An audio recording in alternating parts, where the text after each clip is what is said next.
station. Good morning. KSL News Time is 5 o'clock. This is Utah's Morning News. I'm Andy Farnsworth. And I'm Amanda Dixon. KSL's top story this hour. At this time yesterday morning, Los Angeles firefighters were dealing with 3 major wildfires. Today, there are now 6 major fires and thousands of homes have been burned. A brand new fire start that could be as serious as anything else we have seen in the last 24 hours if it does not get under control. And we can only hope and cross our fingers and pray that they can get as many air resources on this as soon as possible and continue to drop water on this fire. We begin our team coverage this morning with ABC's Andrew Dimbert in L.A. A new fire erupting in the Hollywood Hills, marching toward iconic landmarks. This palm tree outside a Hollywood home catching fire, neighbors jumping into action, grabbing a ladder and hose to save that house. The balcony was on fire, and I went around the back to grab the garden hose, and luckily they had the Ring camera as well, and they were like, "Hello, what are you doing?" And I'm like, "Your house is on fire. I'm trying to save it." So they were grateful. The roads around Hollywood gridlocked as people scrambled to escape. Dimbert says fire officials know of 5 deaths so far. Mark McMillan lives in one of the neighborhoods inside the Palisades area where the fire already destroyed many homes. He says there's basically no water in the area, and there's only 2 fire trucks putting out hot spots and keeping sparks from destroying even more homes. They also don't have water in their trucks, and so they have been setting up pumps that go from the pools in the neighbors on either side of this house. And they've just been trying to keep it down. The fire is too big for 2 engines to be able to stop. McMillan says it's been hard to watch what's happening, and there's little he can do to help.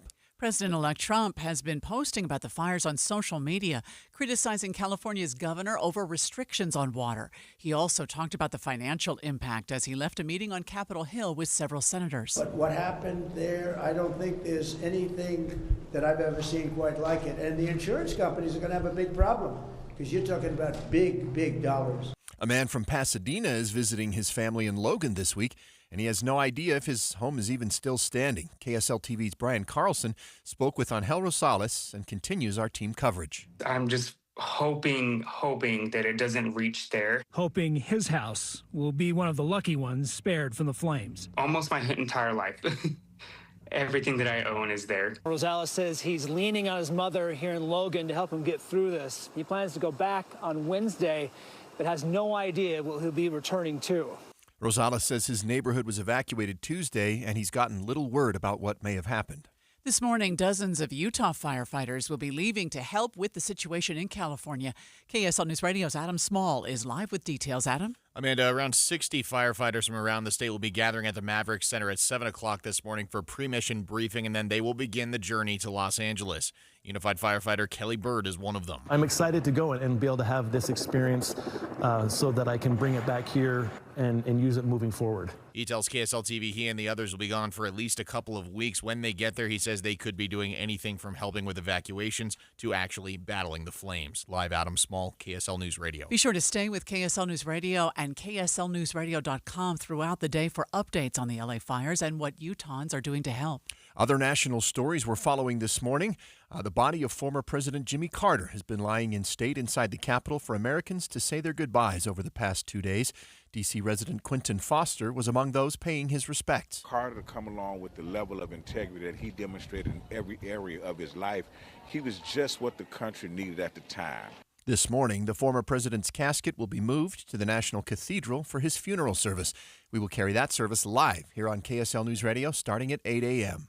First look traffic now on your Thursday morning, and here is Mark Christiansen. Well, good morning, Amanda. It looks like I-15 is moving well through the Salt Lake Valley. No problems Ogden to Salt Lake or Orem Provo to Salt Lake. There is a little bit of a police activity going on right now near 4th South and the exits of the freeway.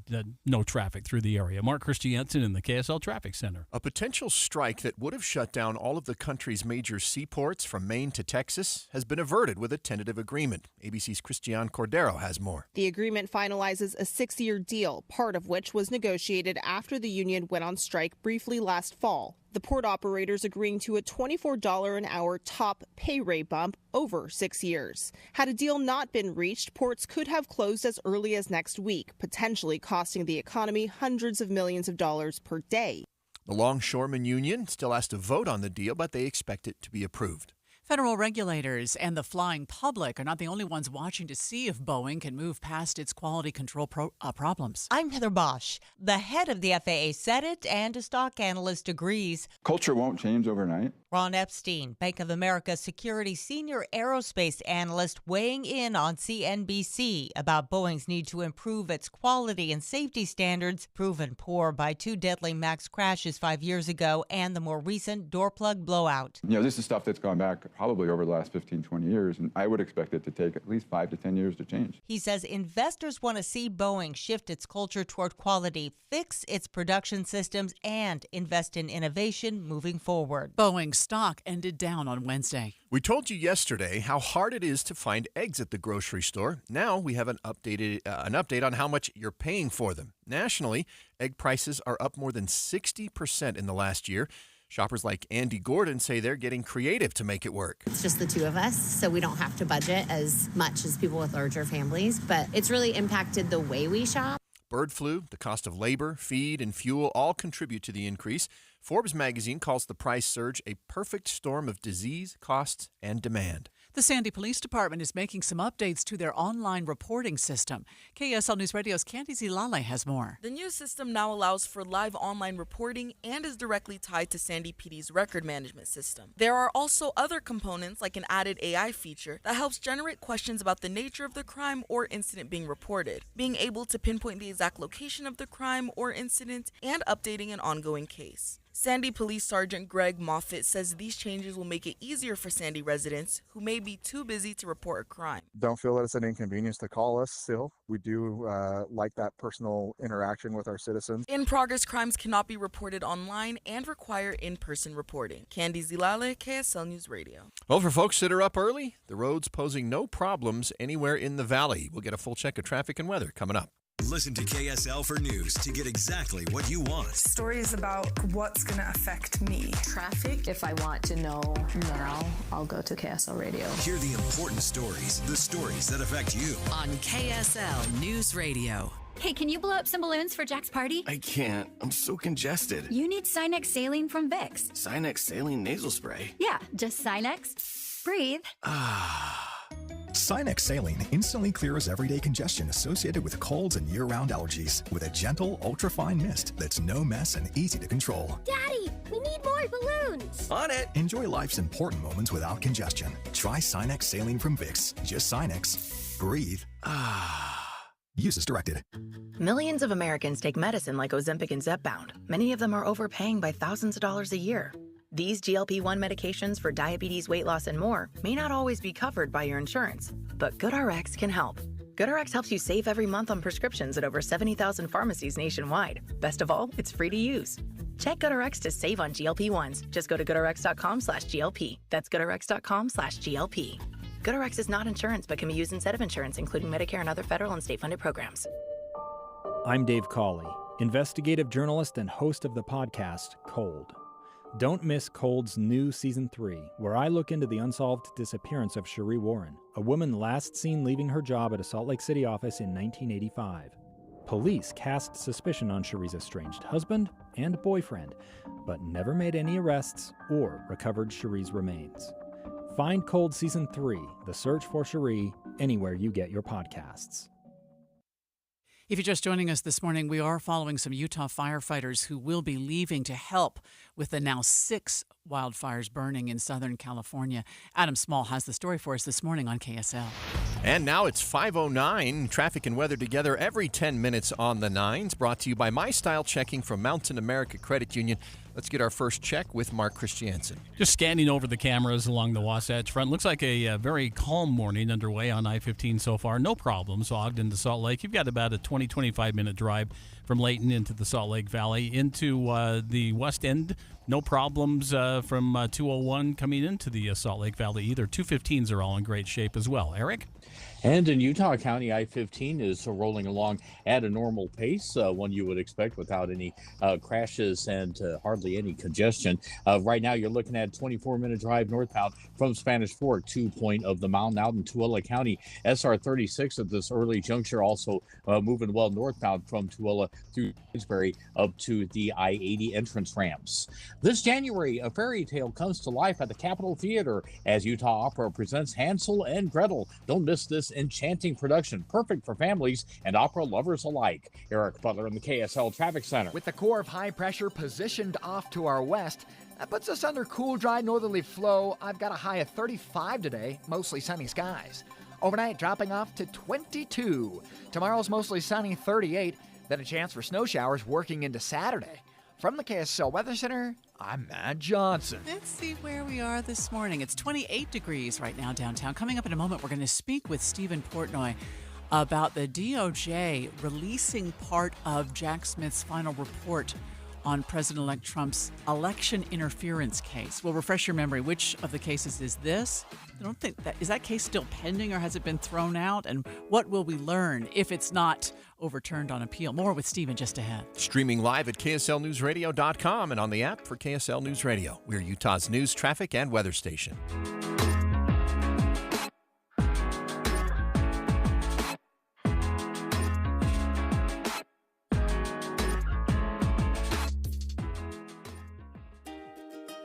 Attention home buyers, want to save hundreds on your mortgage payment or buy a bigger, nicer home?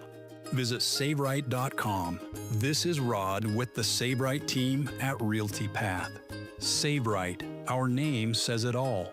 SaveRight real estate clients often save $300 to $600 a month on their mortgage. Life of loan savings can be over $300,000. SaveRight clients qualify for and buy bigger, nicer homes. Interest rates are around 7%. SaveRight clients can get fixed rates in the 5s. Our affiliate lender makes it all possible. You can even start with a rate in the 2s. If you're buying or selling a home in Utah, save a ton of money. Hire the SaveRight team of realtors. Visit SaveRight.com for more information. When you choose Performance Automotive in Bountiful, you're choosing selection, convenience, and exceptional service. 4 locations: Performance Ford Lincoln, Performance Honda, Performance Toyota, and Ford Truck Country. All dedicated to delivering you the best auto experience anywhere. Looking for your first car? Maybe you want rugged power or the stylish ride of your dreams. New or used. See it all at PerformanceBountiful.com. PerformanceBountiful.com. All the talks we've had over the years, including what you've told me about not using alcohol and other drugs, they stick with me. And believe it or not, they really do make a difference, especially at times that matter most. Hey, want a drink? No thanks, I'm good. So thank you, Dad, for talking and preparing me for what's ahead.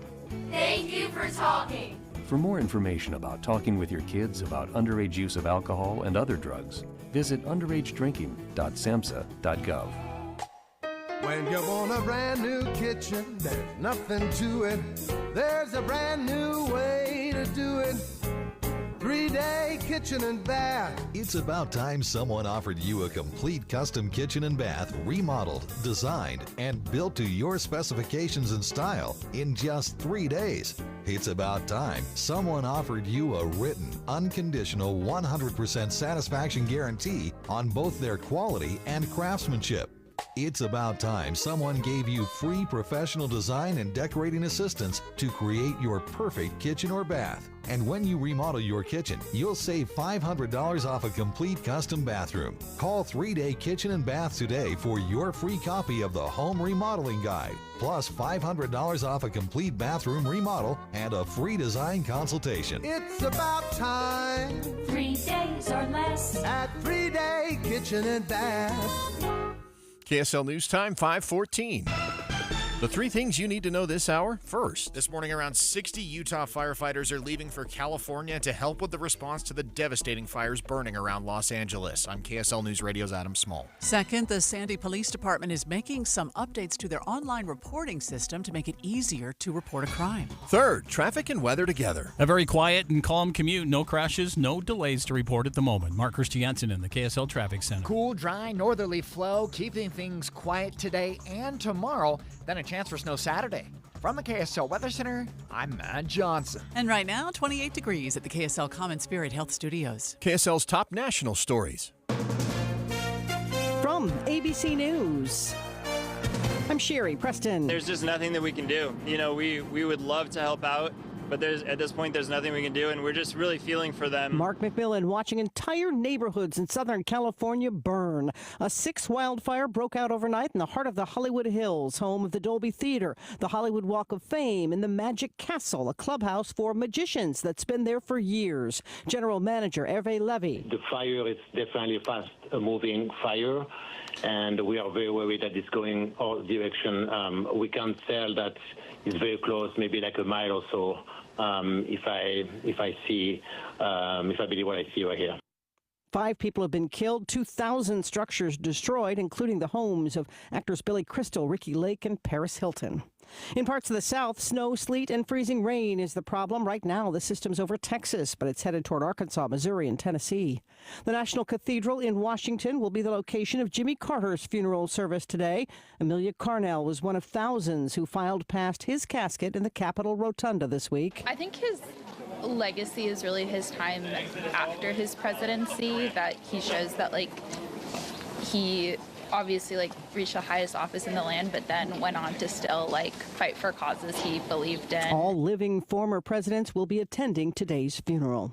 Defense Secretary Lloyd Austin at Ramstein Air Base in Germany announcing another $500 million in military aid to Ukraine, including air defense missiles, air-to-ground munitions, and continued support for Ukraine's use of F-16s. In February, we will mark 3 years of Putin's war, and the stakes are still enormous for all of our security. If Putin swallows Ukraine, his appetite will only grow. Hamas-run Gaza Health Ministry announcing today 46,000 Palestinians have been killed so far in the war. This is ABC News. The Department of Justice has decided to release part of Jack Smith's final report on President-elect Donald Trump's election interference case. ABC News national correspondent Stephen Portnoy joins us live. What will we learn from this portion of the report, Stephen? Well, the portion of the report that it would be intended for public release as early as tomorrow would have to do with the election interference January 6th investigation, which ended, for all intents and purposes, when Donald Trump was elected as president back in November, and in early December, the judge here in Washington, D.C. dismissed the case at the Justice Department's request. What's still pending is this second volume, which has to do with the classified documents case down at Mar-a-Lago. And in court papers, the Justice Department says that Special Counsel Jack Smith has already turned in both volumes to the Attorney General. But the department says it will not publicly release the volume that relates to classified documents while charges are still pending against the 2 co-defendants, Donald Trump's valet and his property manager. Remember, Jack Smith charged these 2 men with helping Donald Trump move the boxes around, manipulate the evidence. There was the indictment that suggested that Donald Trump directed the deletion of the video that showed all this. And what the Justice Department is talking about is offering that portion of the report to senior members of the House and Senate Judiciary Committees on Capitol Hill, because the regulations that govern special counsels require that a special counsel, when he finishes his work, deliver a report up to the Attorney General that has to be shared with Congress.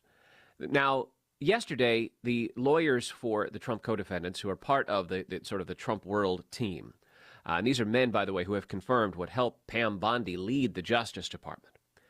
These men argue in court papers that the rights of these 2 defendants would be violated, even if it's just a handful of members of Congress who behind closed doors can access the report, because it's grand jury information that's supposed to be secret and shouldn't even, they believe, be shared with senior members of Congress behind closed doors. So this is the subject of a back and forth now between the Justice Department and the lawyers for Trump and his co-defendants, and it's now before the 11th Circuit Appeals Court.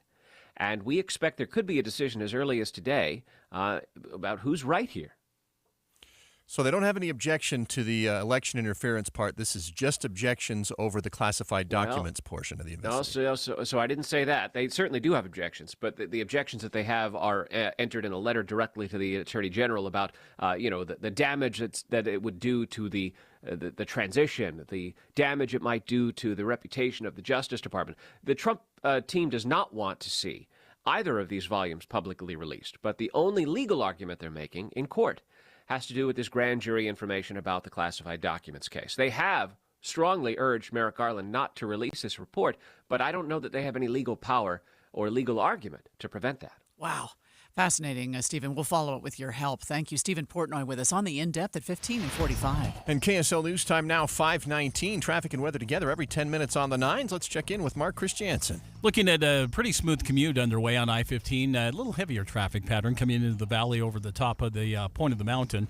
The ramps in Ogden starting to fill up slightly towards to 12th Street, 21st, and 31st Street. But from that point, if you're headed southbound on I-15, it's pretty much freeway speeds and little or no delays through the Layton, Kaysville area and the North Salt Lake area. Eric?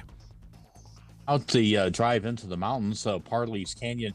Right now, we do have some eastbound slowing from the East Canyon exit through Lambs Canyon all the way up to the top of Parley Summit. On the westbound side, we don't have anything registering on our traffic maps. Along the Wasatch Pack, US 40 looking good from Heber City northbound up to Park City, and in Utah County, I-15 rolling at a normal pace. Tax problems keeping you up at night? Get the IRS off your back. Let Utah tax attorney Jordan Wilcox stop IRS harassment now. Visit ntaxworry.com. That's ntaxworry.com. Eric Butler in the KSL Traffic Center. KSL 7-day forecast is predominantly dry with a little storm in here. Let's go for today. Mostly sunny skies and a high of 35. That's a little bit cooler than yesterday. Mostly sunny, 38 on Friday. Saturday, snow showers, 37, breezy. 34, mostly cloudy on Sunday with a slight chance for a snow shower. 33 degrees for a daytime high on Monday, partly cloudy. More sunshine with warming temperatures Tuesday and Wednesday, highs in the mid and upper 30s. From the KSL Weather Center, I'm Matt Johnson. It's cold again this morning for sure, 28 degrees downtown, and the 7-day forecast brought to you by Performance Automotive Bountiful.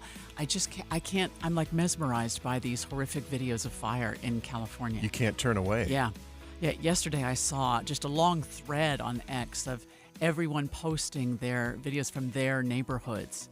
And to see the ocean on one side of the road and then the road and then everything on the other side of the road gone is it's breathtaking. And it all happened within a day or two. Yeah, and still is. In fact, more. So yesterday at this time we were saying 3 fires. Now there are 6 fires raging there. Yeah, I saw that the line had moved to Hollywood Boulevard. Now I've only been to L.A.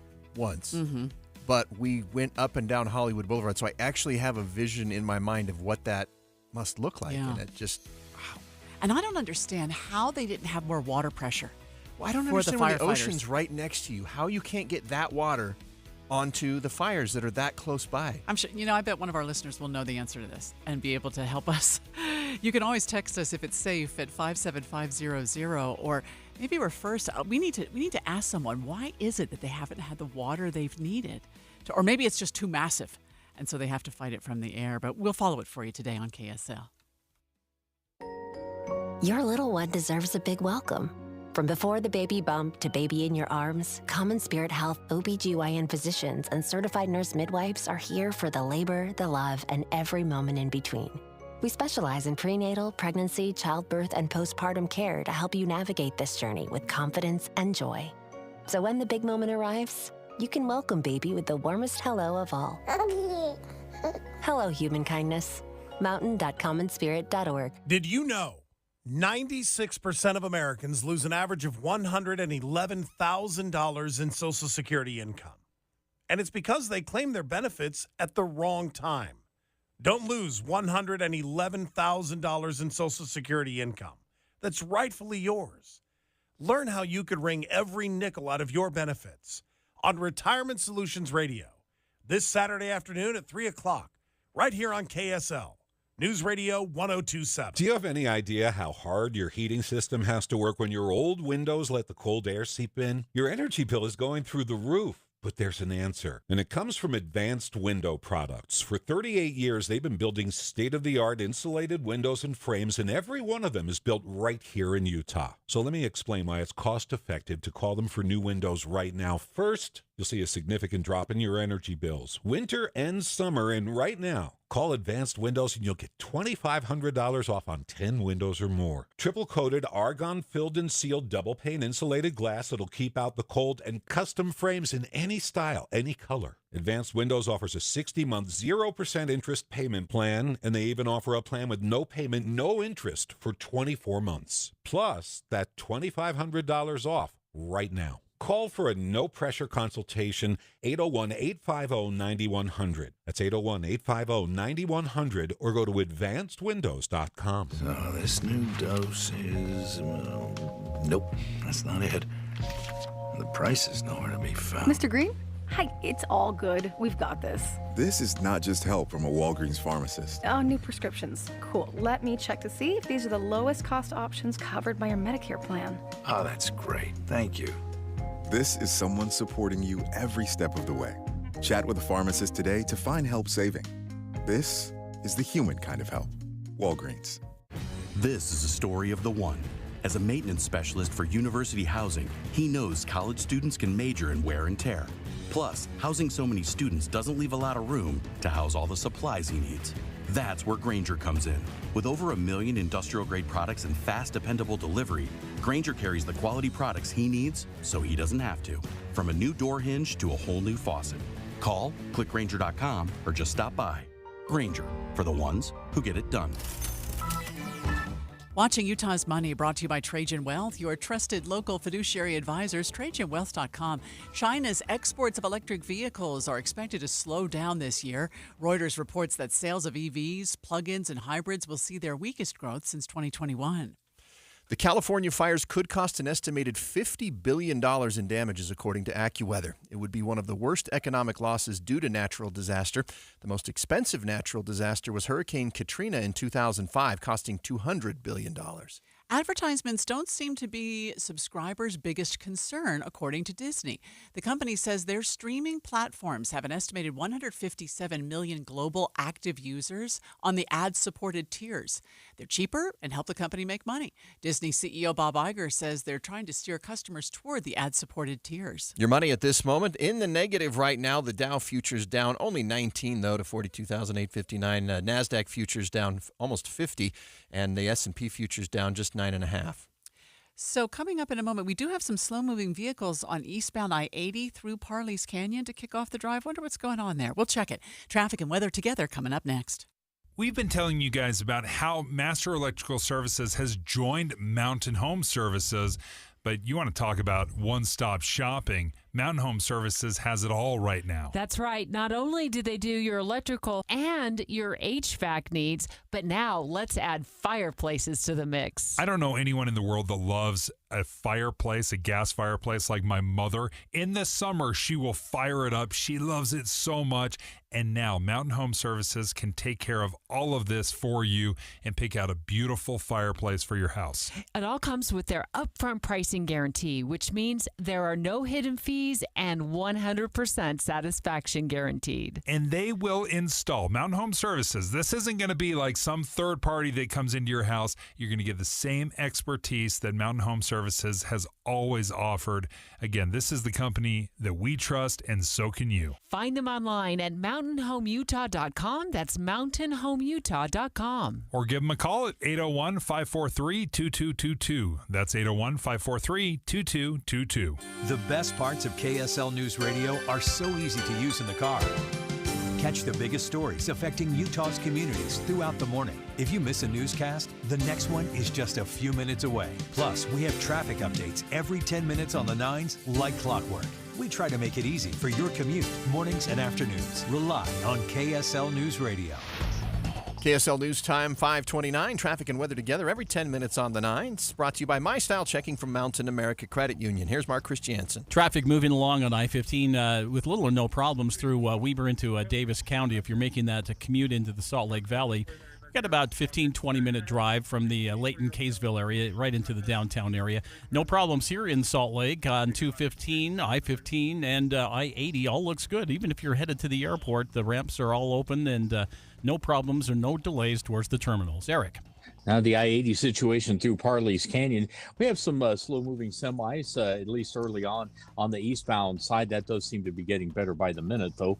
If you're heading out to Park City, just stick to the left if you're going up the hill to the summit, and you'll probably be just fine. Over on the 215 eastbound, northbound from 6200 south past Mount Olympus to the mouth of the canyon. That looks good. And I-15 Utah County still cruising along at a good pace. Get started on your dream kitchen or bath countertops with special financing from Bedrock Quartz for up to 18 months. Visit bedrockquartz.com for details. That's bedrockquartz.com. Eric Butler in the KSL Traffic Center. Today we should get up to 35 degrees. We'll have a lot of sunshine. Tomorrow, 38 degrees.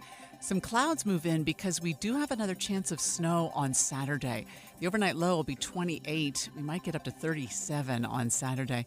Those storms might linger a little bit into Sunday, but less of a chance there on Sunday. And then we're just cold and clear to start the week. Next week, we'll stay in the 30s for as far as we can see in the 7-day.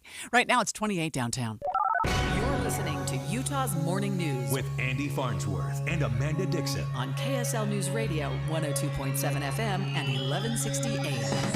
Good morning. It's 5:30 on KSL News Radio. Our top story this hour. A man is in the hospital right now following an officer-involved shooting in Salt Lake City this morning.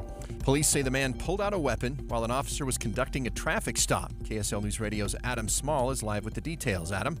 Well, Andy, this happened just before 2 this morning when an officer pulled someone over for a traffic violation near 375 South, 765 West. Police say a 32-year-old man who wasn't involved in the actual traffic stop approached and got into some kind of altercation with that officer. Salt Lake City Police Detective Michael Ruff says that's when the officer fired at least one shot. Our officer had to take very quick action. It was a very dynamic event, so we're thankful that no one was injured besides the individual who produced the weapon. Ruff says the man was taken to the hospital with critical injuries. Unified Police are now investigating. Live Adam Small, KSL News Radio. An antitrust lawsuit has been expanded to include 6 of the nation's largest landlords who manage well over 100 multifamily rental buildings here in Utah. KSL News Radio's Alessandra Gurr reports begins our team coverage. The lawsuit was originally filed against RealPage, a management software company that uses price and lease data from landlords across the nation to give suggestions on rental prices for users. It's been expanded to include landlord companies like Blackstone and Greystar LLCs, alleging that they shared confidential information to decrease competition and keep prices high. KSL legal analyst Greg Skorda says it's hard to prove, but consequences could be severe if the landlords are found guilty. The consequences to an antitrust could include paying back what the losses were, paying back to the consumers what the losses were, paying to the government the cost of the prosecution. It could include significant fines, and it can include shutting down these websites. At least 135 multifamily rental buildings in Utah are owned and operated by a landlord listed in the lawsuit. RealPage said in a statement that its software reacts to market realities. It does not drive them. Alessandra Gurr, KSL News Radio. Affording a home in Utah has been difficult for many families, and Zillow says Utah will be one of the hottest housing markets in 2025. KSL News Radio's Candy Zilale continues our team coverage, Affording Utah. Salt Lake City moved up 18 spots from last year, with home values that are expected to rise by 2.3%, making it the only Western city to make it to the top 10. According to Deseret News, even though the market is booming, Utah ranks as the 3rd least affordable state for home buyers, with the median home price around $545,000, which is far out of reach for many residents. Other Western states like California and Hawaii also face high home-to-price income ratios. Candy Zilale, KSL News Radio. KSL's top national stories this hour. The nation will bid farewell to former President Jimmy Carter today, with a funeral service taking place this morning. ABC's Christian Cordero is in Washington, D.C. Today, Carter's casket arrives at the Washington National Cathedral for a national funeral service that includes the U.S. Marine Orchestra, the Armed Forces Chorus, and generations of dignitaries tasked with putting Carter's legacy into words. The former president this afternoon travels home to Plains, Georgia, one last time. We'll bring you President Carter's funeral live starting at 8 a.m. here on KSL News Radio and KSLNewsRadio.com. Of course, we're also keeping close tabs on the 6 wildfires now burning in and around Los Angeles. ABC's Alex Stone was monitoring the Altadena fire overnight when he heard an encouraging sound in the sky. Firefighters several times have tried to come in, put a little bit of water on it, and I actually hear a helicopter coming right now, which is an unusual thing, and at nighttime, here it comes, which that is a great sign that there is a water-dropping helicopter working at night. We have only seen a couple of helicopters today, and it's been very rare. That is a good sign for tonight. Helicopters and firefighting planes had been grounded because of the strong Santa Ana winds. Those winds have calmed down somewhat this morning. At this point, fire officials say thousands of homes have burned, and they know of 5 deaths. First look traffic now, and we go back to you, Mark. And looking at the traffic pattern on I-15 through the Salt Lake Valley, very light traffic, starting to get a little heavier towards the south end as you come in over the point of the mountain, but no problems there. Eastbound 80 to Park City at freeway speeds. Mark Christiansen in the KSL Traffic Center. President-elect Donald Trump and Justice Samuel Alito reportedly spoke on the phone just hours before Mr. Trump's personal attorneys filed a stay to block a New York judge from moving forward with sentencing him in his criminal hush money case. But as ABC Chief Washington correspondent Jonathan Karl tells us, the two say the conversation was about a job application. We asked for a statement from the Supreme Court, from the justice himself. They rarely comment on stories, but we did get a response from Justice Alito, and he confirmed the conversation. What he said is that a former law clerk, this was a clerk for him back in 2011, had asked if he would take a call from President Trump to talk about his qualifications, and that President Trump made the call to Justice Alito. Justice Alito told ABC News he didn't even know about the emergency stay. Utah lawmakers are looking at changing who writes ballot initiatives after some major controversy last November. KSL News Radio's Alexandria Bonilla reports. It comes after Amendment D raised concerns on the way initiatives are worded. The Utah Supreme Court ruled that the language used could have been misleading and confusing to voters, and it didn't fully represent the power that voters were giving to the legislature. Now, House Minority Leader Angela Romero is sponsoring a bill to change who writes them. Currently, the Senate President and Speaker of the House write them, but this bill proposes that the nonpartisan Office of Legislative Research and General Counsel write them out instead. The bill will be considered during the legislative session this year. Alexandria Bonilla, KSL News Radio. Changes could be coming to the way Salt Lake City charges people for water. Right now, all users pay the same basic price for 100 cubic feet of water, but under a proposal presented to the Salt Lake City Council this week, the more water someone uses, the higher the price per 100 cubic feet. Salt Lake City Public Utilities Director Laura Briefer tells KSL.com these proposed changes are the result of months-long studies into how to make the rates fair for everyone. The rate increase is needed to make up for lost revenue as people reduce their water use. Don Brinkerhoff, KSL News Radio. The freeways look good at this early hour. We'll check traffic and weather together coming up next. Spend your workday with a talk show that makes you feel better about the news. Debbie is the voice of reason, and Dave reminds me of my little brother. Well-spoken, and they're a great team together. Dave and Debbie, live from 9 to noon, or podcast the show on the app for KSL News Radio. Why choose a Sleep Number smart bed? Can I make my side softer? Can I make my side firmer? Can we sleep cooler? Sleep Number does that. Cools up to 8 times faster and lets you choose your ideal comfort on either side. Your Sleep Number setting. And now it's our lowest price of the season on our top-selling i8 smart bed. Your best savings plus special financing. Exclusively at a Sleep Number store near you. All Sleep Number smart beds offer temperature solutions for your best sleep. Learn more at sleepnumber.com. This is a story of the one. As a maintenance specialist for university housing, he knows college students can major in wear and tear.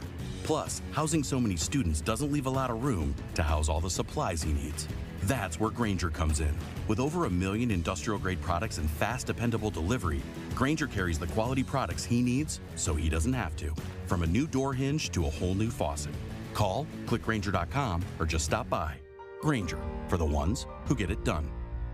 Where can you kick off the new year with big savings on gig speed? Only with Xfinity. Now through January 16th, get gig internet at home for $25 a month for 1 year when you add an unlimited mobile line, which connects you with gig speed Wi-Fi on the road. Act fast today and save more than $650 over AT&T and Verizon in your first year. Plus, hurry and take advantage because right now you can also get a free 5G phone with trade-in. So save big and stay connected to what you love with fast gig speed internet and mobile from home to hotspots. This new year, it's all about gig speeds and big savings. Don't wait and get gig speed internet, spend less green, and switch to Xfinity. Go to xfinity.com/gig savings to learn more. Requires paperless billing and auto pay with stored bank account. Restrictions apply. Equipment taxes and fees extra. $40 internet discount applied to mobile bill after promo. Regular rates apply. Actual speeds vary. Savings compared to Verizon Fiber Gig Plus One Unlimited Welcome Line and AT&T Fiber Gig Plus One Unlimited Starter Line. Xfinity internet required reduced speeds after 30 gigabytes of usage per line. Data thresholds and actual speeds vary. If you're just joining us this morning, we do have breaking news on KSL. There is a man in the hospital at this hour after an officer-involved shooting. It happened in Salt Lake. Adam Small has more for us coming up on KSL. KSL News Time, 5:39. Traffic and weather together every 10 minutes on the 9s. Brought to you by My Style Checking from Mountain America Credit Union. Road conditions look pretty good, Mark, to start things off. Yeah, Andy, they really are. And the roads are clear. There's no snow, no rain to get in your way this morning here. Traffic is starting to build a little bit in the south end of the valley there. From the point of the mountain to just about the Draper area, right around Bangor Highway. And then you get past that, your freeway speeds into downtown. I don't see any congestion over the south interchange there. And then the ramps downtown wide open as well. Eastbound 201 looks really good coming in from Magna. No problems over that construction zone at 3200 West. And clearer all the way to I-15. Eric? And if you're coming in from Tooele County out to Magna, everything is looking good through SR 36 as you head from Tooele up through Stansbury and then to the I-80 entrance point. And then from that point, heading over to the 201 split, that's also in good shape. Down Utah County, I-15 northbound and southbound, no problems there. Normal travel times 30 minutes from Santaquin to Point of the Mountain. At the Utah Auto Expo, we have a vehicle for almost everything, and we certainly have a vehicle for your thing. Mountain America Expo Center, the 17th through the 20th. AutoExpoUtah.com for tickets. Eric Butler in the KSL Traffic Center. I've got a beautiful January day on tap, though on the cool side. Mostly sunny skies and a high of 35. Overnight, mostly clear with a low of 22 degrees. Gonna be chilly. 38 tomorrow, mostly sunny skies, gives way to snow showers on Saturday. Look for a high of 37 and a little bit breezy. From the KSL Weather Center, I'm Matt Johnson. And right now it's cold, 28 degrees downtown. Well, these two names will go down in history connected to each other, even though they had very little in common. This is Shamsuddin Jabbar and Matthew Livelsberger, the two people, one suicide and one homicide, who died on New Year's Day. Right. They both worked at the same Army base, but that's where the comparison seems to stop. Although they did have very dark views of life and their military experience.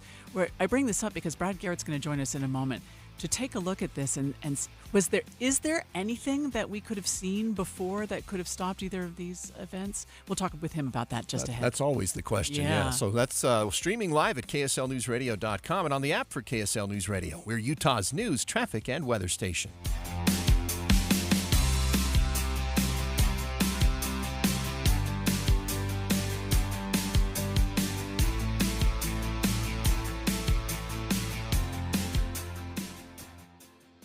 My daughter, she's 2. My wife, Meriden, we did it together because we want to be around a long time for her. Every single day, people are losing weight and keeping it off with Soda Weight Loss, improving their health, their quality of life. I would recommend this program to anybody. Anybody can do it. For the month of January, Soda Weight Loss is offering a new client partner program. Join with a partner, a friend, someone you love for the cost of one. Tried everything from fasting to every diet. Kept hearing about Soda Weight Loss. So what they did was give me a plan to lose the weight. It came with a nutritionist, came without drugs or pills or shots or side effects. What are you waiting for? Get started with Soda Weight Loss right now with a partner and only pay for one. Do you know how good it feels to let go of 51 pounds of belly fat? Because Soda Weight Loss works. Visit SodaWeightLoss.com. That's SOTA weightloss.com. Soda is, say it with me, state of the art.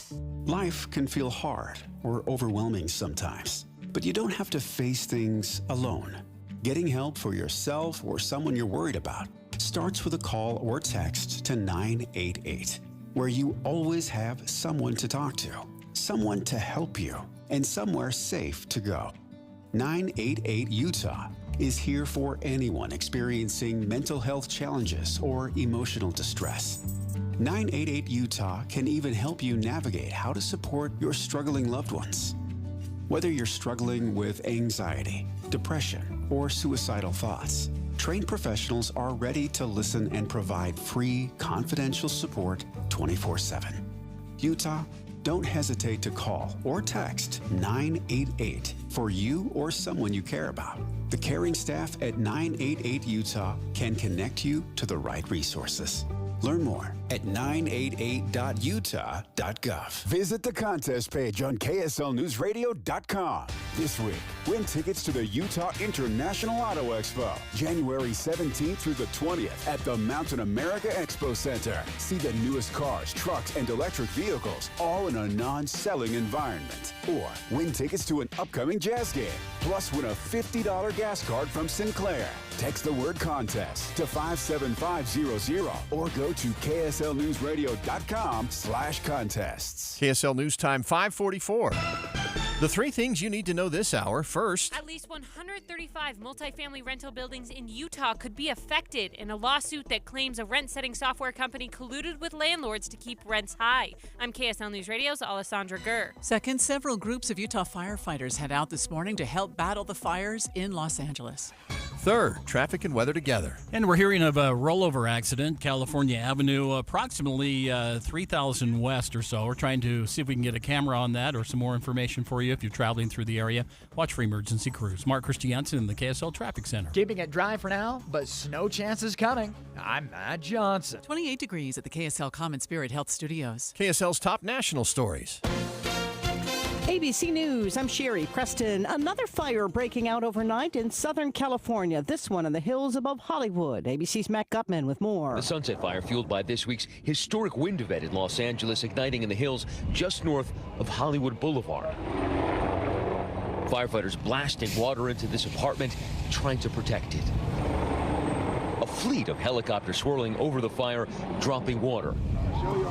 Residents facing gridlock as they try to evacuate down the narrow streets of the Hollywood Hills. 2,000 structures have been destroyed and 5 people have lost their lives. And not good news for those in Los Angeles. Another round of those strong Santa Ana winds expected tonight into tomorrow.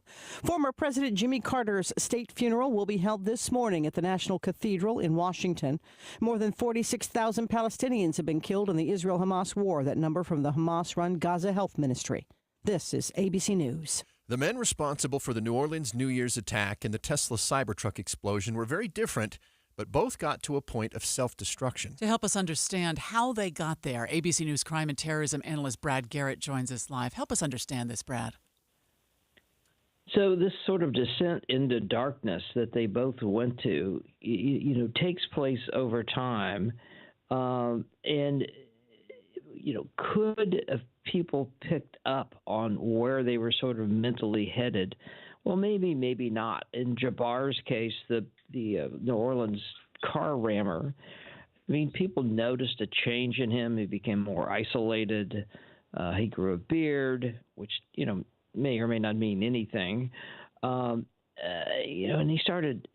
he lived in a mobile home park and apparently had livestock in his backyard. Now, obviously, that's bizarre and might be certainly troubling if you were the neighbors. But, would anybody really do anything seriously about that? The problem with both of them, Leibsberger, the individual who took his life in Las Vegas, is that they both were still, quote unquote, functional in society. Leibsberger is a highly decorated Green Beret, still on active duty, a master sergeant. That's a very senior enlisted rank. Jabbar had been in the military, worked currently for Deloitte, which is a huge contractor to the government and other entities. And so, would you pick it up? But maybe, maybe not. Maybe a change in behavior, but to the point, are you going to go tell law enforcement about it? Probably not, because I think they both planned whatever they ultimately ended up doing on their own. Leibsberger even used AI to figure out what sort of explosive device to put into the truck. But, clearly different motivations, clearly different ideologies, but both sort of believed at different levels of that this is sort of an end of times. That in Jabbar's case, he used ISIS's favorite two words, believers/non-believers, and anybody that didn't believe the ISIS philosophy was fair game to kill. In Leisberger's case, I think he just fell into this descent of guilt about what he'd been doing, and there's ramblings about the Democratic Party and what they're destroying the country, but he just wanted to make a statement, and that's why he shot himself and blew himself up in Vegas. So it's a sad commentary of where the darkness people can go to, and then sadly the chaos they can cause. Boy, so interesting and helps us get a handle at what we're looking at there, Brad. Thank you. Brad Garrett with us on the In-Depth at 15 and 45. KSL News Time now 5:49. Time for a check of traffic and weather together, brought to you by My Style Checking from Mountain America Credit Union. Mark Christiansen. I-15 buildings, more headlights, more brake lights if you're making your way from Ogden to the Salt Lake City area. Looks like about a 20, 30, 35-minute drive, depending on which part of the valley you're traveling from and to into the Salt Lake Valley. Here in Salt Lake, I-15 looks really good and at freeway speeds from the point of the mountain into the downtown area. Got this accident, California Avenue, approximately 3000 west. We don't have a camera in the area to see that, but it seems to involve a rollover and a couple of other vehicles. If you're passing through the area, maybe give us a tip on that. Eric? No such problems like that in Utah County. I-15 rolling right along from Payson to Point of the Mountain. That's a 28-minute drive. City streets filling in just a little bit. State Street, for instance, in Provo northbound, heading up into the Orem area. SR 36 in Tooele County still looking good, going north up to I-80.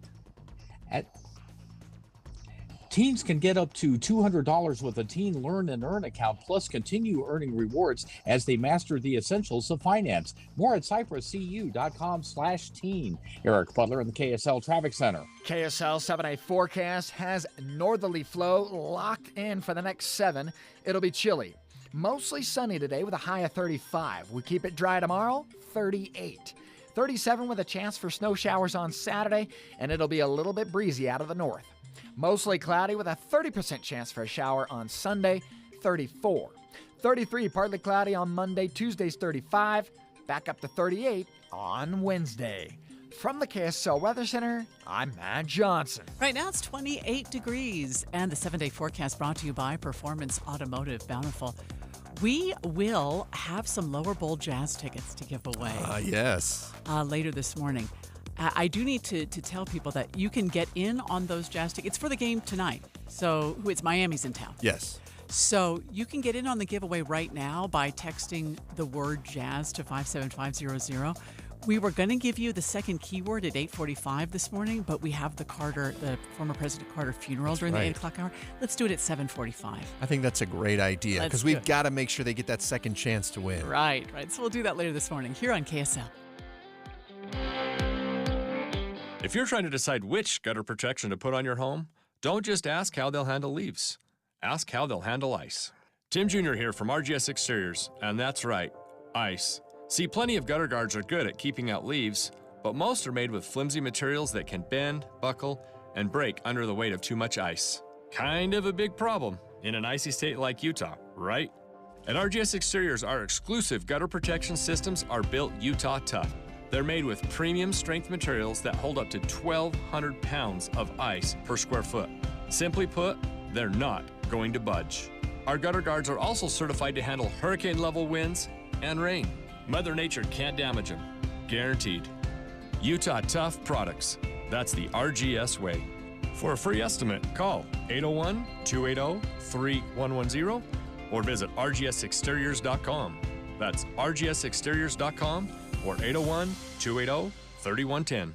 Spend less time at the post office. With Formax and Mint mailing systems from Les Olson IT, you can quickly, accurately, and easily process your outgoing mail and even save on postage. Fold your documents, stuff and seal your envelopes, print addresses, weigh and measure to apply proper postage, all with the click of a button. With multiple model options available, you're sure to find a Formax solution and Mint mailing device that perfectly fits your business needs. Les Olson IT. Stop paying 5-star pricing for 3-star service. It's time for a change. Welcome to Beehive Plumbing's Premier Experience. With our Beehive Premier plan, you have access to our VIP phone number and website to ensure prompt and reliable plumbing service by an expert 5-star technician.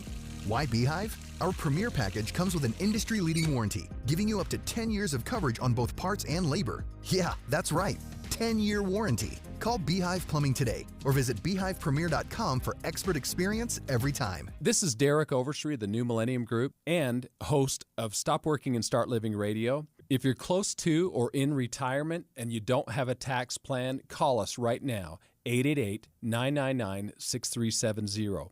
That's 888-999-6370. Listen, our country's been spending like never before, and the tax bill is coming soon. If you need an income tax strategy and a financial plan that will get you through the rest of your life, give my team a call, 888-999-6370. That's 888-999-6370. If you want an investment plan that allows you to keep more of your gains and pay less taxes, give us a call, 888-999-6370. My team specializes in the type of plan that will get you retired 3 to 5 years sooner than you thought possible. So, get a no-cost tax analysis by calling 888-999-6370. That's 888-999-6370. My team is standing by now. Watching Utah's Money, brought to you by Trajan Wealth, your trusted local fiduciary advisors, TrajanWealth.com. Volkswagen global deliveries fell 1.4% in 2024, with electric car sales down around 2.5%. Reuters reports a board member is pointing to a weak economy and tough competition in China. The markets are closed today for the day of mourning for President Carter. Futures trading, though, a little bit down. Dow futures down 57, S&P 15, the Nasdaq down 72. Now it's time for Cougar Tracks. Here's BYU insider Mitch Harper. BYU football has 8 commitments from players in this year's transfer portal. Among the notable new faces to BYU's 2025 roster is Michigan offensive tackle Andrew Gentry. Gentry, a national champion during his time at Michigan, explained why he transferred to BYU on the KSL Sports Zone. I think BYU has proven, especially this last year, that they put their program in a place where they want to win, and they're serious about winning. There's an urgency to win. And I love that, right? Because that's a part of the program that I've been in, especially those first 2 years that I was at Michigan, is there was an urgency to win. It was expected every year that we were going to the playoff. And then from there, it was expected that we would then win the playoff, right? That was always the expectation and the goal every year. And, I think BYU has gotten to that point, and they've shown they can compete to win the Big 12. For more on BYU's new transfer editions, download the KSL Sports app or go to KSLSports.com to see the BYU football transfer portal tracker. With Cougar Tracks, I'm Mitch Harper on your legacy home of the BYU Cougars, KSL News Radio. If you're struggling with missing or broken teeth or painful dentures, you're not alone. Countless people face these challenges, but you don't have to suffer any longer. It's time to rediscover the confidence of a full, healthy smile with Stubbs Dental Implant Center, Utah's best of state winner. At Stubbs Dental, they understand how your missing teeth can hold you back in your career, social life, even in love. But it doesn't have to be that way. Their team of experts transforms lives with dental implants, one smile at a time. Imagine what a new smile could do for you. Thousands have turned to Stubbs Dental for dental implants, gaining more than just teeth. They've regained their self-confidence. And the best part? Finding out if you're eligible for dental implants is easy. Visit StubbsDental.com. And in just 60 seconds, you could be on your way to a life-changing smile. Don't wait any longer to take the first step towards the life you deserve. Visit StubbsDental.com, StubbsDental.com today. Okay, I have to tell you, I was just looking on eBay where I go for all kinds of things I love, and there it was. That hologram trading card. One of the rarest, the last one I needed for my set. Shiny like the designer handbag of my dreams. One of a kind. eBay had it, and now everyone's asking, ooh, where'd you get your windshield wipers? eBay has all the parts that fit my car. No more annoying, just beautiful. Whatever you love, find it on eBay. eBay, things people love. When you're hiring, have you ever felt like you're missing out on meeting great candidates? It seems impossible to find them. Well, they're not hard to find when you know where to go. ZipRecruiter. ZipRecruiter helps 10 million people with their job search every day. And because these people are actively looking for jobs just like yours, it's easy to find the right person right away. Try ZipRecruiter for free at ZipRecruiter.com/free. That's ZipRecruiter.com/free. The best parts of KSL News Radio are so easy to use in the car. Catch the biggest stories affecting Utah's communities throughout the morning. If you miss a newscast, the next one is just a few minutes away. Plus, we have traffic updates every 10 minutes on the 9s like clockwork. We try to make it easy for your commute, mornings and afternoons. Rely on KSL News Radio. KSL News Time now 5:59. Traffic and weather together every 10 minutes on the 9s. Brought to you by My Style Checking from Mountain America Credit Union. Mark Christiansen. A very cooperative traffic pattern in place right now, Andy, on I-15 from the south end of the Salt Lake Valley, right in and through Sandy into Murray. No problems. The freeway speeds into downtown. Looking at Redwood Road in good shape, too, through the valley. Looks Bangor a little bit heavy right around the 201. That's usual, right as you make that switch over right over 201 as the lights change through the intersection there. Eric. In Utah County, no problems heading north from Provo up to Point of the Mountain. We've also got good movement out in Tooele County on SR 36 if you're heading north from Tooele through Stansbury all the way up to Lake Point and I-8. And Grantsville drivers using the Mid-Valley Highway, no accidents reported out there going up to the freeway.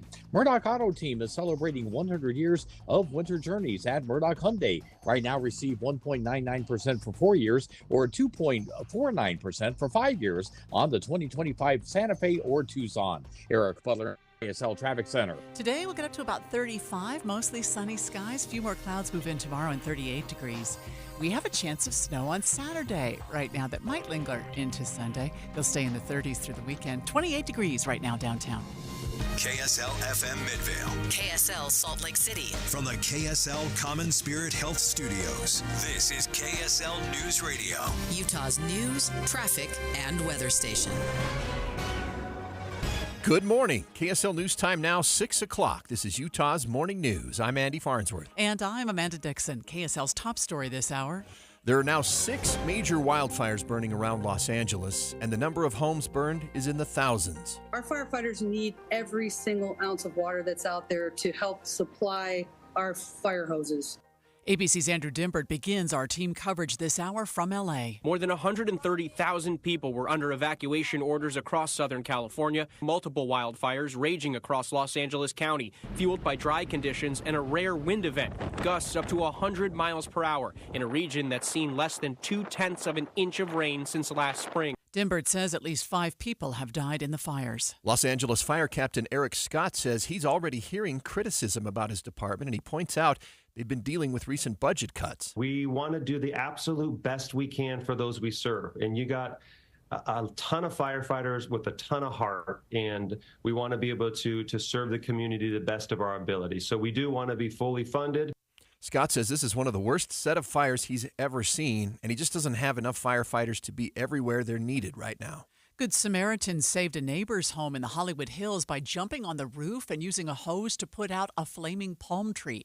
Tony was among the group that helped save the home. The balcony was on fire, and I went around the back to grab the garden hose, and luckily they had the Ring camera as well, and they were like, "Hello, what are you doing?" And I'm like, "Your house is on fire. I'm trying to save it." So they were grateful, but, just coming out here as a community, just trying to put fires out. Tony says it was great that they were able to save at least one house in the destruction. This morning, several groups of Utah firefighters will leave for California to help with the response to devastating fires burning around Los Angeles. KSL News Radio's Adam Small live at the Maverick Center where those firefighters will gather. Adam? Yeah, Andy, in 1 hour from now, around 60 firefighters from around the state will gather here at the Maverick Center for a pre-mission briefing before they all head out for Los Angeles for the next couple of weeks. Unified Fire Public Information Officer Kelly Bird is one of them. Could be helping with evacuation. It could be with fire suppression. It could be going out and fighting fire in the wildland. Now, he tells KSL TV he's excited for the experience and that it's normal for Utah to send a small group of firefighters out at a time to help out of state, but with a group this big, it really goes to show how dire the situation is down there. We will keep you updated as they start to gather here in the next hour. Live at the Maverick Center, Adam Small, KSL News Radio. A man from Pasadena is here in Utah visiting family in Logan, and he has no idea if he'll have a home to return to. KSL TV's Brian Carlson spoke to Angel Rosales and continues our team coverage. He left the day before the fires began. And I'm like about 2 states away, so it's just even more like the only best updates I can get are from my partner. and he's not that close to there. Yesterday, his partner was evacuated, along with many others, to escape the Eaton fire burning just 7 to 8 blocks away from their home. Rosales says he's leaning on his mother here in Logan to help him get through this. He hopes to return home next week if he has a home left. Be sure to stay with KSL News Radio and KSLNewsRadio.com for updates all day long on the California fires. Other national stories we're following this morning. The body of former President Jimmy Carter is being moved to the National Cathedral this morning for his funeral service. Amelia Carnell was among those paying her respects to the former president last night while he lied in state in the Capitol building. I think his legacy is really his time after his presidency, that he shows that, he obviously reached the highest office in the land, but then went on to still fight for causes he believed in. President Biden has called for a national day of mourning today. We will carry the service live here on KSL News Radio starting at 8 a.m. First look traffic now, and here's Mark Christiansen. Amanda, very quiet morning underway right now. Traffic's moving in a good pattern, north and southbound I-15 through the Salt Lake Valley. No problems, Utah County, Weber, and Davis County in great shape. Also, Legacy looks good coming into the valley towards the 215 west. Mark Christiansen in the KSL Traffic Center. The Park City's Professional Ski Patrol Union took a vote and ratified their new contract with Vail Resorts. The two groups had reached a tentative agreement late Tuesday night. The union says they're working on creating a plan for getting back to work starting today. A tentative agreement has been reached among the country's major eastern seaboard ports. ABC's Christian Cordero has more. The deal between port operators and the Longshoremen's Union overcomes a major sticking point, the introduction of automated cargo moving machinery. The tentative deal includes a compromise that allows the ports to modernize shipyards with new equipment, as long as jobs are added alongside that technology. The Longshoremen Union still has a vote on the deal, but approval is expected. Egg prices are up more than 60% in the last year. Those prices hurt, but only if you can actually find the eggs. I don't normally do the shopping. All I know is check for eggs, and if they have them by 18, I've done it. My wife is happy. Forbes magazine attributes the increase to a combination of bird flu and the impact of inflation on the cost of feed, fuel, and labor. Grand County officials say they've sorted out their financial issues that were called out in a recent audit. They say they also have gained access to $13.4 million in state-allocated funds that were frozen since September. The Times Independent reports the audit exposed misuse and misappropriation of tourism tax revenues. The Salt Lake City Council is considering changes that will impact how much residents and businesses pay for water. Details from KSL News Radio's Don Brinkerhoff. Currently, everyone pays basically the same price for every 100 cubic feet of water they use, but under this new proposal, using more water will cause the price for each 100 cubic feet of water to go up.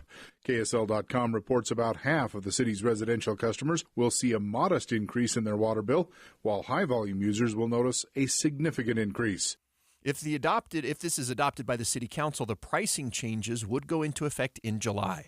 Washington County officials are nervous about southwest Utah's water supply after a low snowpack.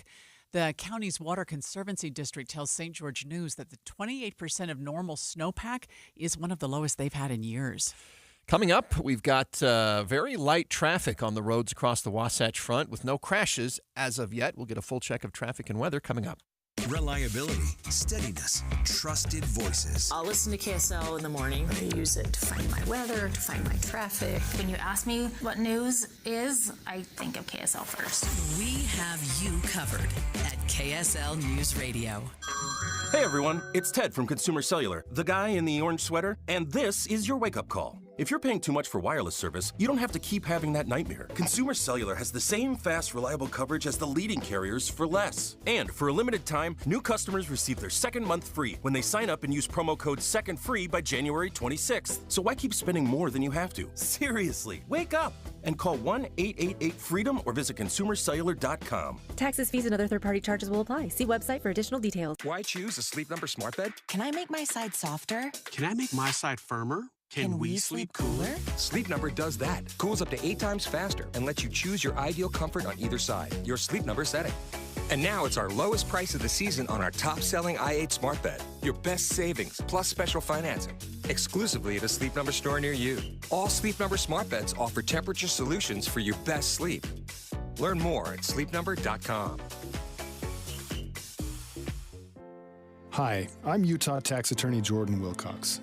In these trying times, when inflation is out of control and our paychecks give us less and less money to support our families, the last thing any of us can afford is for the IRS to garnish wages, levy bank accounts, or seize assets. It's important now more than ever to protect your financial security. We have reduced our tax liability by over $42,000. $66,300. Let us safeguard you.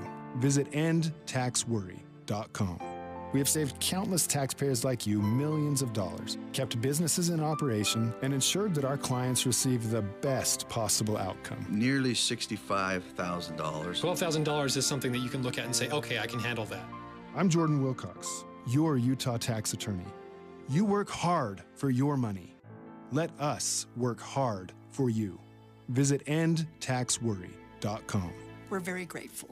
If you're just joining us this morning, Adam Small is at the Maverick Center this morning where some Utah firefighters will gather before they leave for California to help fight the fires there. We'll report on that throughout the morning here on KSL. KSL News Time now 6:09. Traffic and weather together every 10 minutes on the 9s. Brought to you by My Style Checking from Mountain America Credit Union. Mark Christiansen? Well, Andy, just looking over the cameras towards the south end of the Salt Lake Valley here, no major delays or problems that I can see, and traffic seems to be moving. Freeway speeds are possibly well above that in some instances.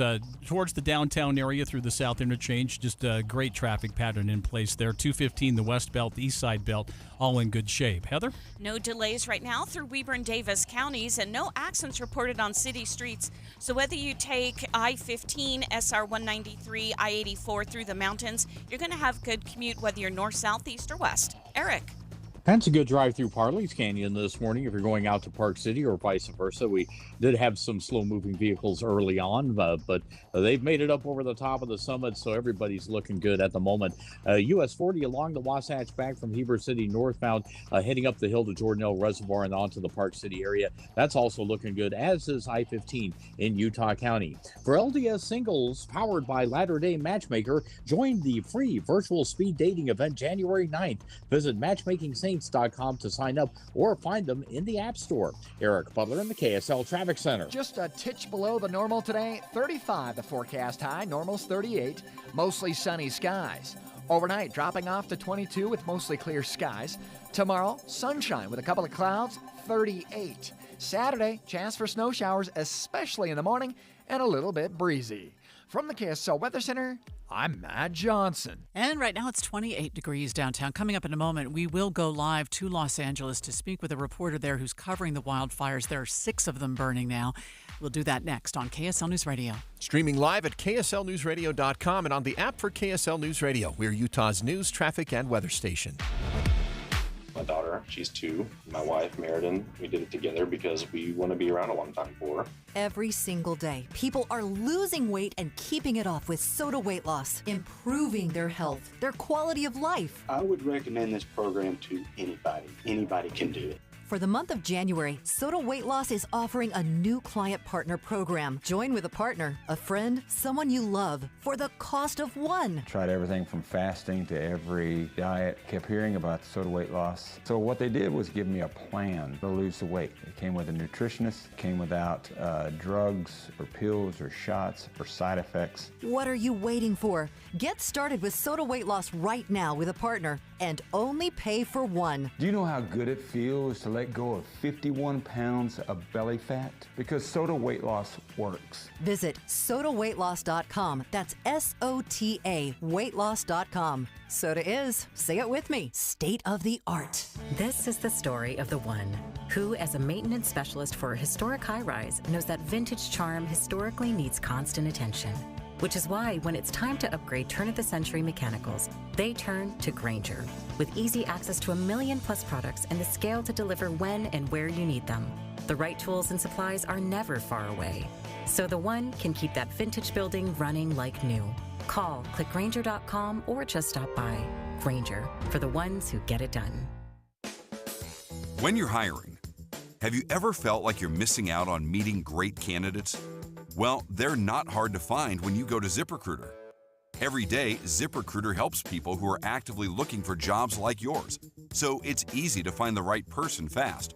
4 out of 5 employers who post on ZipRecruiter get a quality candidate within the first day. Try ZipRecruiter for free at ZipRecruiter.com/free. That's ZipRecruiter.com/free. Here's something you don't want to miss. We want to let you know about Advanced Garage Door. They're a great company that Deb and I discovered. Kyle, what sets Advanced Garage Door apart from other companies? At Advanced Door, we're always looking for the industry-leading and highest quality garage door parts. We handle everything from repairs and installations to maintenance and emergency services. Plus, we provide a lifetime warranty on all residential doors and parts. A lifetime warranty? That's amazing. What does it cover? Our lifetime warranty covers labor on residential doors, parts, and services, as long as our recommendations are followed. This means our customers can enjoy peace of mind knowing their garage doors are always protected. That's fantastic. So if someone's garage door is giving them trouble, what should they do? Just give us a call. Our certified technicians are available 24/7 to provide prompt and reliable service. We're here to ensure your garage door is always in top shape. For all your garage door needs, visit advanced-door.com. Or call 801-989-DOOR. That's 801-989-3667. Advanced Garage Door, where we sell peace of mind. KSL News Time 6:14. The three things you need to know this hour. First, a man is in the hospital following an officer-involved shooting in Salt Lake City early this morning. I'm KSL News Radio's Adam Small. Second, the Park City Professional Ski Patrol Union says they'll start to get back to work today after voting to ratify a new deal with Vail Resorts. Third, traffic and weather together. A good traffic commute on I-15. It's a clear shot from Ogden to Salt Lake, Orem Provo to Salt Lake, and no problems here in the Salt Lake Valley on 215, Bangor or I-15. Mark Christiansen in the KSL Traffic Center. Cool, dry, northerly flow, keeping things quiet today and tomorrow, then a chance for snow Saturday. From the KSL Weather Center, I'm Matt Johnson. Right now, 28 degrees at the KSL Common Spirit Health Studios. Now, KSL's top national stories. From ABC News, I'm Sherry Preston. 5 people killed, 2,000 structures destroyed, and the fires are still burning in Los Angeles. My parents' house burnt down, my grandparents' house burnt down, and my aunt and uncle's house burned down. Family situation as entire neighborhoods in the Pacific Palisades, Altadena, Malibu, and other places burned to the ground. To see that whole front of Malibu just completely destroyed, it reminds me of the images I saw from Lahaina. It's unrecognizable. Los Angeles County Fire Captain Sheila Kelleher. President Biden canceling a planned trip to Rome to stay to handle federal fire response. Today, the president will deliver a eulogy at former President Jimmy Carter's state funeral, which begins in a couple of hours at the National Cathedral in Washington. As California burns, Texas freezes. ABC's Jim Ryan with more from Dallas. For days, road crews have been treating Texas highways and side streets with salt and water to keep the ice that's expected today from sticking. North of here, the brine is mixed with beet juice, says Oklahoma City Emergency Operations Manager Mike Love Jr. What it really does is it makes our salt work better. Schools across North Texas are closed, and hundreds of flights at DFW Airport and Dallas Love Field have been canceled. Across several southern states, schools are closed today because of freezing rain and snow in the forecast. The Hamas-run Gaza Health Ministry says today that 46,000 Palestinians have so far been killed in the war between Israel and Hamas. You're listening to ABC News. The wildfires in California are relentless. Tens of thousands of people have been evacuated and over 15,000 acres of land have burned. ABC News reporter Melissa Adon joins us live. I have a hard time even watching these videos, Melissa. I'm not sure what it must be like for you there in California. No, absolutely. It has just been outstanding to see. It is chilling. I mean, it is eerie. Conditions, though, wherever you are, even outside of my own home, are smoky. It's been incredibly windy. These last 48 hours, absolutely unprecedented in Southern California. If you couldn't grasp that these are some of the worst wildfires to ever engulf Los Angeles County all at once. It is atrocious. We have learned that 5 people have died from the fires. Officials are monitoring, at this moment, 6 active fires across just LA County. And the 2 largest ones, of course, being the Palisades fire. That is what's burned more than 15,000 acres over in Pacific Palisades and Malibu. It has destroyed 8,000 homes and businesses, including mansions and homes to so many celebrities that we know of. And then we have the Eaton fire over in Altadena. It caused evacuations through Pasadena, burned 10,000 acres. Both of those fires are still at 0% containment. And then overnight, it was another fire that broke out over in the Hollywood Hills. That was really concerning because it forced evacuations in places we would have never imagined. West Hollywood evacuating. It created a mass gridlock through so much traffic and people trying to get out of Hollywood. I mean, you're talking about areas under evacuation orders like the Dolby Theater where the Oscars are held. It was just unbelievable to see all of this. But there was a break in the winds. That's kind of the best news that we have to share of the latest development is due to that break in high winds, firefighters are now able to launch aircraft, and they have been deploying water drops.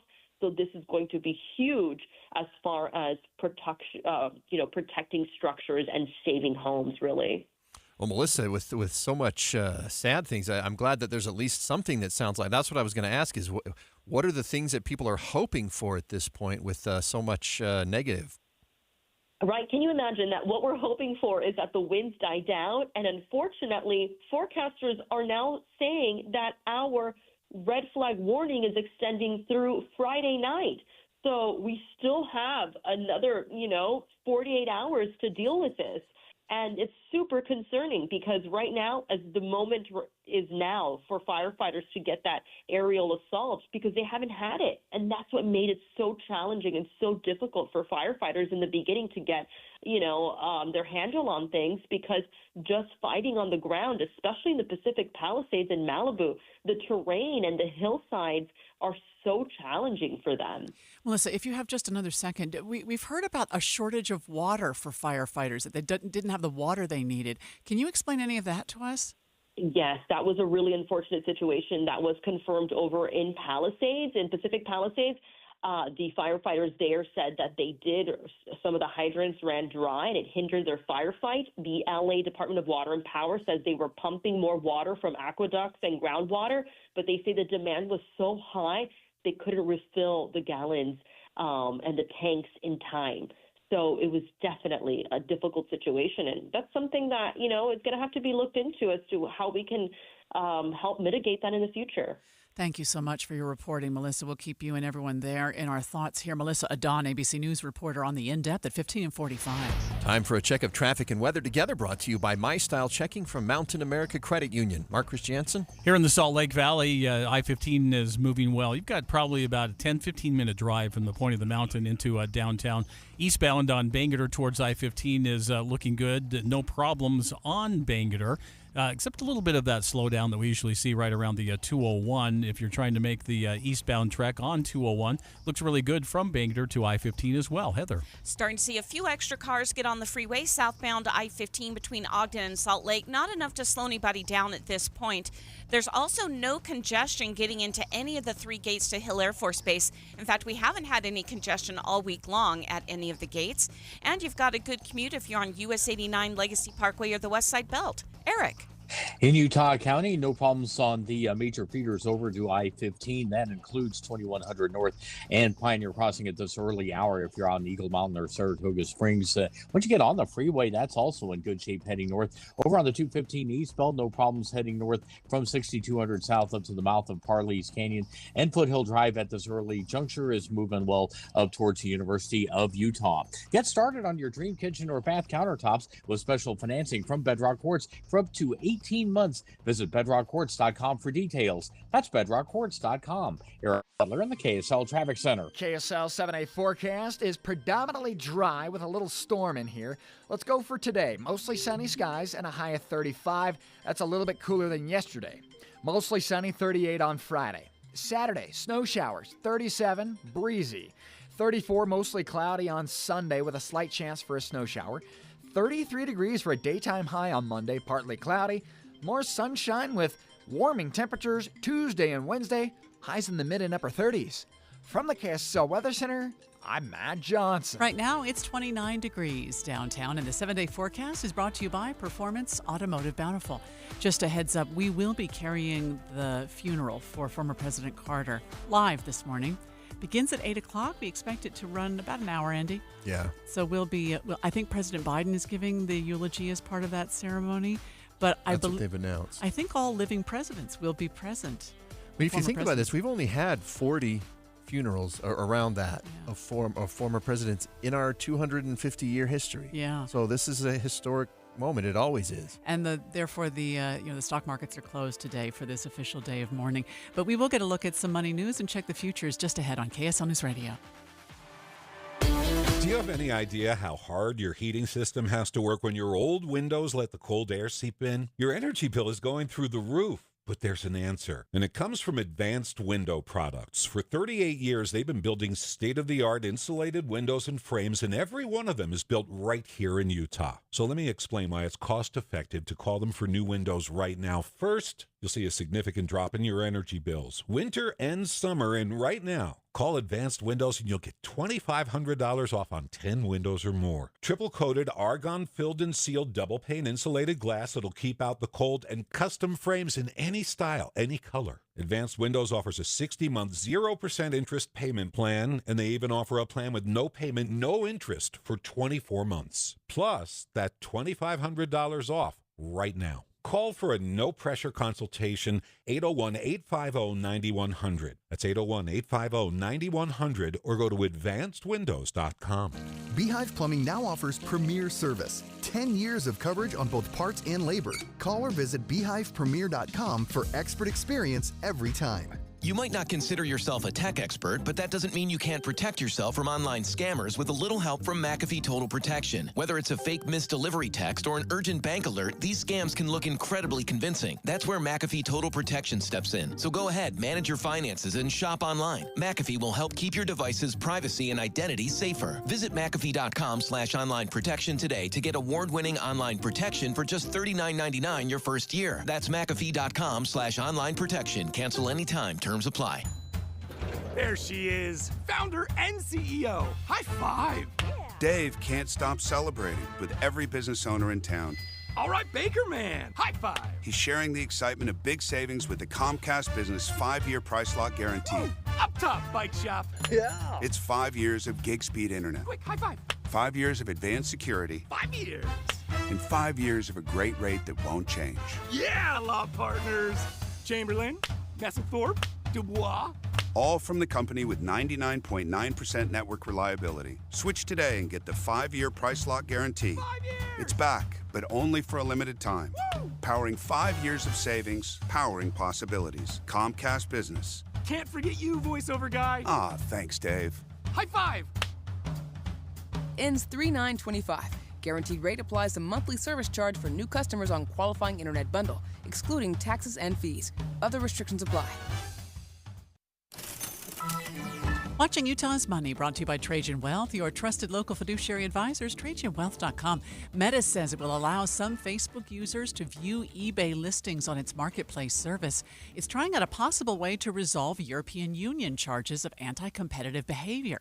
Brussels slapped the company in November with a penalty of nearly 800 million euros for what it called abusive practices involving Marketplace. Well, looking at the pumps, gas prices are sitting around the average price per gallon in the U.S. AAA says in Utah, a gallon is running for $3.07, a national price, $3.06. Hiring announcements in the U.S. hit their lowest point since 2015. Reuters reports that hiring was down 1.3% in 2024. Planned job cuts hit 760,000, the highest since 2020. Checking your money at this moment, of course, the stock market's going to stay closed today for the National Day of Mourning, but Dow futures trading about even right now at 42,880. NASDAQ futures down 33 3/4, and S&P futures down 6 to 59.53. Traffic is filling in just a bit on the I-15 corridor through Utah, Salt Lake, and Davis counties. We'll take a look at it. Traffic and weather coming up next. You bought a house, or maybe you're building one, but it just isn't feeling like home. Not yet. AMC Building Materials has this undeniable knack for transforming a house into a home. Your home. How do they do that? They combine years of exceptional kitchen and bath creations with your ideas. In fact, customer satisfaction is their #1 priority. You know what you want. You know it's not going to be cookie cutter. And this is exactly where AMC shines. AMC delivers exceptional quality, bold style kitchen and bath designs, along with their exceptional value and a timeline you'll love. Most projects are complete by the elite AMC professional installers in under 10 days. Immerse yourself in the beauty, function, and feel in person at the AMC Building Materials Showroom in Salt Lake City. Get directions and schedule your free estimate at amckitchenslc.org. AMC Building Materials, transforming your house into a home. amckitchenslc.org. The best parts of KSL News Radio are so easy to use in the car. Catch the biggest stories affecting Utah's communities throughout the morning. If you miss a newscast, the next one is just a few minutes away. Plus, we have traffic updates every 10 minutes on the 9s like clockwork. We try to make it easy for your commute, mornings and afternoons. Rely on KSL News Radio. KSL News Time 6:29. Traffic and weather together every 10 minutes on the 9s. Brought to you by My Style Checking from Mountain America Credit Union. Mark Christiansen. Just looking at the camera over the point of the mountain, starting to see a heavier traffic pattern moving southbound and northbound into the Salt Lake Valley here over the point, and then it leads through Draper, Sandy. No delays, though, and so you can keep the pedal to the metal, and you'll be downtown before you know it. No problems on 215. Bangor in good shape from the south end all the way to 201. Heather? We're also delay-free through Weber and Davis counties, although we're starting to see a bit more traffic, especially on I-15 southbound as you make your way between Clearfield and Centerville. We're also starting to see just a little bit of congestion on US 89 near Harrison Boulevard. That's very typical. And then if you continue on US 89 where it turns into Washington Boulevard, that's getting pretty heavy northbound toward 40th Street. Eric. Along the Wasatch Back, US 40, no problems between Heber City and Park City, and getting into Park City this morning. Right now, it's no problems on Kearns Boulevard, westbound or southbound on 224. We'll see how that develops throughout the morning. I-80 through Parley's Canyon looking good if you're heading from the mouth of the canyon out to the Kimball Junction exit. Teens can get up to $200 with a Teen Learn and Earn account, plus continue earning rewards as they master the essentials of finance. More at cypresscu.com/teen. Eric Butler, KSL Traffic Center. Let's get a look at today's forecast. Looks like we'll get up to 35 degrees, mostly sunny today, 38 tomorrow. We have some snow coming in on Saturday, and then it'll get colder after that storm moves out down into the low 30s for the beginning of next week. Right now, downtown, mostly cloudy and 29 degrees.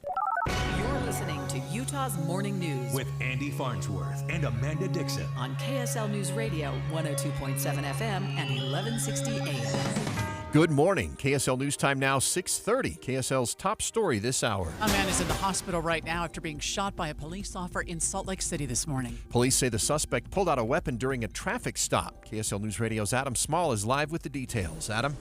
Hey, Andy, police say this happened just before 2 this morning when an officer was conducting a traffic stop near 375 South, 765 West. Salt Lake City Police Detective Michael Ruff says a man not involved in that stop approached the officer, leading to some kind of altercation. The 32-year-old man produced a weapon of some sort during this altercation. The officer ended up firing at least one shot, striking that 32-year-old man, and he was taken to a local hospital with critical injuries. Now, we're keeping an eye out for any update on the man's condition. Now, since this was an officer-involved shooting, Unified Police have now stepped in to investigate the incident. Live, Adam Small, KSL News Radio. An antitrust lawsuit has been filed against 6 of the nation's largest landlords who use the same software that sets rent prices, including for many units here in Utah. KSL News Radio's Alessandra Gurr begins our team coverage. The U.S. Justice Department added 6 large landlords to their lawsuit against RealPage, which is a program that uses rental data to suggest rent prices to landlords. The suit alleges that these landlords participated in a scheme with RealPage to lower competition using confidential price and lease conditions to keep rent high nationwide. At least 135 multifamily rental buildings in Utah are owned and operated by a landlord listed in the lawsuit. The original complaint also alleges RealPage unlawfully maintained its monopoly over multifamily dwellings nationwide, commanding approximately 80% of the market share. In a statement, RealPage says its software, quote, reacts to the market realities. It does not drive them. Unfortunately, it's not just rentals. Affording a home mortgage has also been a struggle for many Utahns. But Zillow says the Utah's real estate market will be among the top 10 in the country this year. KSL News Radio's Candy Zalale continues our team coverage. Salt Lake City is the only city in the West to make it to the top 10, climbing up 18 positions compared to last year, with home values projected to increase by 2.3%. Deseret News reports that despite the market's growth, Utah is the third least affordable state for home buyers, with the median home price being well beyond the financial reach of many locals. Other western states like Montana, Idaho, and Washington are also on the least affordable housing list. Candy Zilale, KSL News Radio. KSL's top national stories this hour. In about an hour and a half, the nation will bid farewell to former President Jimmy Carter. ABC's Christian Cordero is in Washington, D.C. as they prepare for the funeral. Today, Carter's casket arrives at the Washington National Cathedral for a national funeral service that includes the U.S. Marine Orchestra, the Armed Forces Chorus, and generations of dignitaries tasked with putting Carter's legacy into words. The former president this afternoon travels home to Plains, Georgia, one last time. We'll bring you President Carter's funeral live starting at 8 a.m. this morning on KSL News Radio and KSLNewsRadio.com. Firefighters around Los Angeles are now dealing with 6 wildfires and over 2,000 homes and other buildings that have burned. ABC's Kana Whitworth is in the Pacific Palisades area this morning. The Palisades fire scorching everything in its path, disintegrating homes and vehicles. Residents like Curtis losing everything. It's just pretty devastating. 65-year-old Randy Stokel says his neighborhood has been turned upside down. It's a tough day today. And the fire swept through the Altadena neighborhood of Lisa Marie Burnside and Stuart Brawley, leaving it unrecognizable. It's really hard to process what a town that's been decimated by fire looks like. Shelters packed with evacuees. So many residents don't know if their home is still standing. At least 5 people have died in the fires. Be sure to stay with KSL News Radio throughout the day for updates. First look traffic now, and here is Mark Christiansen. I-15 clear and clean from Ogden to the Salt Lake Valley. Orem Provo headed northbound towards the Salt Lake City area. Also, you're looking at about a 25-minute drive to the point of the mountain, and from the point of the mountain to downtown at freeway speeds. Mark Christiansen in the KSL Traffic Center. President-elect Donald Trump made a call to Justice Samuel Alito just hours before Mr. Trump's attorneys filed an emergency request with the Supreme Court to block a New York judge from moving forward with sentencing. ABC Chief Washington correspondent Jonathan Karl says the justice is now trying to clear up any misunderstandings. Justice Alito in that statement said that they did not speak about this emergency stay that would then be filed just hours later. In fact, Justice Alito told us that he didn't even know about the emergency stay. And he said they also didn't talk about any other matters that could potentially come before the Supreme Court. In a statement released by Justice Samuel Alito's office, the president-elect and Alito talked about hiring a former clerk to join the Trump administration. Utah lawmakers are looking at changing who writes the state's constitutional amendments after major issues in the last legislative session. KSL News Radio's Alexandria Bonilla reports. Amendment D was thrown out after the state Supreme Court found that the language used was confusing and misleading. Now, to avoid that situation in the future, House Minority Leader Angela Romero is sponsoring a bill to change authors. Currently, the House Speaker and Senate President write the titles and questions submitted to the legislature, but Romero wants to make it more of a nonpartisan effort by employing the Office of Legislative Research and General Counsel to write them. The bill will be on the docket in the legislative session this year. Alexandria Bonilla, KSL News Radio. The Salt Lake City Council is considering changes that will impact how much residents and businesses pay for water. Details from KSL News Radio's Don Brinkerhoff. Currently, everyone pays basically the same price for every 100 cubic feet of water they use, but under this new proposal, using more water will cause the price for each 100 cubic feet of water to go up. KSL.com reports about half of the city's residential customers will see a modest increase in their water bill, while high-volume users will notice a significant increase. If adopted by the City Council, these pricing changes would go into effect in July. It is a crash-free commute so far this morning along the Wasatch Front. That's good news. We'll take a look at it. Traffic and weather together coming up next. Utah's news, traffic, and weather station, as close as your pocket. I usually go to the KSL app. Because it's on your phone, you have such a wide ability to choose what you're listening to. That's the only news app that I use. Listen anytime, anywhere with the KSL News Radio app. Are you taking GLP-1 injections like semaglutides, but wondering how you can keep the weight off long term? Or maybe the weight just isn't coming off as quickly as you thought it would. If you weren't given a specific food plan to follow, you might be at risk of putting the weight back on once the injections end. At SaltLakeCityFatLoss.com, our supervised nutrition plan could help support you and maximize your weight loss results now and empower you with the tools to keep the weight off long term once the injections end. Hey, I'm Dave Noriega. I know you love resolutions. How about a new you in the new year? Do what I did. Make that call to Salt Lake City Fat Loss. I lost 57 pounds in 60 days. That's right. Lose up to a pound per day with Salt Lake City Fat Loss. At SLCFatLoss.com, we offer a proven approach to losing up to 1 pound of fat every day without exercising or prepackaged foods or counting calories. Plus, our strategies can help you keep the weight off long term. Don't wait. Go to SLCFatLoss.com to schedule your free consultation. That's SLCFatLoss.com. Results may vary. Welcome to Staples. I am so pumped. My business is going to kill it this year. Awesome. How can I help? First, a new computer. With Staples Home and Office Hot Deals, you save big on tech. And new posters. Save on custom printing, too. And, a new chair? A chair? Who has time to sit? Maybe all your new clients? Now you're talking. With Staples Home and Office Hot Deals, you'll find huge savings on custom prints, storage, chairs, and tech. And now save up to $175 off your print order. Exclusions apply. Visit staples.com/print for details. Ends 2/1. Wesley Financial Group is not a law firm. Do you find yourself stuck in a timeshare? Get the real facts about the timeshare industry and your options for cancellation. Chuck McDowell, founder of Wesley Financial Group, has put together a free information guide that reveals the secrets the timeshare industry doesn't want you to know, including the 5 ways to get rid of your timeshare. Call now and get this timeshare cancellation guide absolutely free. Call 800-838-6161. That's 800-838-6161. 800-838-6161. If you're just joining us this morning, there is a man in the hospital after being shot by a police officer in Salt Lake City early this morning. It happened about 2 a.m. Adam Small is covering the story for us on KSL.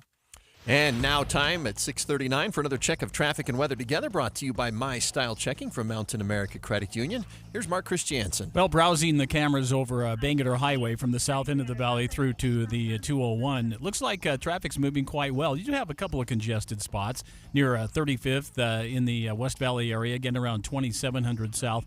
And then towards the 201, always a little bit tied up at this time in the morning here. Eastbound to 201 in good shape through the construction zone, no problems towards I-15. And I-15 is pretty much wide open from the South Interchange, Draper area, from the Draper area to the South Interchange and then into downtown. Heather? Washington Boulevard has most of our congestion right now in the Ogden area, but it's not very much. And it's heading northbound as you make your way toward 40th Street and just a little bit after that as well. You also have just a little bit of backup on US 89 at the Harrison Boulevard interchange when the light turns red, but you're still traveling at freeway speeds on I-15 Legacy Parkway and the West Side Belt. Eric? Haven't heard of any crashes so far in Utah County. I-15 is strong, northbound from Santa Quin all the way to Point of the Mountain. That's a 30-minute drive. Got a little bit of stoplight slowdowns, just a little, though. Northbound State Street in Orem as you work your way from 400 south up to 800 north. If you're out in Eagle Mountain, northbound Mountain View corridor now is starting to get a little bit busy, heading up to Redwood Road where it turns into 2100 north. This January, a fairy tale comes to life at the Capitol Theater as Utah Opera presents Hansel and Gretel. Don't miss this enchanting production, perfect for families and opera lovers alike. Eric Butler in the KSL Traffic Center. With the core of high pressure positioned off to our west, that puts us under cool, dry northerly flow. I've got a high of 35 today, mostly sunny skies. Overnight dropping off to 22. Tomorrow's mostly sunny, 38. Then a chance for snow showers working into Saturday. From the KSL Weather Center, I'm Matt Johnson. It's cold this morning, 28 degrees downtown. Many of our listeners, Andy, will remember that terrible murder-suicide that happened in West Valley. A whole family wiped out, with the exception of one teenager who survived. And I've been thinking about that boy and wondering how he's doing. His family and friends actually talked to KSL TV's Garna Mahina, and they're reporting on his condition. So we'll learn more. That's just ahead on KSL News Radio. Streaming live at KSLNewsRadio.com and on the app for KSL News Radio. We're Utah's news, traffic, and weather station.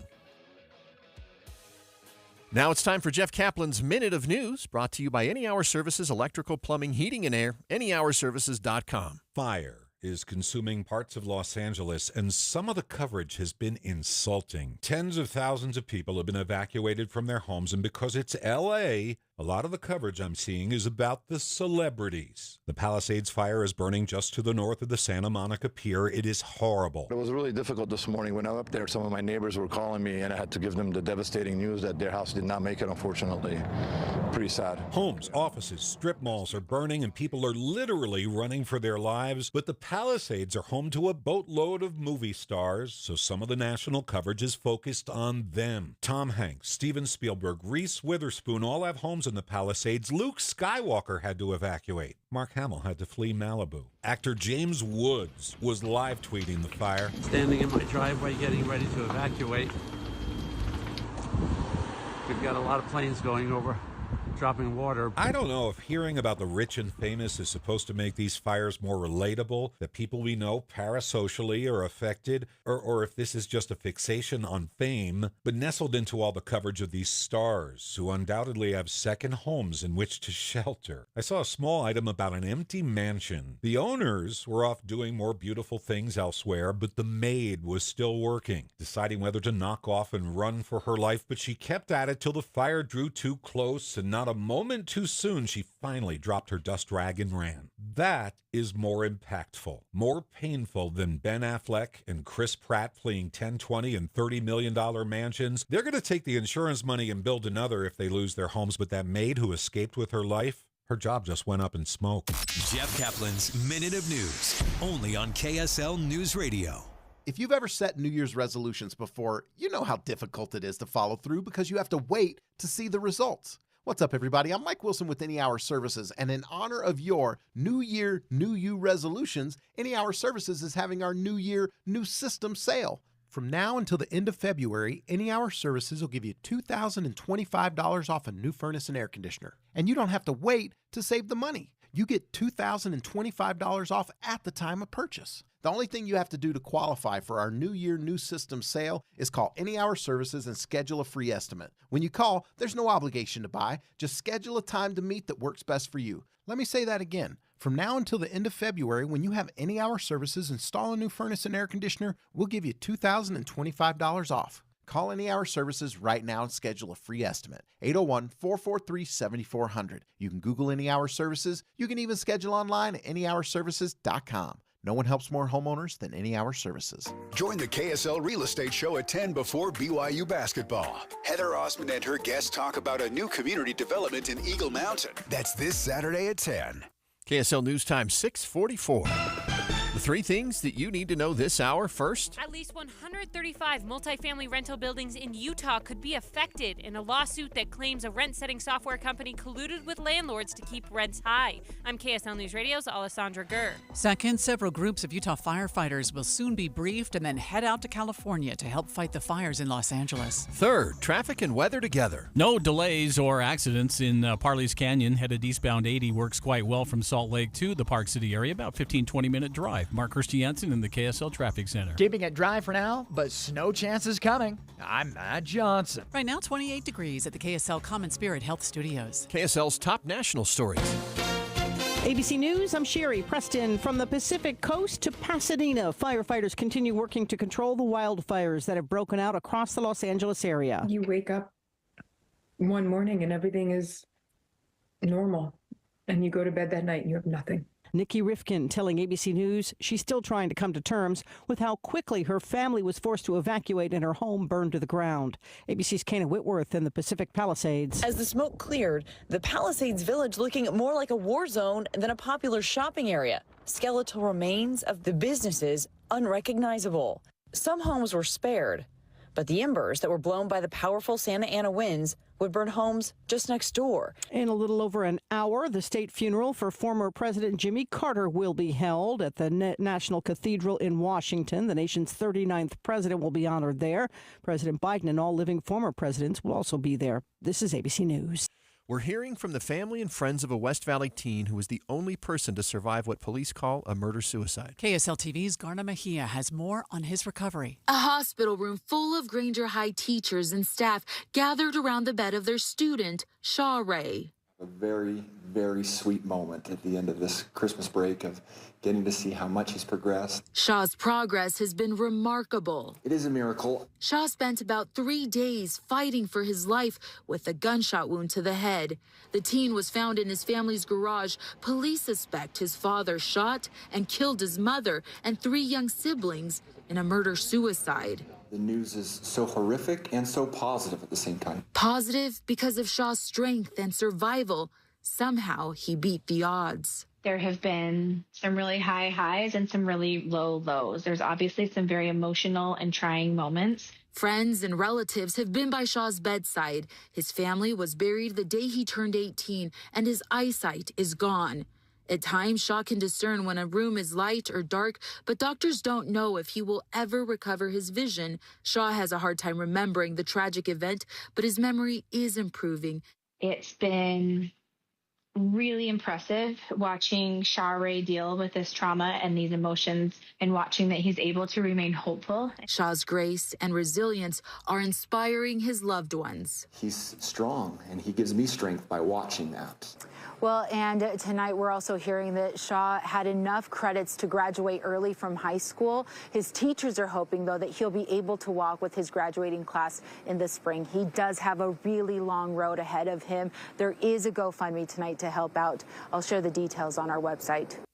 That's at ksltv.com. I can't imagine the road ahead for that young man. So glad he has family and friends and loved ones around him to help him on this journey, which is going to be extraordinary. And if he is able to walk, that's going to be such a great moment for both him and his classmates, just to kind of celebrate together. Right. That's the In-Depth at 15:45. KSL News Time coming up on 6:49. Traffic and weather together, brought to you by My Style Checking from Mountain America Credit Union. Here's Mark Christiansen. Well, it's almost like a holiday morning today as far as the traffic flow goes, Andy. It's lighter than normal coming off the point of the mountain right through Draper, Sandy. Just a little bit slower at the on-ramps there, 123rd, 114th, and 106th. You'll find minor brake lights and delays through the area there, but then you get to the south interchange and through Murray. It's at full speeds. Heather? We do have some debris on the roadway. This is northbound I-15 as you approach the Warm Springs Road exit in North Salt Lake. Looks like it's a tire or part of a tire blocking center lanes. We don't have a whole lot of traffic in that area, so it's not really causing delays, but you may need to use a bit of caution. Most of our traffic is southbound I-15. You're still 30 minutes or less from Ogden to Salt Lake, with some heavier traffic flows between Clearfield and Centerville. Eric? About 20 minutes northbound I-15 from Provo to Point of the Mountain if you're in Utah County this morning. And getting out through Provo Canyon, that looks good. Highway 6 through Spanish Fork Canyon also in good shape if you're heading down to Price. Out in Tooele County, SR 36 right now is moving along well northbound from Tooele up to I-80. Is the IRS harassing you, garnishing your wages, or threatening asset seizure? Get immediate relief. Contact Utah Tax Attorney Jordan Wilcox. Visit endtaxworry.com. That's endtaxworry.com. Eric Butler in the KSL Traffic Center. KSL 7-day forecast has northerly flow locked in for the next 7. It'll be chilly. Mostly sunny today with a high of 35. We keep it dry tomorrow, 38. 37 with a chance for snow showers on Saturday, and it'll be a little bit breezy out of the north. Mostly cloudy with a 30% chance for a shower on Sunday, 34. 33 partly cloudy on Monday, Tuesday's 35, back up to 38 on Wednesday. From the KSL Weather Center, I'm Matt Johnson. And right now it's 28 degrees downtown, and the 7-day forecast is brought to you by Performance Automotive Bountiful. Tonight, the Miami Heat are in town. The Jazz take on the Heat. Let's see, is that a 7 o'clock tip, I think? 6 o'clock? Pregame, but we have tickets to give away. Lower bowl tickets, Andy. Ooh. These are good seats. So you can get in on this giveaway for the game tonight just by texting the word jazz to 57500. Just jazz all by itself. If you type in like Go Jazz or Utah Jazz it won't send you to the portal, so you have to type just the word jazz. Now, coming up next hour, right around this time, about 7:45, we'll give you a second word that you can also text in, so that will double your chances. Yeah, and remember, the Jazz beat this team by 40 in Miami just last week, so you could be getting to see a Jazz win tonight. Yeah. You can't say that about every opponent that comes in. Right. It'll be a good game for sure. So make sure you stick around. That'll be at 7:45 this morning here on KSL News Radio. Have you been wondering what happened to Master Electrical Services? Where did they go? You mean the Master Electrical Services that's been serving Utah since 1954? Yep, them.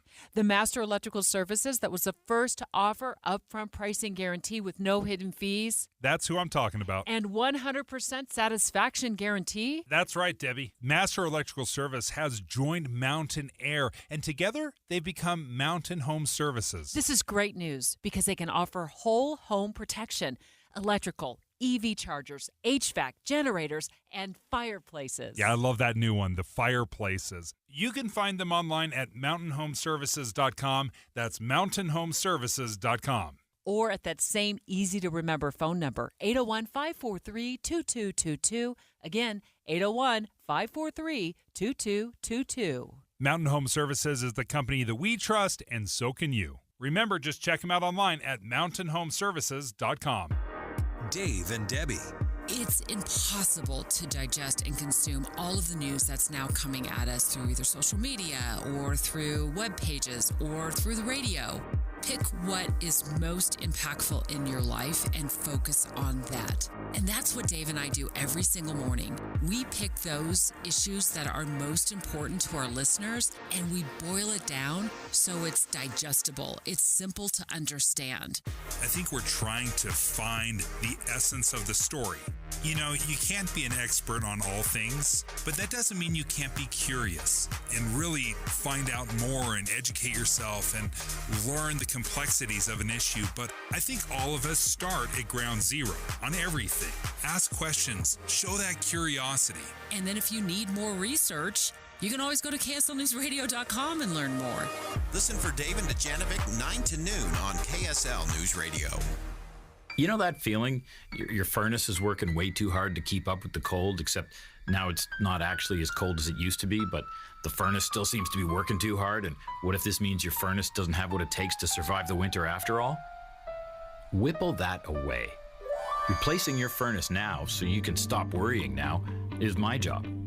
Make your problem my problem. Whipple Service Champions. Visit whipplethataway.com for our current special offers. Watching Utah's Money, brought to you by Trajan Wealth, your trusted local fiduciary advisors, TrajanWealth.com. China's exports of electric vehicles are expected to slow down this year. Reuters reports that sales of EVs, plug-ins, and hybrids will see their weakest growth since 2021. The California fires could cost, we were just talking about that this morning, could cost an estimated $50 billion in damages. That's according to AccuWeather. It would be one of the worst economic losses on top of just how devastating it's been for so many families due to a natural disaster. The most expensive natural disaster was Hurricane Katrina, 2005. That was $200 billion. Well, advertisements don't seem to be subscribers' biggest concern, according to Disney. The company says their streaming platforms, that's Hulu and Disney Plus and ESPN Plus, have an estimated 157 million global active users on its ad-supported tiers. They're cheaper and help the company make money. Disney CEO Bob Iger says they're trying to steer customers toward the ad-supported tiers. The Dow and the NASDAQ closed today for a national day of mourning. President Carter's funeral beginning at 8 o'clock this morning. The bond markets, I think, are up for a brief time this morning, but let's get a look at futures.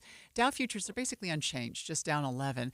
S&P futures down 7.5. The NASDAQ futures down 33. Well, it's been pretty light in the traffic this morning, but we are starting to see some heavier spots on North 15 coming out of Utah County. We'll get a full check of traffic and weather coming up. Hi, this is Doug Wright, and over the years, you've heard me praise the Connecticut soft water systems. You've heard that so often, you might be tempted to chuck a shoe at your radio. Well, hang on, because I've got some great news. Get this, Connecticut will pay you $50. I'm not kidding on this. They'll pay you $50 to buy a competing water softener from another dealer. Ready for the rules, though? Well, they're pretty simple. Invite Connecticut of Utah to your home for a free estimate on a Connecticut water softener.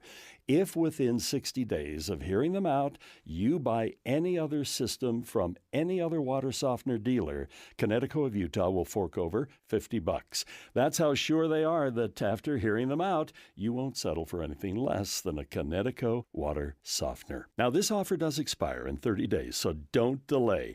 Call Northern Utah's authorized Connecticut dealer, Connecticut Quality Water Systems of Salt Lake, 801-576-8600, or log on to softwaterutah.com. That's softwaterutah.com. Tell them Doug sent you. Hey, can you blow up some balloons for Jack's party? I can't. I'm so congested. You need Sinex Saline from Vicks. Sinex Saline Nasal Spray? Yeah, just Sinex. Breathe. Sinex Saline instantly clears everyday congestion associated with colds and year-round allergies with a gentle, ultra-fine mist that's no mess and easy to control. Daddy, we need more balloons. On it. Enjoy life's important moments without congestion. Try Sinex Saline from Vicks. Just Sinex. Breathe. Use as directed. Okay, I have to tell you, I was just looking on eBay where I go for all kinds of things I love, and there it was. That hologram trading card. One of the rarest, the last one I needed for my set. Shiny like the designer handbag of my dreams. One of a kind. eBay had it, and now everyone's asking, ooh, where'd you get your windshield wipers? eBay has all the parts that fit my car. No more annoying, just beautiful Whatever you love, find it on eBay. eBay. Things people love. In 2024, dating is a disaster. We've been ghosted, breadcrumbed, stuck in situationships. Hi, I'm Debbie. I'm Caitlin. Welcome to our new podcast, Dating at Her Age. Dating has been so dicey for us, so we asked KSL, can we launch an all-new podcast about it? People use these dating apps. You're not really dating when you're on the dating app. Dating at Her Age. Brought to you by Mountain Home Services. A new episode drops every Thursday on KSLNewsRadio.com. And coming up on 6:59, traffic and weather together every 10 minutes on the 9. It's brought to you by My Style Checking from Mountain America Credit Union. Here's Mark Christiansen. Starting to see some heavier spots of traffic on your northbound I-15 travels from the point of the mountain just before the south interchange, right about 7200 south, right through Murray a little bit slow, and then towards the downtown area. Also off of Bangor at 201, starting to see some of that normal traffic slowing down there as well. Heather? Well, we do have this tire in the roadway, northbound I-15 before you get to the Warm Springs Road exit. Looks like it's over on one of the left-hand lanes next to the HOV, or actually maybe it's moved over to the HOV lane. Not a lot of traffic northbound 15, so we're not seeing delays, but UHP is going to slow traffic down here once they get there to remove that out of the way. And then southbound I-15, you've got some pretty heavy traffic right now between Clearfield and Centerville. You also have a good drive, no accidents on Legacy Parkway or the West Side Belt if you use those to get to the airport. Eric? I-80 through Parley's Canyon, that's all right. If you head through the mountains going out to the Kimball Junction exit, getting into Park City, at least right now, southbound from I-80 on 224 going by the canyons area where we do see some delays at times. That's looking good, as is Kearns Boulevard from US 40 westbound into town. I-15 in Utah County, that's in good shape too. Northbound from Santaquin to Point of the Mountain, that's a 30-minute drive. For a top quality kitchen or bath with top quality craftsmanship, call 3-Day Kitchen and Bath. They're always on time with no delays and meet all deadlines. Visit 3daykitchen.com. Eric Butler in the KSL Traffic Center. Today's high should be around 35 degrees. We are watching a live camera from the U.S. Capitol where there are special military body bearers who are preparing to move President Carter's body from the Capitol Rotunda. We'll have updates here on KSL. KSL FM Midvale. KSL Salt Lake City. From the KSL Common Spirit Health Studios, this is KSL News Radio. Utah's news, traffic, and weather station. It's 7 o'clock on Utah's Morning News. I'm Andy Farnsworth. And I'm Amanda Dixon. KSL's top story on the 7 o'clock report. At this time yesterday morning, Los Angeles firefighters were dealing with 3 major wildfires. Today, there are now 6 major fires and thousands of homes have burned. Parents' house burnt down, my grandparents' house burnt down, and my aunt and uncle's house. The latest fire started near Hollywood. A brand new fire start that could be as serious as anything else we have seen in the last 24 hours if it does not get under control. And we can only hope and cross our fingers and pray that they can get as many air resources on this as soon as possible and continue to drop water on this fire.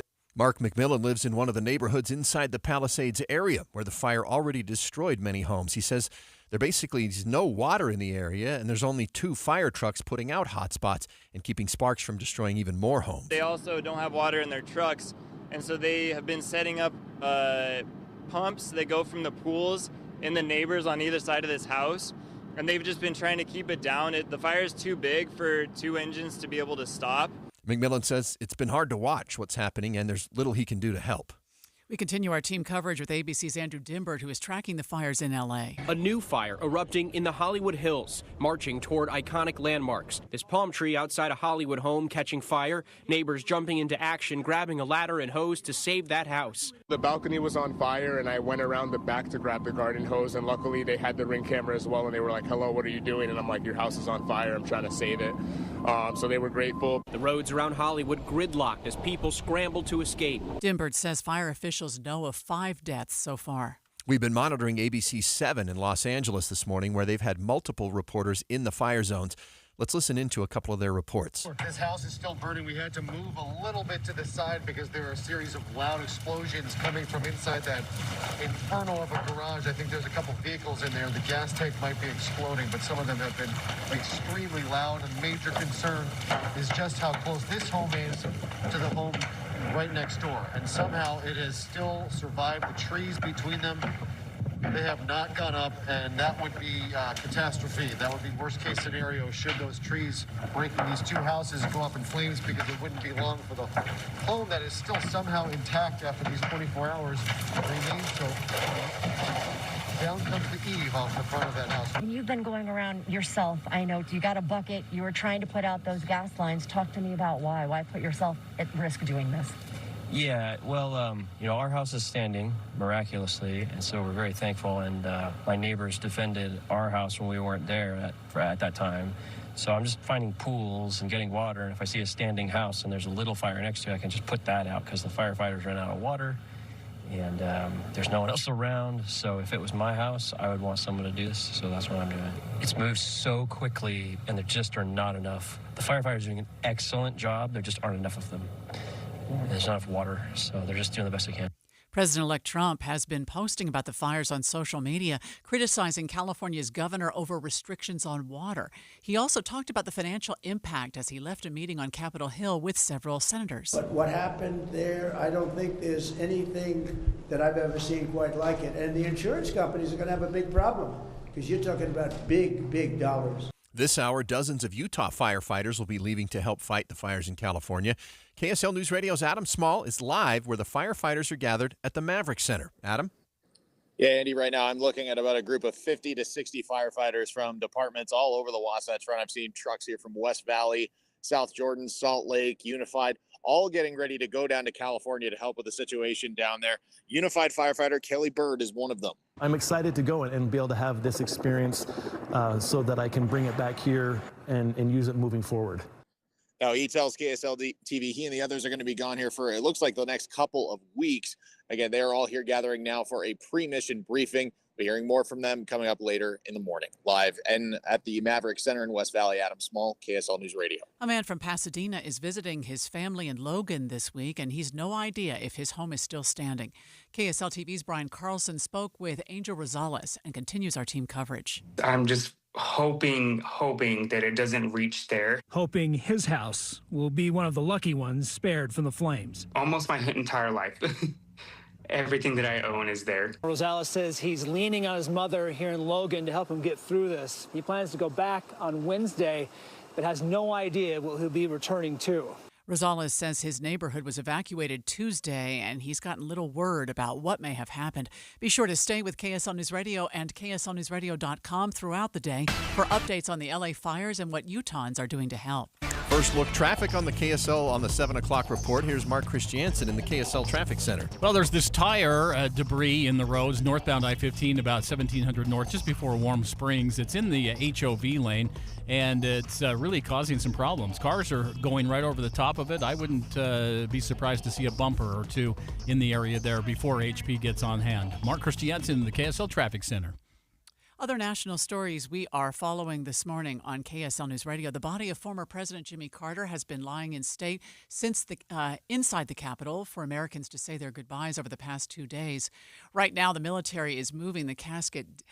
They just moved it down the Capitol steps. They're now preparing to put the casket into the hearse. It's on its way to the National Cathedral. D.C. resident Quentin Foster was among those paying his respects. Carter to come along with the level of integrity that he demonstrated in every area of his life. He was just what the country needed at the time.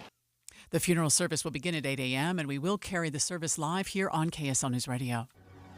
The Park City Professional Ski Patrol Union took a vote and ratified their new contract with Vail Resorts. The two groups had reached a tentative agreement late Tuesday night. The union says they're working on creating a plan for getting back to work starting today.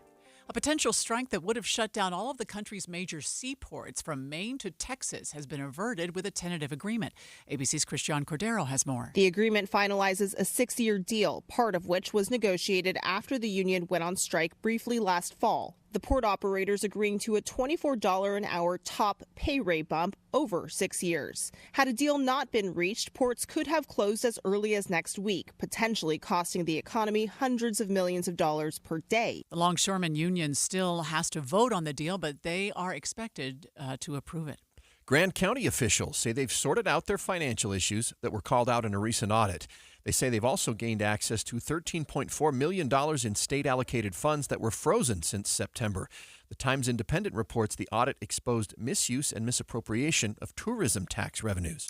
Federal regulators and the flying public are not the only ones watching to see if Boeing can move past its quality control problems. I'm Heather Bosch. The head of the FAA said it, and a stock analyst agrees. Culture won't change overnight. Ron Epstein, Bank of America Security Senior Aerospace Analyst, weighing in on CNBC about Boeing's need to improve its quality and safety standards, proven poor by 2 deadly MAX crashes 5 years ago and the more recent door plug blowout. This is stuff that's gone back probably over the last 15, 20 years, and I would expect it to take at least 5 to 10 years to change. He says investors want to see Boeing shift its culture toward quality, fix its production systems, and invest in innovation moving forward. Boeing's stock ended down on Wednesday. Tough times ahead for Washington-based outdoor store REI. The co-op announced it's laying off more than 400 employees nationwide. The company says it's also ending its experiences division, which includes popular outdoor classes, events, and tours. Here's longtime member Ryan Tavitas. Maybe not expected, but also not surprised. It seems like the economy's kind of tough right now, so I can see why it would be hard, but it does still make me sad to see it happening. REI lost $311 million in 2023, and the numbers look like they might just break even for 2024 with those layoffs. REI has 3 locations here in Utah. Washington County officials are nervous about southwest Utah's water supply because of their currently low snowpack. The county's Water Conservancy District tells St. George News that the 28% of normal snowpack is one of the lowest they've had in years. KSL News Time now 7:09. Time for a check of traffic and weather together every 10 minutes on the 9's, brought to you by My Style Checking from Mountain America Credit Union. Here's Mark Christiansen. Starting to see some good traffic patterns, slowing from the point of the mountain now through the Draper and Sandy area, and as you make your way further towards downtown, it's just right around, looks like Murray, just a little bit at 53rd South, a little heavier traffic as you approach the I-80 split as well. No problems making your way eastbound on 201. That remains in really good shape, even through the 3200 construction zone. Heather? We still have this tire in traffic northbound I-15 just before you get to the Warm Springs Road exit in North Salt Lake. It's in the HOV lane, and we've got a lot of people following each other way too closely. So one car will swerve around the tire, but the one behind it is following too closely, doesn't see it, drives over it, it flies up in the air. So could be seeing some bumpers come off some cars any time now. UHP, once they get there, is going to stop traffic so they can remove all these debris pieces from the roadway. Southbound I-15 getting pretty heavy, not slowing down yet, though. Still under 30 minutes from Ogden to Salt Lake. Eric. 24-minute drive northbound I-15 in Utah County from Spanish Fork up to Point of the Mountain, and we are seeing some of the streets starting to fill in a little bit. Mountain View Corridor, for instance, northbound from SR 73 up to Redwood Road, and then that turns into 2100 north, and you got some slowdowns there on the eastbound side approaching Triumph Boulevard to out in Tooele County. SR 36 still moving along at a good pace northbound from Tooele through Stansbury up to I-80 at Lake Point. When you choose Performance Automotive and Bountiful, you're choosing convenience with 4 dealers inventory. Performance Ford Lincoln, Performance Honda, Performance Toyota, and Truck Country all in one place. PerformanceBountiful.com. Eric Butler in the KSL Traffic Center. KSL hourly forecast. I got temperatures in the mid-20s at 7 a.m. with mostly clear skies. Into the lunch hour, a light northwest breeze. Temperatures right around the freezing mark with sunshine. By afternoon, mostly sunny, topping out at 35 degrees. From the KSL Weather Center, I'm Matt Johnson. And right now, it's 28 degrees downtown. Coming up in a moment, we've heard reports from California that some of the fire hydrants ran out of water. How does that happen? We're going to hear from a North Tooele Fire District, a public information officer, to help us get a look at that just ahead on KSL News Radio. Now, we told you yesterday how hard it is to find eggs at the grocery store. Now we have updated info on how much you're paying for them when you do find them. Nationally, egg prices are up more than 60% in the last year. Shoppers like Andy Gordon say they're getting creative to make it work. It's just the 2 of us, so we don't have to budget as much as people with larger families, but it's really impacted the way we shop. Bird flu, the cost of labor, feed, and fuel all contribute to the increase. Forbes magazine calls the price surge a perfect storm of disease, costs, and demand. The Sandy Police Department is making some updates to their online reporting system. KSL News Radio's Candy Zilale has more. The new system now allows for live online reporting and is directly tied to Sandy PD's record management system. There are also other components like an added AI feature that helps generate questions about the nature of the crime or incident being reported, being able to pinpoint the exact location of the crime or incident, and updating an ongoing case. Sandy Police Sergeant Greg Moffitt says these changes will make it easier for Sandy residents who may be too busy to report a crime. Don't feel that it's an inconvenience to call us still. We do like that personal interaction with our citizens. In-progress crimes cannot be reported online and require in-person reporting. Candy Zilale, KSL News Radio. Some of our women's college basketball teams hosted games last night. The 22nd-ranked Utah Utes had a rough night at the Huntsman Center, losing by 24 to the higher-ranked, the 12th-ranked Kansas State Wildcats. BYU women's team hosted Houston at the Marriott Center, and they picked up their first conference win of the season, beating Houston by 14. Utah State's women's team was also in action at home. They unfortunately lost to Boise State. The Oscar nomination announcements have been delayed as a result of the fires in L.A. The nominations have been pushed from the 17th to the 19th, according to the L.A. Times. Some Oscar precursor events have been canceled as well, including the BAFTAs, the AFI Awards Luncheon, and the Critics' Choice Awards. Trending this hour on the 7 o'clock report, Christmas may be over, but an overdue present was given to an Illinois man this month. It was overdue by 46 years. Tim King was renovating his childhood home when he found a present that had fallen behind a wall in 1978. Oh, wow. It was some now vintage Matchbox toy airplanes. That's cool. The 55th season of Sesame Street has a star-studded lineup. It includes SZA, Chris Stapleton, Noah Kahn, Renee Rapp, and Samara Joy. Elmo says music brings people together. Sesame Street music director Bill Sherman says the secret to a great children's song is earworms on earworms. That's for sure. That'll get into the parents' heads, that's for sure. Right. KSL News Time, 7:14. The three things you need to know this hour. First, this morning, around 60 Utah firefighters are leaving for California to help with the response to the devastating fires burning around Los Angeles. I'm KSL News Radio's Adam Small. Second, the Sandy Police Department is making some updates to their online reporting system to make it easier to report crime. Third, traffic and weather together. Looks like this accident on the 53rd on-ramp for northbound I-15 off to the right-hand side, not really affecting traffic there. And there's still some heavy tire debris in the road if you're northbound 15 at 1700 North. Mark Christiansen in the KSL Traffic Center. Cool, dry, northerly flow, keeping things quiet today and tomorrow, then a chance for snow Saturday. From the KSL Weather Center, I'm Matt Johnson. And right now, 28 degrees at the KSL Common Spirit Health Studios. KSL's top national stories. From ABC News, I'm Sherry Preston. 5 people killed, 2,000 structures destroyed, and the fires are still burning in Los Angeles. My parents' house burnt down, my grandparents' house burnt down, and my aunt and uncle's house burned down. Family situation as entire neighborhoods in the Pacific Palisades, Altadena, Malibu, and other places burned to the ground. To see that whole front of Malibu just completely destroyed, it reminds me of the images I saw from Lahaina. It's unrecognizable. Los Angeles County Fire Captain Sheila Kelleher. President Biden canceling a planned trip to Rome to stay to handle federal fire response. Today, the president will deliver a eulogy at former President Jimmy Carter's state funeral, which begins in a couple of hours at the National Cathedral in Washington. As California burns, Texas freezes. ABC's Jim Ryan with more from Dallas. For days, road crews have been treating Texas highways and side streets with salt and water to keep the ice that's expected today from sticking. North of here, the brine is mixed with beet juice, says Oklahoma City Emergency Operations Manager Mike Love Jr. What it really does is it makes our salt work better. Schools across North Texas are closed, and hundreds of flights at DFW Airport and Dallas Love Field have been canceled. Across several southern states, schools are closed today because of freezing rain and snow in the forecast. The Hamas-run Gaza Health Ministry says today that 46,000 Palestinians have so far been killed in the war between Israel and Hamas. You're listening to ABC News.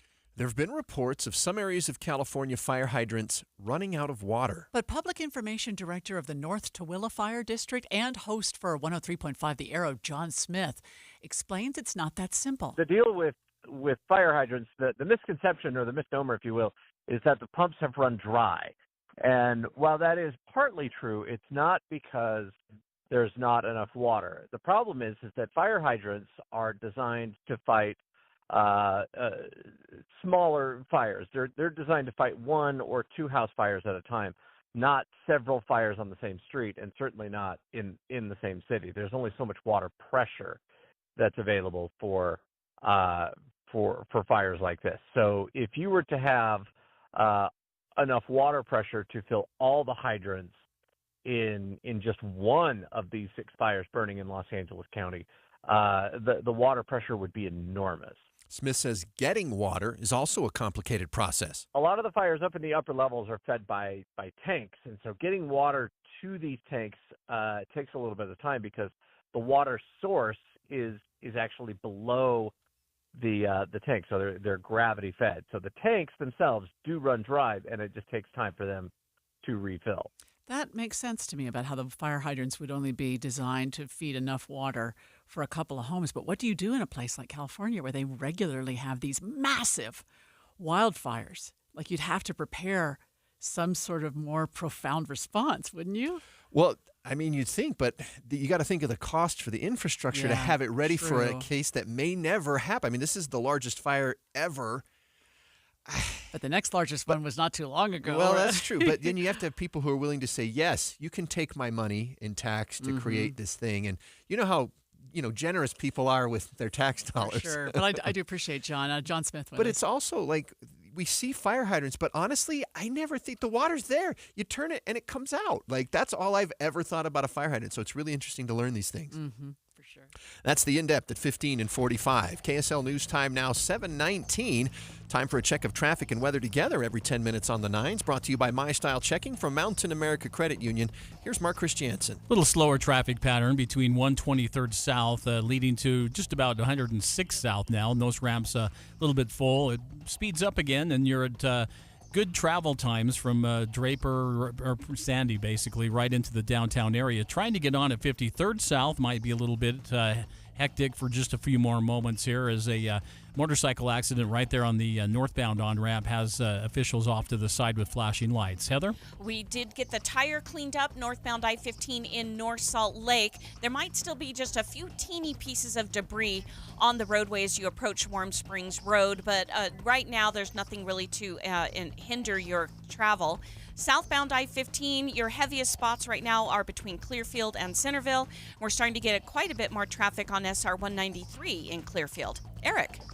No crashes down south. I-15 looks great in Utah County from Provo and Orem up to Thanksgiving Point on the northbound side. If you're on State Street or Redwood Road, also looking good northbound, but Mountain View Corridor northbound from SR 73 heading up to Redwood Road, that one intersection where Mountain View turns into 2100 North, that's going to be slow as usual. SR 36 traffic northbound from Tooele through Stansbury up to I-80, that's also looking good.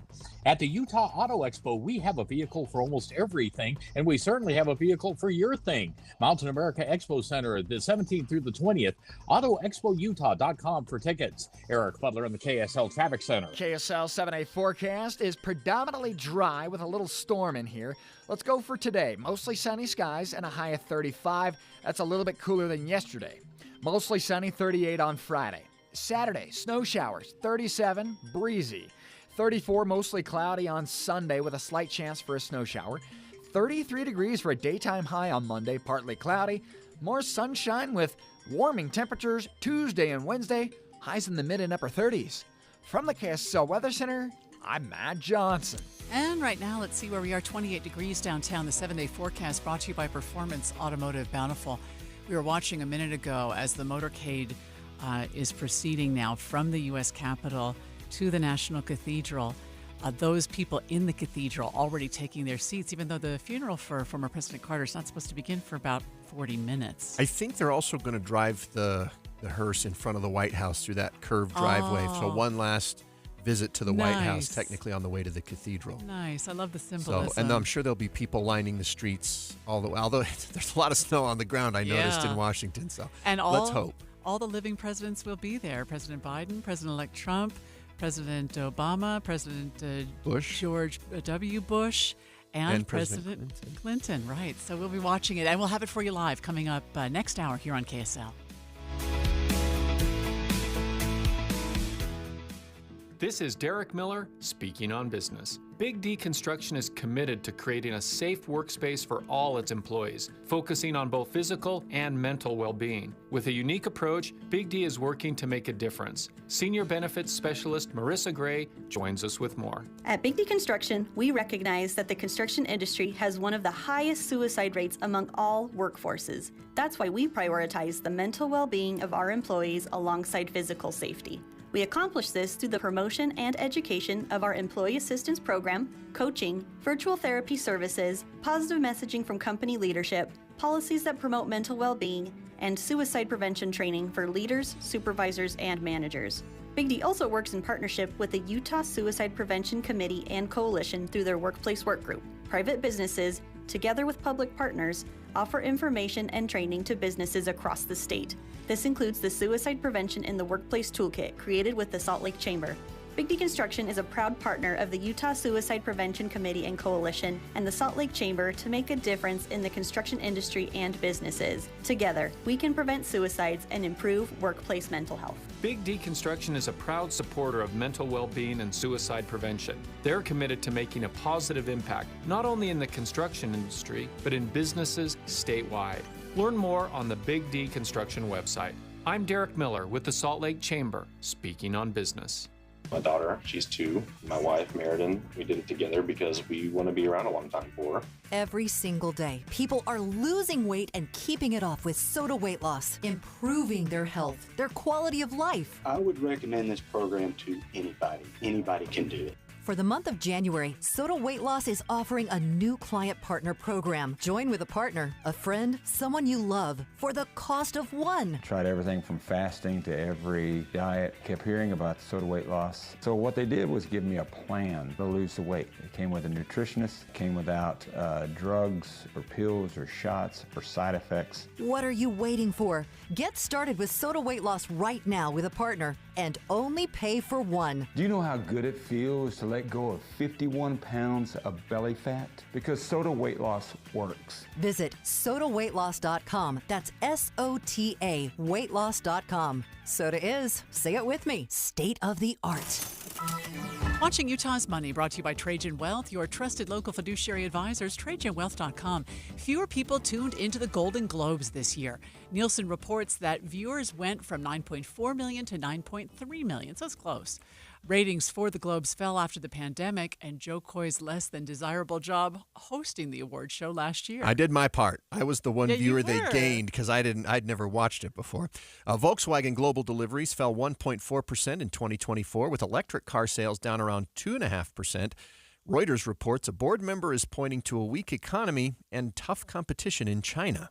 Eli Lilly's weight loss drug Zepbound is now covered by Medicare, but not for obesity. It's for the drug's treatment of sleep apnea. CNBC reports the latest approval from the FDA is broadening coverage and access to it. And your money at this moment, of course, the markets will be closed today in honor of President Carter and the National Day of Mourning. But the Dow Jones futures are down 84 to 42,796. The Nasdaq futures down 74 to 21,288, and the S&P futures down 18.5 to 59.40. We do have a crash at the bottom of the on-ramp from 5300 South in Murray to go to I-15 northbound. The right shoulder is blocked there. We'll take a look at that and the rest of your commute, traffic, and weather together coming up next. When might you be buzzed? When you suddenly love everything. You guys, I love this song.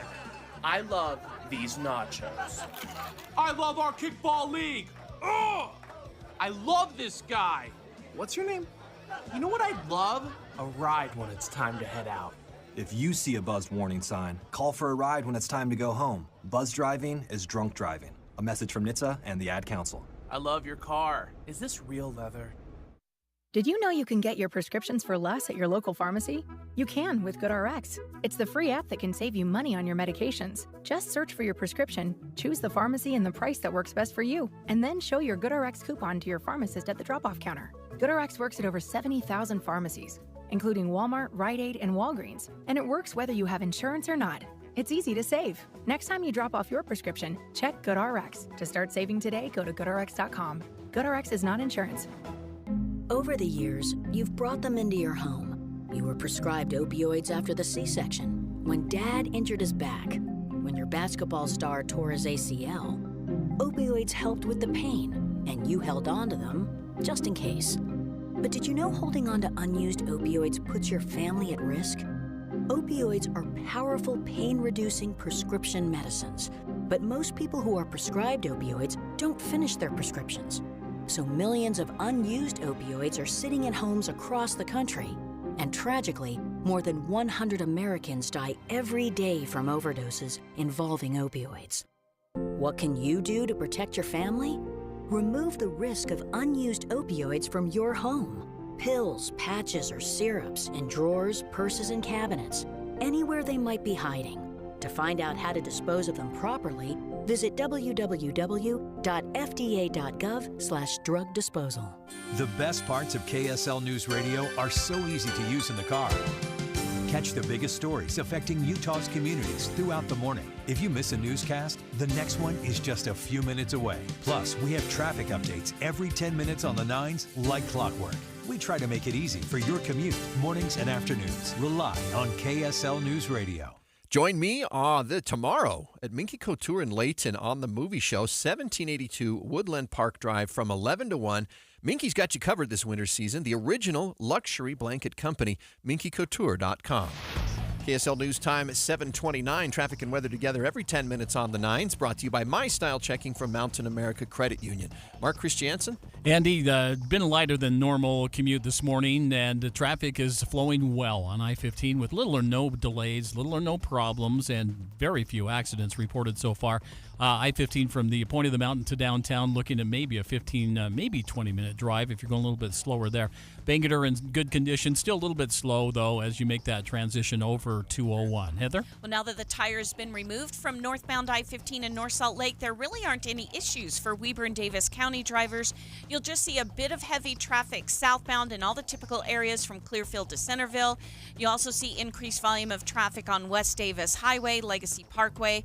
Little bit of congestion on US 89 around Harrison Boulevard, but not as much as we'd normally see this time of the morning. Eric? If you're out in Tooele and Salisbury, things looking good. SR 36 through Tooele County going up to Lake Point and I-80. Same for Grantsville drivers using the Mid-Valley Highway. And that's leading up to I-80 and the 201 Highway. Both of those into the valley looking good. I-15 Utah County, the only delay spot right now is as you go past Triumph Boulevard and past Timpanogos Highway and start heading up to Point of the Mountain. And by the time you get up to the county line, you're back up to a normal pace. Tax problems keeping you up at night? Get the IRS off your back. Let Utah Tax Attorney Jordan Wilcox stop IRS harassment now. Visit endtaxworry.com. That's endtaxworry.com. Eric Butler in the KSL Traffic Center. 35 for a high today. Chance of snow on Saturday. Right now it's 28 downtown. You're listening to Utah's Morning News with Andy Farnsworth and Amanda Dixon on KSL News Radio 102.7 FM and 1160 AM. Good morning. KSL News Time now, 7:30. KSL's top story this hour. A man is in the hospital right now following an officer-involved shooting in Salt Lake City this morning. Police say the man pulled out a weapon while an officer was conducting a traffic stop. KSL News Radio's Adam Small is live with the details. Adam, what can you tell us?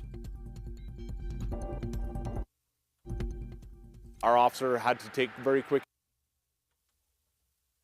Seems like we're having trouble with that connection. We'll see if we can't get that back and get back to Adam in just a moment. An antitrust lawsuit has been expanded to include 6 of the nation's largest landlords who manage well over 100 multifamily rental buildings here in Utah. KSL News Radio's Alessandra Gurr begins our team coverage. The lawsuit was originally filed against RealPage, a management software company that uses price and lease data from landlords across the nation to give suggestions on rental prices for users. It's been expanded to include landlord companies like Blackstone and Greystar LLCs, alleging that they shared confidential information to decrease competition and keep prices high. KSL legal analyst Greg Skorda says it's hard to prove, but consequences could be severe if the landlords are found guilty. The consequences to an antitrust could include paying back what the losses were, paying back to the consumers what the losses were, paying to the government the cost of the prosecution. It could include significant fines, and it can include shutting down these websites. At least 135 multifamily rental buildings in Utah are owned and operated by a landlord listed in the lawsuit. RealPage said in a statement that its software reacts reacts to market realities. It does not drive them. Alessandra Gurr, KSL News Radio. Affording a home in Utah has also been difficult for many families, and Zillow says Utah will be one of the hottest housing markets in 2025. KSL News Radio's Candy Zilale continues our team coverage. Salt Lake City moved up 18 spots from last year, with home values that are expected to rise by 2.3%, making it the only Western city to make it to the top 10. According to Deseret News, even though the market is booming, Utah ranks as the third least affordable state for home buyers, with the median home price around $545,000, which is far out of reach for many residents. Other western states like California and Hawaii also face high home-to-price income ratios. Candy Zilale, KSL News Radio. Let's go back to KSL News Radio's Adam Small, who is reporting on an officer-involved shooting early this morning in Salt Lake City. Adam? Well, Amanda, we know this happened just before 2 in the morning when an officer pulled someone over for a traffic violation near 375 South, 765 West. Police say a 32-year-old man who wasn't involved in the actual stop approached and got into some kind of altercation with that officer. Salt Lake City Police Detective Michael Ruff says that's when the officer fired at least one shot. Our officer had to take very quick action. It was a very dynamic event, so we're thankful that no one was injured besides the individual who produced the weapon. Ruff says the man was taken to the hospital with critical injuries. Unified Police are now investigating. Live, Adam Small, KSL News Radio. KSL's top national stories this hour. The nation will bid farewell to former President Jimmy Carter in a funeral service that takes place in about a half an hour. ABC's Terry Moran is at the National Cathedral. The nation will pay a final formal farewell to Jimmy Carter with the high honors and solemn ceremony of a state funeral here at the National Cathedral. It's the culmination of more than a week of tributes to our 39th president, a man who came out of a small town in Georgia and spent nearly his entire adult life in service to his country and the wider world. All 5 of the nation's living presidents will be here today. That's a rare gathering, politics put aside for a moment. And a reminder, we'll bring you President Carter's funeral live starting at 8 o'clock here on KSL News Radio and KSLNewsRadio.com. We are also keeping close tabs on the 6 wildfires now burning in and around Los Angeles. ABC's Alex Stone was monitoring the Altadena fire overnight when he heard an encouraging sound in the sky. Firefighters several times have tried to come in, put a little bit of water on it, and I actually hear a helicopter coming right now, which is an unusual thing, and at nighttime, here it comes, which that is a great sign that there is a water-dropping helicopter working at night. We have only seen a couple of helicopters today, and it's been very rare. That is a good sign for tonight. Helicopters and firefighting planes had been grounded because of the strong Santa Ana winds. Those winds have calmed down somewhat this morning. At this point, fire officials say thousands of homes have burned, and they know of 5 deaths. First look traffic. Let's check in with Mark Christiansen. And it looks like traffic's moving well here in the Salt Lake Valley. No problems eastbound I-80 from I-15 through Sugar House and then into Parley's Canyon. Looks like a very good commute all the way into the Park City area. Mark Christiansen in the KSL Traffic Center. President-elect Donald Trump and Justice Samuel Alito reportedly spoke on the phone just hours before Mr. Trump's personal attorneys filed a stay to block a New York judge from moving forward with sentencing him in his criminal hush money case. But as ABC Chief Washington correspondent Jonathan Carl tells us, the two say the conversation was about a job application. We asked for a statement from the Supreme Court, from the justice himself. They rarely comment on stories, but we did get a response from Justice Alito, and he confirmed the conversation. What he said is that a former law clerk, this was a clerk for him back in 2011, had asked if he would take a call from President Trump to talk about his qualifications, and that President Trump made the call to Justice Alito. Justice Alito told ABC News he did not even know about the emergency stay. Utah lawmakers are looking at changing who writes ballot initiatives after some major controversy last November. KSL News Radio's Alexandria Bonilla reports. It comes after Amendment D raised concerns on the way initiatives are worded. The Utah Supreme Court ruled that the language used could have been misleading and confusing to voters, and it didn't fully represent the power that voters were giving to the legislature. Now, House Minority Leader Angela Romero is sponsoring a bill to change who writes them. Currently, the Senate President and Speaker of the House write them, but this bill proposes that the nonpartisan Office of Legislative Research and General Counsel write them out instead. The bill will be considered during the legislative session this year. Alexandria Bonilla, KSL News Radio. Changes could be coming to the way Salt Lake charges people for water. Right now, all users pay the same basic price for 100 cubic feet of water, but under a proposal presented to the Salt Lake City Council this week, the more water someone uses, the higher the price per 100 cubic feet. Salt Lake City Public Utilities Director Laura Briefer tells KSL.com these proposed changes are the result of months-long studies into how to make the rates fair for everyone. The rate increase is needed to make up for lost revenue as people reduce their water use. Don Brinkerhoff, KSL News Radio. Well, if you've been out on the roads this morning, you're probably noticing the lighter than normal traffic patterns today. We'll get a full check of traffic and weather coming up. Bigger stories demand more accountability, more experience, more trust. If it's like an election day or we're expecting some bad weather, KSL presents the story. Unbiased. It's a good local source. We have you covered at KSL News Radio. We've been telling you guys about how Master Electrical Services has joined Mountain Home Services, but you want to talk about one-stop shopping. Mountain Home Services has it all right now. That's right. Not only do they do your electrical and your HVAC needs, but now let's add fireplaces to the mix. I don't know anyone in the world that loves a fireplace, a gas fireplace like my mother. In the summer, she will fire it up. She loves it so much. And now Mountain Home Services can take care of all of this for you and pick out a beautiful fireplace for your house. It all comes with their upfront pricing guarantee, which means there are no hidden fees and 100% satisfaction guaranteed. And they will install. Mountain Home Services, this isn't going to be like some third party that comes into your house. You're going to get the same expertise that Mountain Home Services has always offered.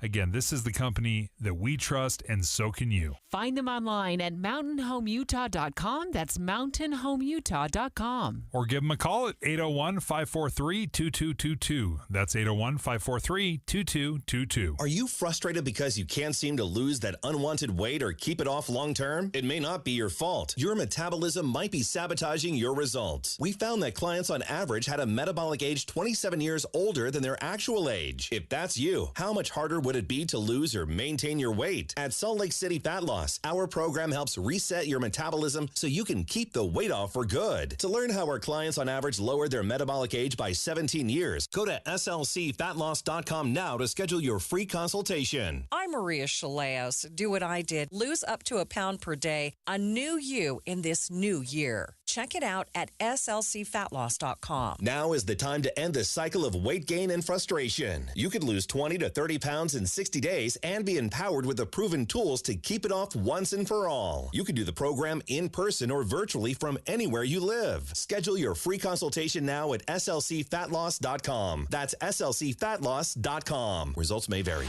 KSL News Time 7:39. Traffic and weather together brought to you by My Style Checking from Mountain America Credit Union. Mark Christiansen. Andy, just looking through the cameras here at I-15, and no big delays or problems. A very lighter commute this morning, very much so than normal days. However, starting to see a little bit of a slowdown coming northbound I-15 out of Utah County over the point of the mountain. 146 south leading through Draper to about 123rd south, and then just kind of a stop-and-go situation through 106th. After that, traffic lightens up and moves right along at freeway speeds are above towards downtown. Heather? Still haven't seen any slowdowns, no brake lights on I-15, I-84 to and from Morgan or on Legacy Parkway. Where we do see some of the congestion spots are mostly on the city streets in Ogden. A lot of that is on Washington Boulevard between 40th and 20th Streets. You also see that on US 89 near Harrison Boulevard and at the I-84 interchange. Eric? Along the 215 eastbound, looks good heading north from Knutson's Corner up to the mouth of Parley's Canyon. Foothill Drive starting to fill in a little bit as you head north towards the University of Utah. No major delays, though, so far. I-80 through Parley's Canyon in good shape. And now we are seeing our delays on Kearns Boulevard westbound from US 40 heading into Park City. Get started on your dream kitchen or bath countertops with special financing from Bedrock Quartz for up to 18 months. Plus, visit bedrockquartz.com for details. That's bedrockquartz.com. Eric Butler in the KSL Traffic Center. I've got a beautiful January day on tap, though on the cool side. Mostly sunny skies and a high of 35. Overnight, mostly clear with a low of 22 degrees. Gonna be chilly. 38 tomorrow, mostly sunny skies, gives way to snow showers on Saturday. Look for a high of 37 and a little bit breezy. From the KSL Weather Center, I'm Matt Johnson. 28 degrees downtown. In a moment, we'll take you to the Maverick Center where Utah firefighters are getting ready to leave for L.A. to help with fighting the fires there. Coming up, streaming live at KSLNewsRadio.com and on the app for KSL News Radio. We're Utah's news, traffic, and weather station. Time for Jeff Kaplan's Minute of News, brought to you by Any Hour Services Electrical, Plumbing, Heating, and Air, anyhourservices.com. Best I can figure, this country voted for America first. Fix the economy, get the border under control. Some voted to stop the woke, but does anybody remember voting for conquest? This was not on my bingo card. Donald Trump is making it crystal clear. He is not joking about Canada becoming the 51st state. Canada and the United States. That would really be something. You get rid of that artificially drawn line, and you take a look at what that looks like, and it would also be much better for national security. I'm not sure if this is genius or some kind of negotiating tactic, or maybe he saw the South Park movie. Blame Canada! Blame Canada! It seems that everything's gone wrong since Canada came along. Blame Canada! Blame Canada! They're not even a real country anyway. In this utterly profane movie, the cartoon characters blame Canada for America's problems when we go to war. Let's hope life isn't imitating art. The other day, Canada's Prime Minister barked that there's a snowball's chance in hell Canada becomes a 51st state. And there are 9 million reasons. That's the population of the province of Quebec, a vast swath of Canada where they hate people speaking English. Road signs are in French. Businesses are banned from having English names. I knew a guy who opened a bagel store in Montreal. They wouldn't let him name it Real Bagels, so he made it REAL Bagels. He had to say it was an abbreviation for 4 French words, and he tricked them into allowing it. Here's a survey of English speakers in Quebec. A third said that they're hesitant to speak English in public. 36% also reported feeling unfairly treated based on language. Do we need headaches like this? A few months ago, Americans voted for better. Did anybody vote for bigger? Because that's what this is about.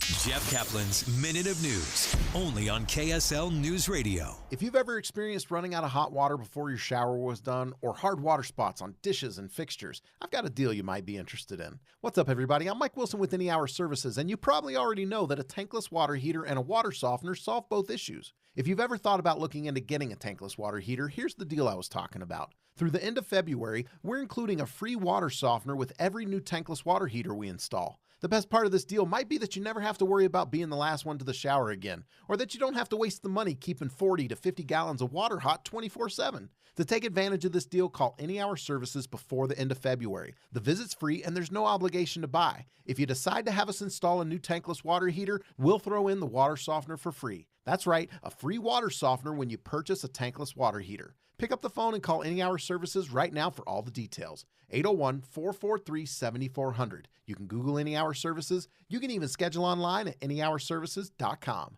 No one helps more homeowners than Any Hour Services. Join the KSL Real Estate Show at 10 before BYU basketball. Heather Osman and her guests talk about a new community development in Eagle Mountain. That's this Saturday at 10. Want a second chance to win those Lower Bowl Jazz tickets for tonight's game against the Heat? Here is another word for you to text when it's safe for you to do so to 57500. The word is Wade. W-A-D-E, as in Utah Jazz co-owner Dwayne Wade won several championships with the Miami Heat. So just Wade, W-A-D-E. All right, KSL News Time, 7:45. The 3 things you need to know this hour. First, at least 135 multifamily rental buildings in Utah could be affected in a lawsuit that claims a rent-setting software company colluded with landlords to keep rents high. I'm KSL News Radio's Alessandra Gurr. Second, we're standing by for the start of former President Jimmy Carter's funeral, which starts around 8 o'clock. The president's casket has now arrived at the National Cathedral. Third, traffic and weather together. An accident. This will be northbound I-15 just after 2100 north. Between there and the 92 off-ramp. It's taking up the left lanes of traffic, and traffic's backed up for about a mile or so at the moment here. If you're coming upon that, hit the brakes. Mark Christiansen in the KSL Traffic Center. Keeping it dry for now, but snow chances coming. I'm Matt Johnson. 28 degrees at the KSL Common Spirit Health Studios. KSL's top national stories. This is a special report from ABC News celebrating Jimmy Carter. I'm Sherry Preston. Leaving the Capitol. The casket holding the remains of former President Jimmy Carter being moved from the rotunda to the National Cathedral in Washington. ABC's Terry Moran is there with more on the state funeral, which begins shortly. The nation will pay a final formal farewell to Jimmy Carter with the high honors and solemn ceremony of a state funeral here at the National Cathedral. It's the culmination of more than a week of tributes to our 39th president, a man who came out of a small town in Georgia and spent nearly his entire adult life in service to his country and the wider world. All 5 of the nation's living presidents will be here today. That's a rare gathering, politics put aside for a moment. President Biden will be delivering one of the eulogies. Former President Jimmy Carter will be buried in his hometown of Plains, Georgia. He heads back there later today. This is ABC News. Dozens of Utah firefighters heading out to help fight the fires in California. KSL News Radio's Adam Small is at the Maverick Center this morning where they've been gathering. Adam? Yeah, Amanda, actually within the last 5 minutes or so, more than firefighters from more than a dozen agencies around, predominantly here in the Wasatch Front, actually just took off, had begun what's going to be a very long journey down to the Malibu area today to help with those wildfires. And yeah, they're very cold morning. A lot of, I'd say a good 50, 60 firefighters, EMS personnel all were here, and just in the last few minutes have just taken off and making their way down to Southern California. Adam, are these guys, is this a volunteer mission or is this an assignment? So it's a little of both. So basically these guys the state got a request at the Division of Emergency Management from California to send help to California. And that response, I believe from what I understood as we spoke with them today, it sounds like while they needed to give a response, these firefighters raised their hand saying, hey, I'm willing to go, because it looks like they're going to be gone for about 2 weeks. They said 14 business days. So while it was an assignment as it came through a multi-state effort, these firefighters did come forward and say, hey, I am willing to go, take about 2 weeks to go down and help people down in Southern California. Just quickly, Adam, what will they be doing when they're there? So it can actually range from a wide variety of things. It's really what needs to be done. Obviously, the biggest thing is a preservation of human life with how awful those fires are right now. It's all about keeping people safe. But of course, it's going to take them a good 10, 12 hours to get down to the Malibu area today. So by tonight, the fire conditions based on the weather or circumstances could change quite a bit. Maybe they don't. So it could really vary from, helping with evacuations, helping actually battle the wildfires. Say if they, get some favorable weather and those fires die down a little bit, hopefully with how awful they've been, maybe it just turns into, hey, we just need you for mop-up effort for a little bit. And depending on how the fires go, they could come back a little early. Maybe if it doesn't get better, they could ask to stay a little bit later. But really, it's all what needs to be done, whether it's protecting people or battling the fire. They're pretty much up for any task. Adam Small on the In-Depth at 15 and 45. KSL News Time 7:49. Traffic and weather together every 10 minutes on the 9 is brought to you by My Style Checking from Mountain America Credit Union. Mark Christiansen. Well, Andy, we are seeing some slowing coming off the point of the mountain before you get to 146 south, and then it continues right through the Bangerter off ramps. And it clears up again, slows down again at 114 through 106, mainly due to some of the traffic trying to get on at those on-ramps there. And it opens up all the way through the south interchange and then into the downtown area with little or no delays there.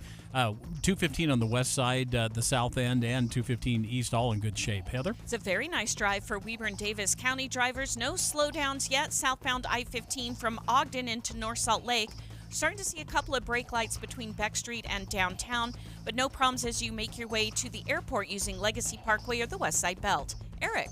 Crash in Utah County. Actually, a couple of crashes, but the one causing delays is northbound 15 at Triumph Boulevard in Lehigh, and it's blocking off the HOV lane. More emergency vehicles showing up now, and the delays are stretching back to 2100 North. The other one is reported in Orem, northbound I-15 at Center Street, but we're not seeing that as no delays as a result of that, and actually not even locating it on camera just yet. Mountain View Corridor in Utah County starting to get busy, approaching Redwood Roads. And if you're out in Tooele County, SR 36 seeing a little bit more volume, but no major delays going from Tooele through Stansbury up to the I-80 entrance ramps. For LDS singles powered by Latter-day Matchmaker, join the free virtual speed dating event January 9th. Visit matchmakingsaints.com to sign up or find them in the App Store. Eric Butler in the KSL Traffic Center. Let's get a look at the 7-day forecast brought to you by Performance Automotive Bountiful, and here is Matt Johnson. All right. Hey, taking a look at some cool weather today. A high of 35, mostly sunny skies. It'll be a bit breezy towards the Four Corners and even southwest Utah. Mostly sunny tomorrow, 38, and then we've got a small storm working into northern Utah. Saturday, I got snow showers in there, 37 the high and a little bit breezy. Mostly cloudy with a slight chance for snow showers, especially Sunday morning, 34 by Sunday afternoon. Hey, mid to low 30s to follow there Monday and Tuesday. Wednesday, we're up to 38, mostly sunny skies. Right now, downtown, 28 degrees. President-elect Trump and his wife Melania Trump just walked into the National Cathedral. The funeral for Jimmy Carter begins in just about 8 minutes here on KSL. Here's something you don't want to miss. We want to let you know about Advanced Garage Door. They're a great company that Deb and I discovered. Kyle, what sets Advanced Garage Door apart from other companies? At Advanced Door, we're always looking for the industry-leading and highest quality garage door parts. We handle everything from repairs and installations to maintenance and emergency services. Plus, we provide a lifetime warranty on all residential doors and parts. A lifetime warranty? That's amazing. What does it cover? Our lifetime warranty covers labor on residential doors, parts, and services, as long as our recommendations are followed. This means our customers can enjoy peace of mind knowing their garage doors are always protected. That's fantastic. So if someone's garage door is giving them trouble, what should they do? Just give us a call. Our certified technicians are available 24/7 to provide prompt and reliable service. We're here to ensure your garage door is always in top shape. For all your garage door needs, visit advanced-door.com. Or call 801-989-DOOR. That's 801-989-3667. Advanced Garage Door, where we sell peace of mind. Tech scams, identity thieves, data leaks. Hearing about these online threats every day can be stressful. But don't worry. McAfee Total Protection is here to help you live a worry-free life online. What does worry-free mean? Well, it means you won't have to wonder if that text message is a scam, if new threats will pop up on your PC, or if you're safe from identity theft. Visit McAfee.com/online protection today to get award-winning online protection for just $39.99 your first year. That's McAfee.com/online protection. Cancel anytime. Terms apply. So my home is also my office. And before I can focus, every room's gotta be clean. That means tidying up, then spraying my Febreze Air Mist. Ooh, that's fresh. Febreze Air Mist scents are all high quality. They fight any weird funk, and they give my air an instant boost of freshness. So not only does my home smell good, I feel good too. After I Febreze, it's time to start my day. Breathe happy, Febreze, la la la la la. Get in zone, AutoZone. Welcome to AutoZone. What are you working on today? Thinking about gas mileage? You know, changing your oil with a full synthetic oil like Mobil 1 can help your engine get more miles. Right now, you can get 5 quarts with an STP Extended Life oil filter for only $38.99. Get started on your next job today with the parts you need when you need them at AutoZone or AutoZone.com. Get in zone, AutoZone. Restrictions apply. Watching Utah's Money brought to you by Trajan Wealth, your trusted local fiduciary advisors, TrajanWealth.com. Checking the markets, which of course are closed today for National Day of Remembrance. The Dow futures are up 106.84. The NASDAQ futures are actually down almost 11, and the S&P 500 up 9 points. It's time for Cougar Tracks, and here is BYU insider Mitch Harper. BYU football has 8 commitments from players in this year's transfer portal. Among the notable new faces to BYU's 2025 roster is Michigan offensive tackle Andrew Gentry. Gentry, a national champion during his time at Michigan, explained why he transferred to BYU on the KSL Sports Zone. I think BYU has proven, especially this last year, that they put their program in a place where they want to win, and they're serious about winning. There's an urgency to win. And I love that, right? Because that's part of a program that I've been in, especially those first 2 years that I was at Michigan, is there was an urgency to win. It was expected every year that we were going to the playoff. And then from there, it was expected that we would then win the playoff, right? That was always the expectation and the goal every year. And, you know, I think BYU has gotten to that point, and they've shown they can compete to win the Big 12. For more on BYU's new transfer additions, download the KSL Sports app or go to KSLSports.com to see the BYU football transfer portal tracker. With Cougar Tracks, I'm Mitch Harper on your legacy home of the BYU Cougars, KSL News Radio. My daughter, she's 2. My wife, Meriden, we did it together because we want to be around a long time for her. Every single day, people are losing weight and keeping it off with Soda Weight Loss, improving their health, their quality of life. I would recommend this program to anybody. Anybody can do it. For the month of January, Soda Weight Loss is offering a new client partner program. Join with a partner, a friend, someone you love for the cost of one. Tried everything from fasting to every diet. Kept hearing about Soda Weight Loss. So what they did was give me a plan to lose the weight. It came with a nutritionist, came without drugs or pills or shots or side effects. What are you waiting for? Get started with Soda Weight Loss right now with a partner and only pay for one. Do you know how good it feels to let go of 51 pounds of belly fat? Because Soda Weight Loss works. Visit sodaweightloss.com. That's SOTA weightloss.com. Soda is, say it with me, state of the art. Bombas makes the most comfortable socks, underwear, and T-shirts. Warning, Bombas are so absurdly comfortable you may throw out all your other clothes. Sorry, do we legally have to say that? No, this is just how I talk, and I really love my Bombas.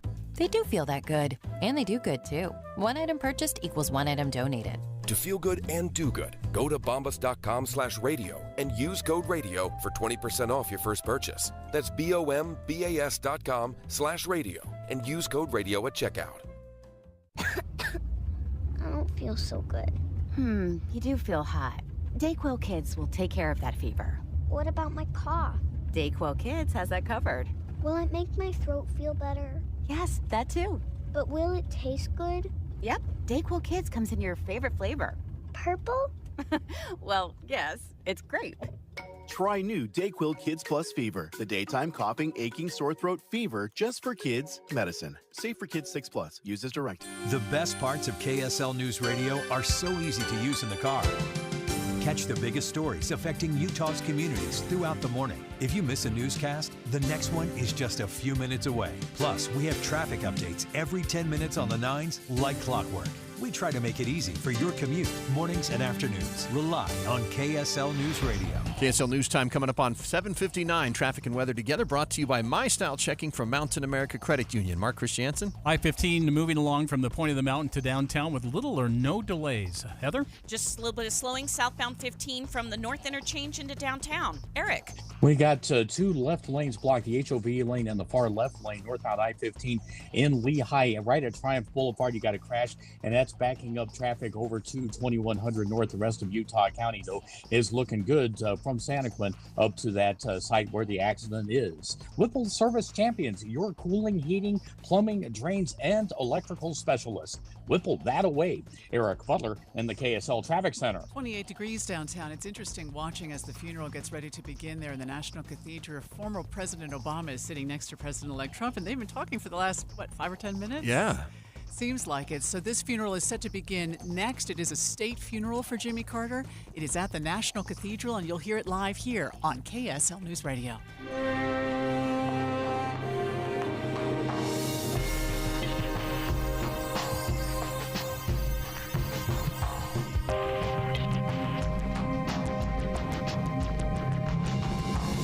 KSL FM Midvale. KSL Salt Lake City. From the KSL Common Spirit Health Studios, this is KSL News Radio. Utah's news, traffic, and weather station.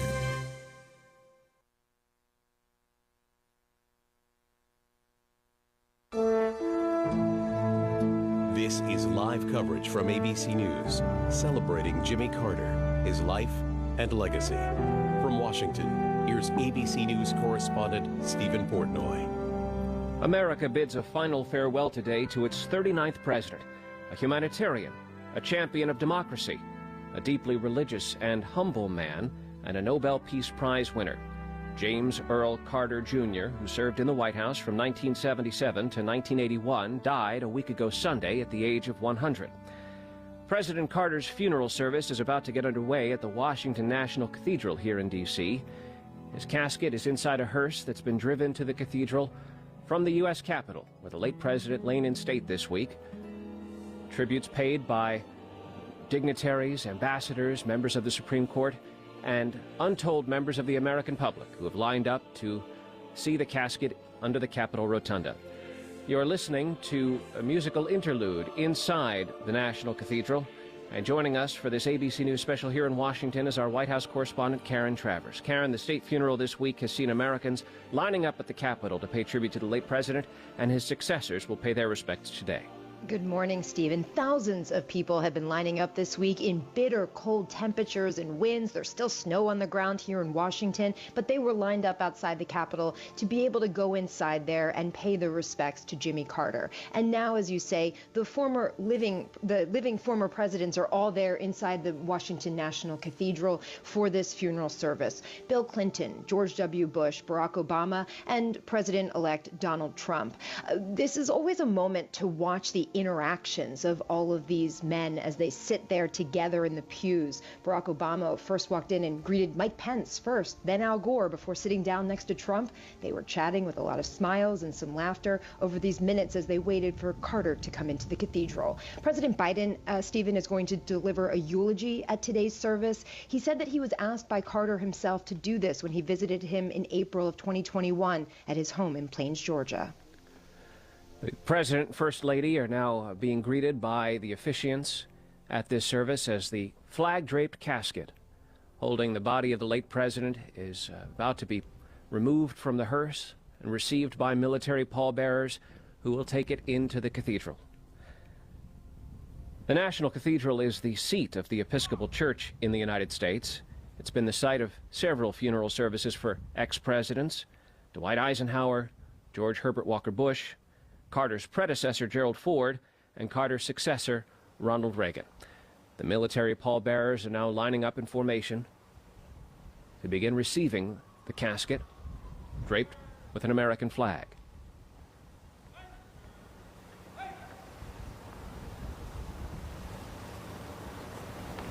Sunny skies, 22 degrees here in Washington this morning, bitterly cold. The wind chill makes it feel like 10 degrees. The American flag and the flag of the U.S. President are flapping in the breeze.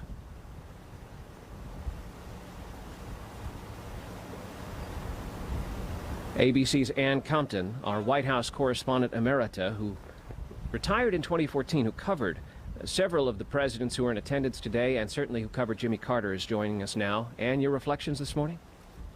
Well, Jimmy Carter, a Southern governor, came to Washington as such an outsider, but he brought something at that moment in history that I think the nation was really ready for, a clear end of the stormy years of Watergate, dissension over the Vietnam War. The celebration today, however, is not only his presidency, but the legacy of a Nobel Prize laureate second act, Jimmy Carter, honored for his global humanitarian service. And I think that shines as much as his 4 years in the White House to those gathered at the cathedral this morning. Hail to the Chief being played outside the National Cathedral as the flag-draped casket of late President Jimmy Carter is now being held by military pallbearers. An honor guard standing at attention.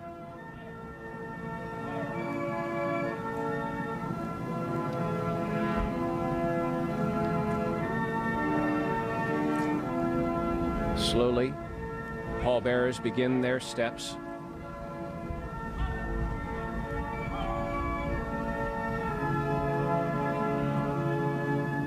One at a time, stepping to the left, turning at 90 degrees.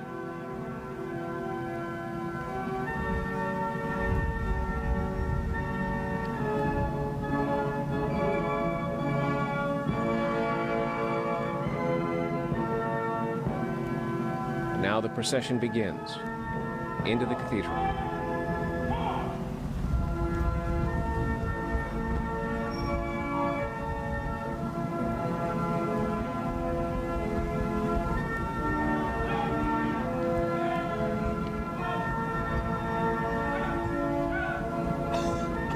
Methodically, carefully, the military pallbearers representing each of the armed services carry the flag-draped casket up the steps leading to the cathedral. Also joining us this morning for our ABC News special coverage is ABC News political analyst Steve Roberts, who covered Jimmy Carter's presidency for the New York Times. Now, Steve, when a president dies, we typically most often talk about his time in office, but Carter offers us an opportunity to tell a broader story, not just of what he did during his 4 years in the White House, but also over the 4 decades after he left office. Well, as you point out, he was president for 4 years. He was the next president for 43 years. And, you know, he was never a particularly good politician. He was elected almost by accident in the aftermath of Watergate. But he was a man of true faith and clear values. And, you know, in the White House, in some ways, those values and that faith always got muddled by politics and compromise. In his post-presidency, he could live a purer life of values and faith. And in many ways, that's why that post-presidency is so much clearer in our minds in many ways, because of the purity of it. And the other thing to remember is that in every one of the photographs, and I've looked at hundreds of them in the last week, Rosalind Carter, his late wife, was at his side on every one of them. And that was also a very important part of his post-presidency. We're listening to the Episcopal presiding bishop of the United States, Sean Rowe. Let's listen as he receives the casket. Forever and ever. Let us also pray for all who mourn. The Right Reverend Mary Ann Buddy. Cast their care on God and know the consolation of his love. Almighty God, look with pity on the sorrows of your servants for whom we pray. Remember them, Lord, in mercy. Nourish them with patience. Comfort them with a sense of your goodness. Lift up your countenance upon them and give them peace. Through Jesus Christ our Lord. Amen. Reverend Mary Ann Buddy, the Episcopal Bishop of Washington, standing alongside the presiding bishop of the Episcopal Church in the United States, the Reverend Sean Rowe. And now the military pallbearers gently take the casket of the late president up the steps to enter the doors of the cathedral. Speaking today at this National Cathedral service will be the sons of 2 men who wrote eulogies for Carter before they died. We're going to hear from Stephen Ford, son of the late President Gerald Ford, and Ted Mondale, whose father Walter was Carter's vice president. Mondale died in 2021, Ford nearly 2 decades ago in 2006, and both of them prepared the remarks that you will hear read by their sons today. As Karen Travers mentioned, we're also going to hear from President Biden. Joe Biden was the first senator to endorse Jimmy Carter in his 1976 run for the presidency. We know that Joe Biden traveled to Plains, Georgia, to visit the now late president in the early part of Joe Biden's presidency. ABC's Karen Travers, our White House correspondent, was with the president on that trip. Karen, your memories of that? Stephen, this was very early on. It was April of 2021 when the president and first lady traveled to Plains, Georgia. They spent about 45 minutes with the Carters inside their home. And after, I had a chance to ask the president about that visit, and he told me it was great. It was great to see President Carter. He said they sat and talked about the old days and said they just had a nice time, and said that he and the Carters and Jill, that they're just old friends, and it was a chance to catch up. He recently, the president, sat down for an interview with USA Today and spoke a little bit more about that and said that Carter at the time was in tough shape and that the president bent down to kiss him goodbye, as he put it. And it was at that point when Jimmy Carter asked Joe Biden to do the eulogy that he's going to deliver today. Joe Biden, as I mentioned, was the first senator to endorse Jimmy Carter in his 1976 run for the presidency. And Carter actually returned the favor for Biden in 1978 in Biden's reelection to the Senate. And on February 20th, 1978, as a sitting president, Carter traveled to Wilmington to headline a fundraiser for 35-year-old Joe Biden. We've obtained the audio from the Carter Library of Biden introducing Carter in 1978. You know, Mr. President, they talk about those polls and how rough they get. All I know is that I've never been in trouble anywhere in this state or any other state that I've been in, and Delawareans insist I've been in more than I should. I've never been in trouble by associating myself with you. You've made the tough decisions. There are no easy problems that you've been confronted with. I mean, no, you had easy things when you became president, like the Panama Canal in your lap and nuclear nonproliferation, the SALT talks, welfare reform, the coal strike, minor things. things. And the one thing you've done, Mr. President, the one thing you've done, and I think lesser people would have done, is you haven't ducked those decisions. You've had the nerve to come out straight out and say what you thought, whether anybody liked it or not. And I think the one thing the people in this country are looking for more than anything else is, to use a little bit of the jargon, flat-out, old-time leadership. Joe Biden, then aged 35, at a fundraiser for his own 1978 Senate campaign. Carter went on to call Biden at that event the kind of young man who represents the finest things in American life and in American politics. You're listening to ABC News coverage of President Carter's state funeral here in Washington as President Joe Biden looks on with his wife, the First Lady, Dr. Jill Biden. Joe Biden has his eyes closed as the cathedral choir sings. This is KSL News Radio.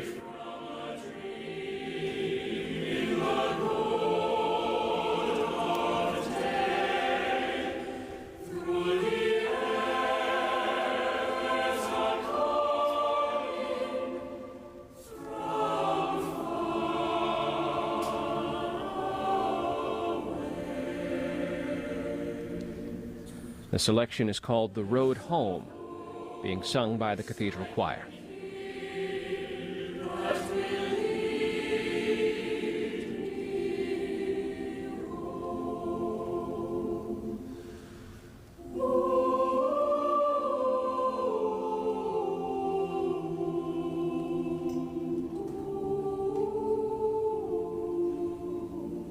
The late president's children are also in attendance, of course, and the casket, as it's brought into the cathedral, will be followed by his 11 grandchildren as honorary pallbearers.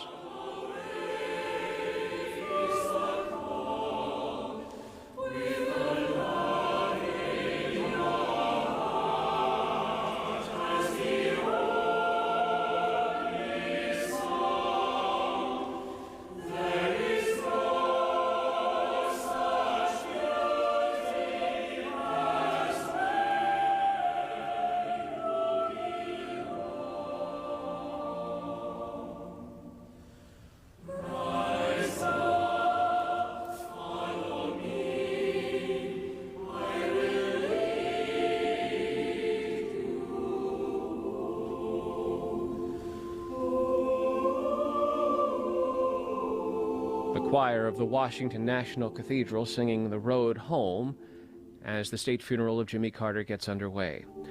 We're about to hear from Andrew Young, who served Carter as UN ambassador, the first African American to serve in that post. He's also a pastor who has served as a guest minister at the cathedral, and he will lead an anthem in procession.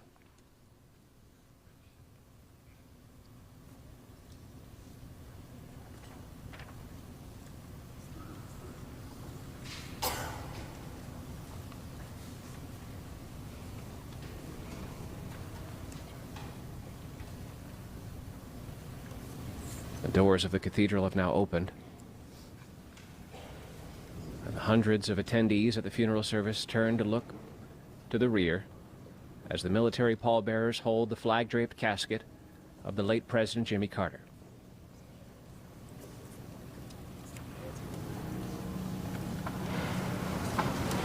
Now the congregation rises. ABC's Ann Compton. You've been in attendance at this church so often yourself. Tell us. I have. Tell us what you. Yes, please. It strikes me, Stephen, that in this huge cathedral, which really is kind of a national church in that it brings together the political and ecumenical communities together, it strikes me that so many of the American leaders with whom President Carter dealt with, and so many of the foreign leaders are no longer here. He outlived so many of them. And it really is kind of a next generation, which is celebrating his life today and saluting the kind of legacy he left. But these are almost all folks who followed him, not his contemporaries, Stephen. It's been noted that Jimmy Carter, dying at age 100, actually outlived many of the people who wrote his own obituary. The casket of the late president is now being brought slowly into the cathedral by military pallbearers, preceded by a military honor guard, and will be followed by the honorary pallbearers, the children of Carter's own children. And the 3 sons and 1 daughter, Jack, Chip, Jeffrey, and Amy Carter, have taken their seats with their spouses in the front row of the cathedral.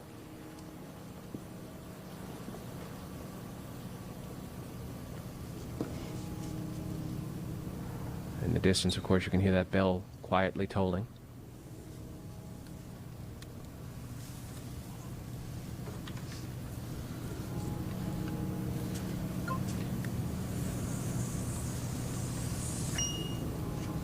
It's fair to say that Americans under the age of 50 have no personal recollections of Carter as Commander-in-Chief, but Americans under the age of 50 likely remember him as a humanitarian, a humanist, someone who devoted himself to improving the lives of impoverished people all over the world, eradicating diseases, observing elections, building homes for the needy, teaching Sunday school.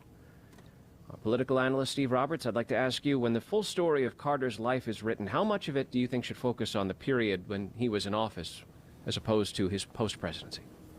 Well, it's a good question, and obviously there were landmark achievements during his presidency, and in some ways historians are treating him more favorably today than they did when he left office 43 years ago. The Camp David Accords still have an enduring mark on the Middle East. The peace between Israel and Egypt has endured through those years, despite all the turbulence. His decision to turn the Panama Canal back to Panama and fight that legislation. It's been called into question by Donald Trump recently, but that also was a landmark that endures. But as you say, over 43 years, he has written a record of humanitarian service that in some ways I do think will be as enduring, if not more enduring, than his record is at 4 years. And it's because in the post-presidency, as he said once in an interview, I do exactly what I want to do, and I go where I want to go, and I talk to who I want to talk to. And he was never a particularly good politician. He was never particularly comfortable with the give and take of politics.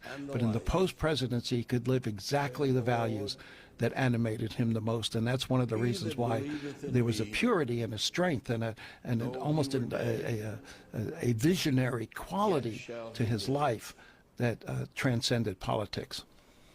Andrew Young now, as the casket is brought inside. And believeth in me shall never die. I know that my Redeemer lives, and that he shall stand at the latter day upon the earth.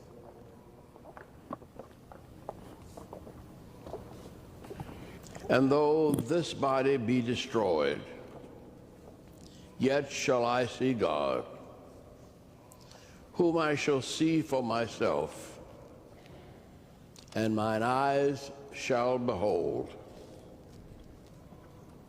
and not as a stranger.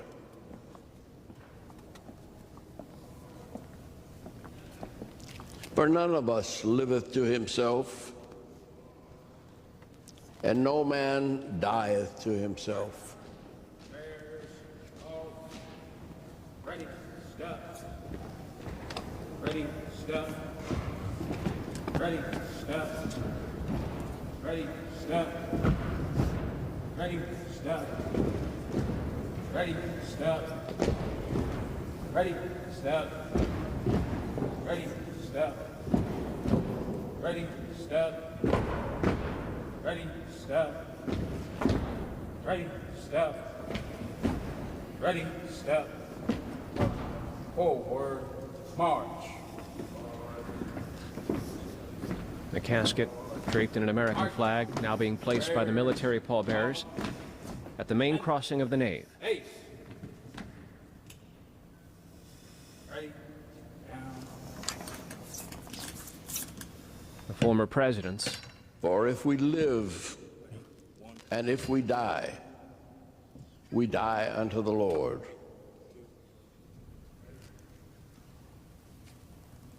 Ready, Former president standing with their right arms, right hands over their hearts.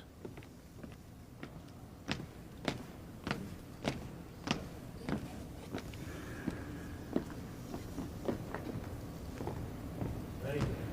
Up. Ready? Ace. Forward. March. We'll now hear the invocation from the Dean of the Cathedral, the Reverend Randolph Hollerith. For none of us liveth to himself, and no man dieth to himself. For if we live unto the Lord, and we die unto the Lord. Whether we live, therefore, or die, we are the Lord's. Blessed are the dead who die in the Lord. Even so saith the Spirit, for they rest from their labors. The Lord be with you. Let us pray. Reverend Hollerith. O God, whose mercies cannot be numbered, accept our prayers on behalf of your servant James, and grant him an entrance into the land of light and joy in the fellowship of your saints. Through Jesus Christ our Lord, who lives and reigns with you and the Holy Spirit, one God, now and forever. Amen. You're listening to ABC News live coverage of the state funeral for the late President Jimmy Carter. Now Joshua Carter, fourth grandson of the late president, will give a reading from the book of Romans.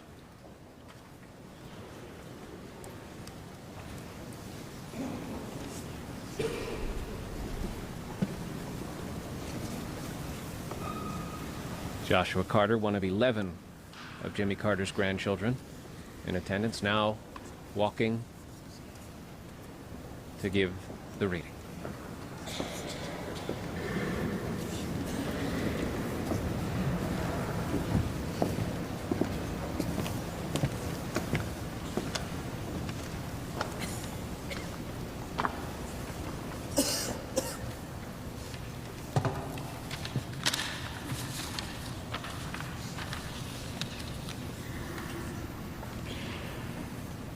My grandfather started teaching Sunday school when he was a midshipman at the Naval Academy. He taught the Bible every Sunday from World War II to COVID. For all my grandfather's travels, he structured his life so that he was home in Plains to teach at Maranatha on Sunday. It was central to his life. Every time I went to church with him, it was packed. The line started before sunrise, and I was always very thankful that I got to walk in with my grandmother. And as soon as we sat down, Sunday school would start. My grandfather always began by asking if anybody had been in his church before. My grandmother and I raised our hands, and almost nobody else did. And then my grandfather would poll the congregation, and we'd quickly find out that the church was full of people from all over the country, of all different backgrounds and beliefs. And my grandfather would address the most diverse Sunday school class ever assembled. Again. Before he delivered his Bible lesson, my grandfather talked about his week. If he monitored an election, he'd talk about it. If he stopped a conflict, he'd talk about it. If he eliminated a disease from a village or a country, he would talk about it. When my brother Jeremy died, he announced that news in Sunday school. In fact, I remember that my brother died on a Sunday because it was the only time my grandfather was ever late to teach. When my grandfather won the Nobel Peace Prize, his Sunday school class learned first. At the end of his Nobel Peace Prize lecture, he stated the most serious and universal problem on our planet is the growing chasm between the richest and poorest people on Earth. For the next 2 decades, as the problem compounded, he returned to this theme with stories from the Bible and stories from today of the richest people in the world using their enormous wealth to buy a nation's poverty. Many of the people that my grandparents helped lived on less than $1 a day. My grandfather spent the entire time I've known him helping those in need. He built houses for people that needed homes. He eliminated diseases in forgotten places. He waged peace anywhere in the world, wherever he saw a chance. He loved people. And whenever he told these stories in Sunday school, he always said he did it for one simple reason. He worshiped the Prince of Peace, and he commanded it. The bedrock of my grandfather's faith comes from the Apostle Paul's letter to the Romans, chapter 8, 1 through 18, 38 and 39. Therefore, there is now no condemnation for those who are in Christ Jesus. Because through Christ Jesus, the law of the Spirit of life set me free from the law of sin and death. For what the law was powerless to do, in that it was weakened by the sinful nature, God did by sending his own Son in the likeness of sinful man to be a sin offering. And so he condemned sin and sinful man, in order that the righteous requirements of the law might be fully met in us, who do not live according to the sinful nature, but according to the Spirit. Those who live according to the sinful nature have their minds set on what that nature desires. But those who live in accordance with the Spirit have their minds set on what the Spirit desires. The mind of sinful man is death, but the mind controlled by the Spirit is life and peace. The sinful mind is hostile to God. It does not submit to God's law, nor can it do so. Those controlled by the sinful nature cannot please God. You, however, are controlled not by the sinful nature, but by the Spirit, if the Spirit of God lives in you. And if anyone does not have the Spirit of Christ, he does not belong to Christ. But if Christ is in you, your body is dead because of sin, yet your spirit is alive because of righteousness. And if the Spirit of him who raised Jesus from the dead is living in you, he who raised Christ from the dead will also give life to your mortal bodies through his Spirit, who lives in you. Therefore, brothers, we have an obligation, but it is not to the sinful nature to live according to it. For if you live according to the sinful nature, you will die. But if by the Spirit you put to death the misdeeds of the body, you will live. Because those who are led by the Spirit of God are sons of God. For you did not receive a spirit that makes you a slave again to fear, but you received the Spirit of sonship. And by him we cry, Abba, Father. The Spirit himself testifies with our spirit that we are God's children. Now, if we are children, then we are heirs, heirs of God and co-heirs with Christ, if indeed we share in his sufferings, in order that we may also share in his glory. I consider that our present sufferings are not worth comparing to the glory that will be revealed in us. For I am convinced that neither death nor life, neither angels nor demons, neither the present nor the future, nor any powers, neither height nor depth, nor anything else in all creation will be able to separate us from the love of God that is in Christ Jesus our Lord. The word of the Lord.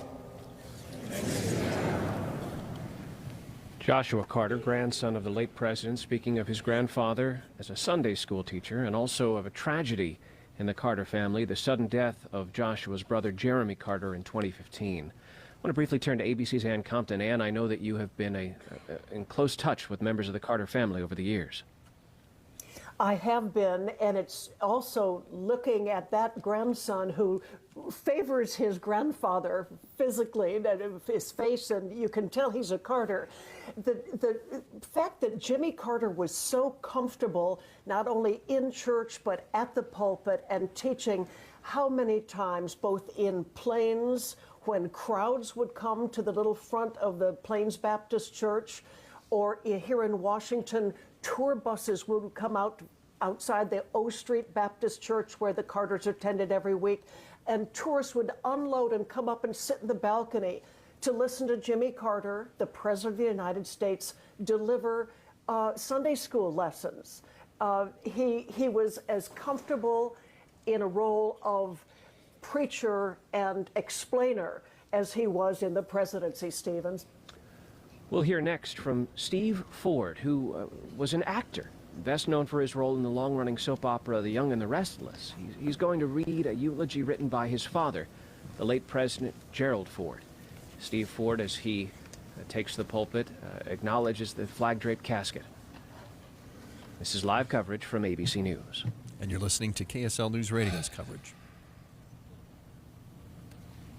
Before I start, the Carter children, my wife and I were sitting several rows behind you, and we were praying for you, and I was humbly reminded that it was 18 years ago, almost to the day, that our family sat in that very row and supporting my mom, and it was your dad and his great faith that supported my mom and gave her hope that week. He traveled with us for several days, and we were blessed. So thank you. God did a good thing when he made your dad.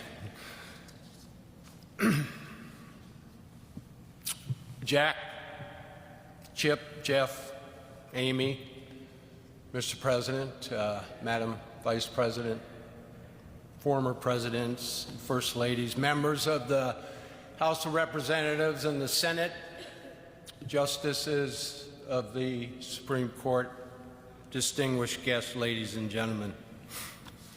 In the twilight of my dad's life, Dad and President Carter spoke by phone, and Dad asked President Carter if he would do a eulogy at Dad's funeral.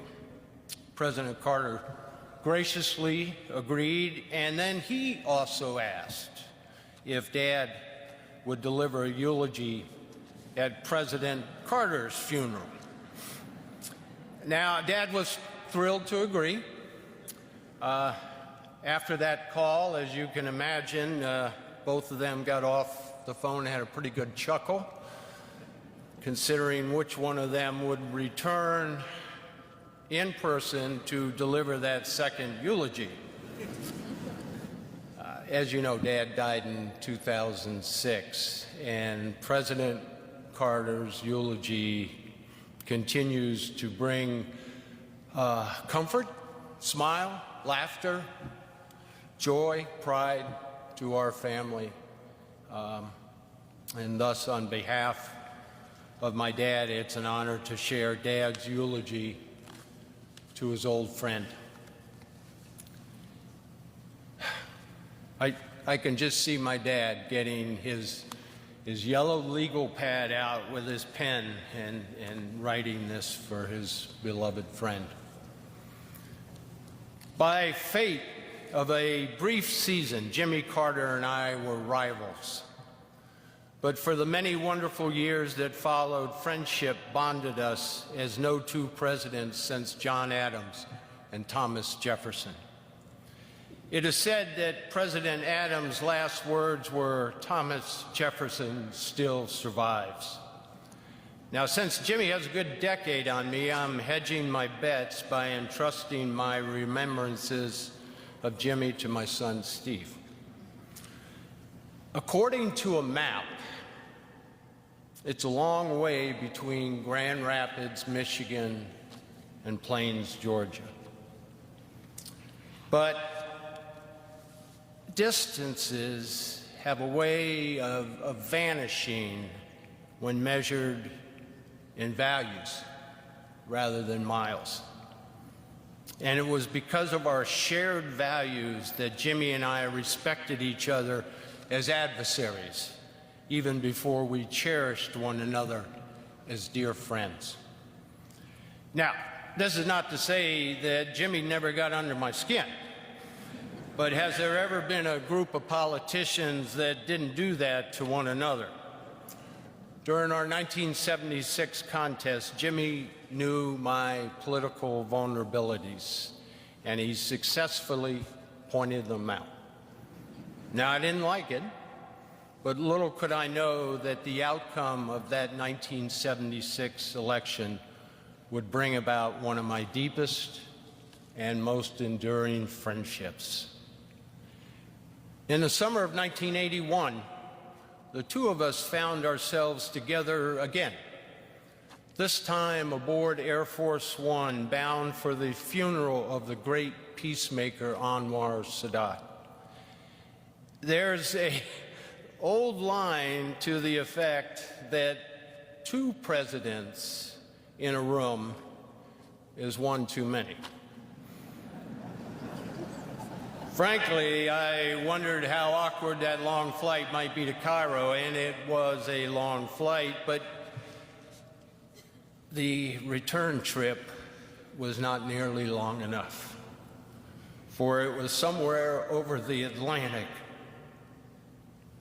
that Jimmy and I forged a friendship that transcends politics. We immediately decided to exercise one of the privileges of a former president, forgetting that either one of us had ever said any harsh words about the other one in the heat of battle. Then we got on to much more enjoyable subjects, discussing our families, our faith, and sharing our experiences and discovering that there is indeed life after the White House. We commiserated over the high cost of building presidential libraries and the even more regrettable fact that most of that fundraising for these otherwise admirable institutions fell to us personally. On the spot, we agreed to participate in programs at each other's library, beginning with a series of conferences on arms control. And if that wasn't newsworthy enough, we told reporters on the plane that a lasting Middle East peace would require the United States to make tough decisions, like confronting the Palestinian issue directly, thereby building on the work to which President Sadat had literally given his life. It was the first time, but by no means the last time, that our unlikely partnership ruffled feathers in the Washington establishment. Now, honesty and truth-telling were synonymous with the name Jimmy Carter. Yeah. Those traits were instilled in him by his loving parents, Lillian and Earl Carter, and the strength of his honesty was reinforced by his upbringing in the rural South, poised on the brink of social transformation. He displayed that honesty throughout his life as a naval officer, state legislator, governor, president, and world leader. For Jimmy Carter, honesty was not an aspirational goal, it was part of his very soul. Now, I think Jimmy wrote more books than any former president. Once asked if he really enjoyed writing, he replied with that familiar twinkle in his eye, "It beats picking cotton." But I think he enjoyed writing for another reason. As an author, he was under no pressure to tailor his opinions to some political constituency or potential contributor. Now, both of us had experienced the harsh reality that defeat at the polls can be painful, but we also came to know a more important consequence. Political defeat and writing can also be liberating. if it frees you to discuss topics that aren't necessarily consistent with short-term political popularity. Now, Jimmy learned early on that it was not enough merely to bear witness in a pew on a Sunday morning inspired by his faith. He pursued brotherhood across boundaries of nationhood, across boundaries of tradition, across boundaries of caste. In America's urban neighborhoods and in rural villages around the world, he reminded us that Christ had been a carpenter. And in third world villages, he successfully campaigned not for votes, but for the eradication of diseases that shame the developed world as they ravage the undeveloped one. Now, of course, not all of Jimmy's time was spent building houses, eradicating disease, brokering ceasefires, monitoring elections. While Jimmy is probably the only former president to conduct a weekly Bible class, I know for certain he is the only former president to perform a duet of On the Road Again with Willie Nelson. Georgia wasn't just on Jimmy's mind, it was in his blood. However far he traveled, he never forgot where he came home to, or where now, in the end, he would finally come home to.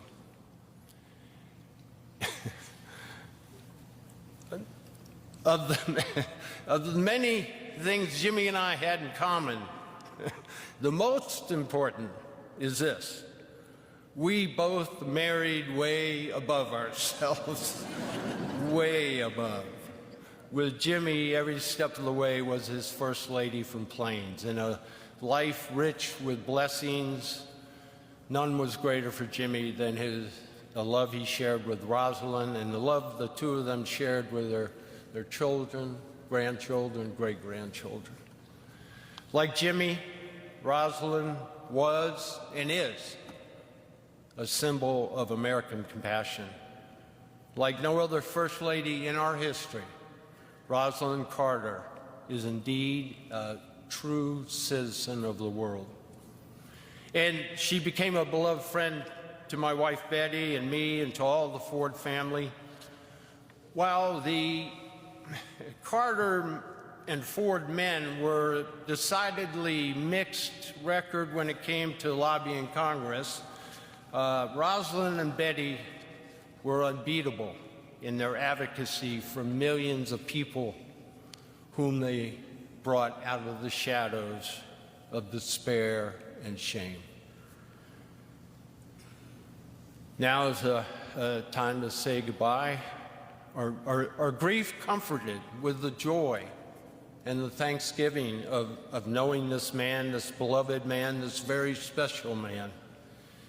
He was given the gift of years, and the American people and the people of the world will be forever blessed by his decades of good works.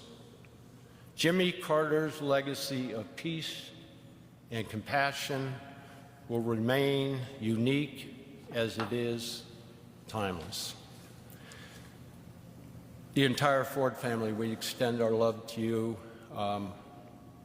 and we add our prayers to the prayers of tens of millions of people around the world. May God bless and watch over this good man. May he grant peace to the Carter family as they say goodbye to a man whose life was lived to the fullest, with a faith demonstrated in countless good works, with a mission richly fulfilled, and a soul rewarded with everlasting life. As for myself, Jimmy, I'm looking forward to our reunion. We have much to catch up on. Thank you, Mr. President. Welcome home, old friend. Steve Ford, adding his own words to those of his father, who died in 2006, on the unlikely partnership between Jimmy Carter and Gerald Ford after Carter defeated him in the 1976 campaign. ABC News political analyst Steve Roberts covered that 76 campaign, and the kind of bipartisan friendship that Ford spoke of is a bit less common today. It's much less common. Look at the front couple of rows in the cathedral right now. There's Donald Trump sitting just a few seats away from the two women he defeated, Hillary Clinton and Kamala Harris, and Joe Biden, who defeated Donald Trump. And it's impossible to imagine years from now one of those figures getting up and giving a eulogy and across the aisle and across partisanship and talking about my beloved friend. And that was a Washington that was very powerful in the generation of Jimmy Carter and Gerald Ford. My late wife, Cokie, whose dad, Hale Boggs, was the Democratic whip of the House at the time when Gerald Ford was the Republican whip. And Betty Ford summoned Cokie and asked her to give a eulogy at her funeral, at Betty Ford's funeral, to talk about the relationships across party lines that existed in an earlier Washington. Exactly that kind of relationship Steve Ford talked about. Impossible to think about the people gathered today would feel that way about each other, Stephen. All right, Steve. We're hearing now from Ted Today we Mondale, join in son of the late Vice President Walter Mondale, Mondale. President Carter, for his extraordinary years of principled and decent leadership, and his courageous commitment to civil rights and human rights. I remember the emergence of Jimmy Carter on the national stage, in particular his 1971 inaugural address. For the first time, a Georgia governor called for a commitment to the traditions of Martin Luther King Jr. and for the decency that his leadership stood for over his lifetime. I was surprised when then candidate Carter asked me to join him as his running mate in 1976. He amazed me then, as he has every year since. He, of course, was brilliant. He also had a great sense of humor. And while we had only 4 years in the White House, he achieved so much in that time. It stood as a marker for Americans dedicated to justice and decency. Carter was a man of his word. I remember when he talked about the concept of the vice presidency. I told him I'd like to do it and had only 2 requests. I wanted to make a real contribution, and I didn't want to be embarrassed, as many of my predecessors have. He agreed, welcomed my full participation, and directed his staff to treat me as they would him. He was very careful to protect me from the frustration and too often humiliation that had cursed the lives of many vice presidents. I want to thank the president for the good choices he made with his key personnel. We don't have time to mention many of them, but Stu Eisenstadt comes as close as possible to rivaling President Carter's formidable work ethic. Hamilton Jordan and Jody Powell were blessings every day, to me, to the president, and to the nation. One of the things that dawned on me during the course of our time together is how well we worked together and how we understood each other. I think one of the realities was that Carter was a devout Christian who grew up in a small town and was active in his faith for almost every moment of his life. I was also a small-town kid who grew up in a Methodist church where my dad was a preacher, and our faith was core to me, as Carter's faith was core to him. That common commitment to our faith created a bond between us that allowed us to understand each other and find ways to work together. He allowed me to take a leadership role on issues that never would have happened before. For instance, he directed and trusted me to take a central role in trying to bring decency to the Vietnamese and Southeast Asian boat people who were fleeing their country. With President Carter's orders, the boat people were picked up by our great Navy from their flimsy boats, which were capsizing, and taken to safety. Most became good American citizens working for a healthy and prosperous nation. Joan loved her time as the Second Lady. And we have Jimmy and Rosalind to thank for helping her champion the public arts and for just being so kind to her. These were good years for Joan and I. President Carter and I became very close friends. We often spent hours together throughout the day. We were working on real problems, not wasting time. The personal relationship we established while in office continued throughout our life. Carter was far-sighted. He put aside his short-term political interests to tackle challenges that demanded sacrifice, to protect our kids and grandkids from future harm. Very few people in the 1970s had heard the term climate change. Yet Carter put his presidency on the line to pass laws to conserve energy, deregulate new oil and gas prices, and invest in clean, renewable alternatives to fossil fuels. It wasn't a perfect program, but thanks to President Carter, U.S. energy consumption declined by 10% between 1979 and 1983. In many ways, he laid the foundation for future presidents to come to grips with climate change. Some thought he was crazy to fight so hard to pass these laws, but he was dead right, and we know that now. We also know that President Carter elevated human rights to the top of his agenda. Sometimes we forget how seriously he pushed to advance the rights of women.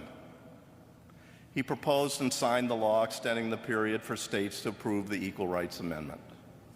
He appointed women to head the departments of Commerce, Education, HUD, and what is now HEW. Women on his White House staff played crucial roles in developing his highest priority energy and environmental proposals. And he dramatically increased the ranks of female circuit and district court judges, including Ruth Bader Ginsburg. In all, he appointed 5 times as many women to the federal bench as all of the previous presidents had from the beginning of our country. 2 decades ago, President Carter said he believed income inequality was the biggest global issue. More recently, in a 2018 commencement address at Liberty University, he said, "I think now the largest global issue is the discrimination against women and girls in this world." He concluded that until stubborn attitudes that foster discrimination against women change, the world cannot advance, and poverty and income equality cannot be solved. Towards the end of our time in the White House, the President and I were talking about how we might describe what we tried to accomplish in office. We came up with a sentence which remains an important summary of our work. We told the truth, we obeyed the law, and we kept the peace. That we did, Mr. President. I will always be proud and grateful to have had the chance to work with you towards noble ends. It was then and will always be the most rewarding experience of my public career. Thank you. Ted Mondale, the son and spitting image of the late vice president who served under Jimmy Carter. ABC's Ann Compton Your reflections there on the words of Walter Mondale. I have covered both President Carter and Vice President Mondale, a longtime Washington politician. I'm surprised that he so focused the eulogy on warning that he didn't want to suffer the embarrassment of his predecessors. Humiliation, he said, has cursed so many vice presidents. And it strikes me that both Mondale and Hubert Humphrey, his fellow Minnesota senator, share something with three vice presidents who are seated in that sanctuary right now: Al Gore, Mike Pence, and Kamala Harris. All five of them ran for president, and all five of them were defeated. It is very difficult for a vice president to make that next step up in the presidential contest in American politics. It's amazing, Stephen. Kamala Harris sitting alongside her husband, Doug, in the front row next to President Biden and the First Lady, Dr. Jill Biden. You're listening to ABC News live coverage of the state funeral of President Jimmy Carter, and we're hearing the U.S. Marine Chamber Orchestra and Armed Forces Choir singing the Navy hymn, Eternal Father, Strong to Save. Jimmy Carter, of course, served in the Navy, first as a midshipman at Annapolis, and then as an officer in the Navy from 1946 to 1953. This is KSL News Radio. Midvale, FM 102.7 FM and 1160 AM, Salt Lake City.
ABC News continues its live coverage of the state funeral of the late President Jimmy Carter.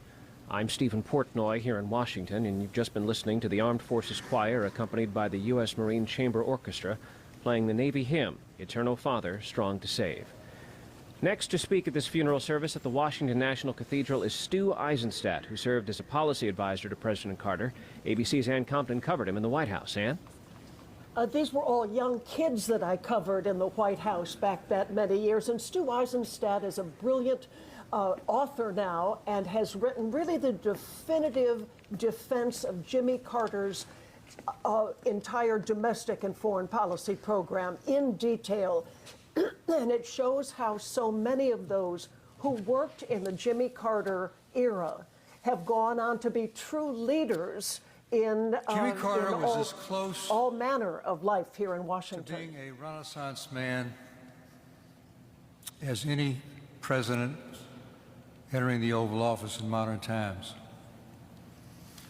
He was skilled in an astonishing array of activities: farmer, businessman, nuclear engineer, naval submarine officer, woodworker, painter, fly fisherman, music lover, poet, author, Sunday school teacher, creator of the Carter Center, and yes, loving husband, father, grandfather, and great-grandfather, and Nobel Peace Prize winner. Behind that toothy smile was a man of steel determination, discipline, and self-confidence. In 1974, when he was governor of Georgia, I suggested that if he ran for president and won a few Southern primaries, he might get lucky and be the vice presidential nominee for regional balance. With his broadest grin, he said, "Stu, I've already decided to run, but I will be the Democratic nominee for president, not vice president." For one of our nation's most religious presidents, it's appropriate to celebrate Jimmy Carter's remarkable life in this magnificent cathedral.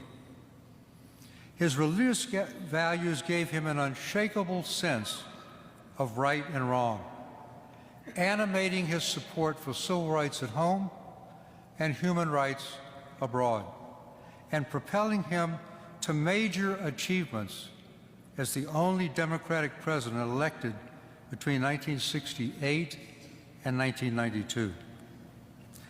His faith brought integrity to the presidency after the Watergate and Vietnam eras.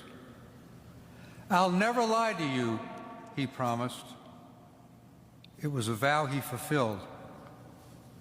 But his faith respected other religions as well. He was the first president to light a Hanukkah menorah. He created the U.S. Holocaust Memorial Museum, which I have the honor of chairing. He had a kosher Shabbat dinner at Camp David for the Israeli delegation and came to our house for a Passover Seder, only weeks after he negotiated the treaty between Israel and Egypt.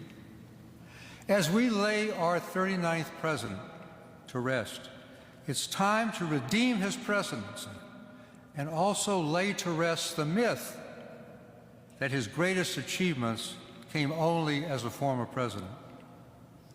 The test of American presidents is not the number of years they serve, but the duration of their accomplishments.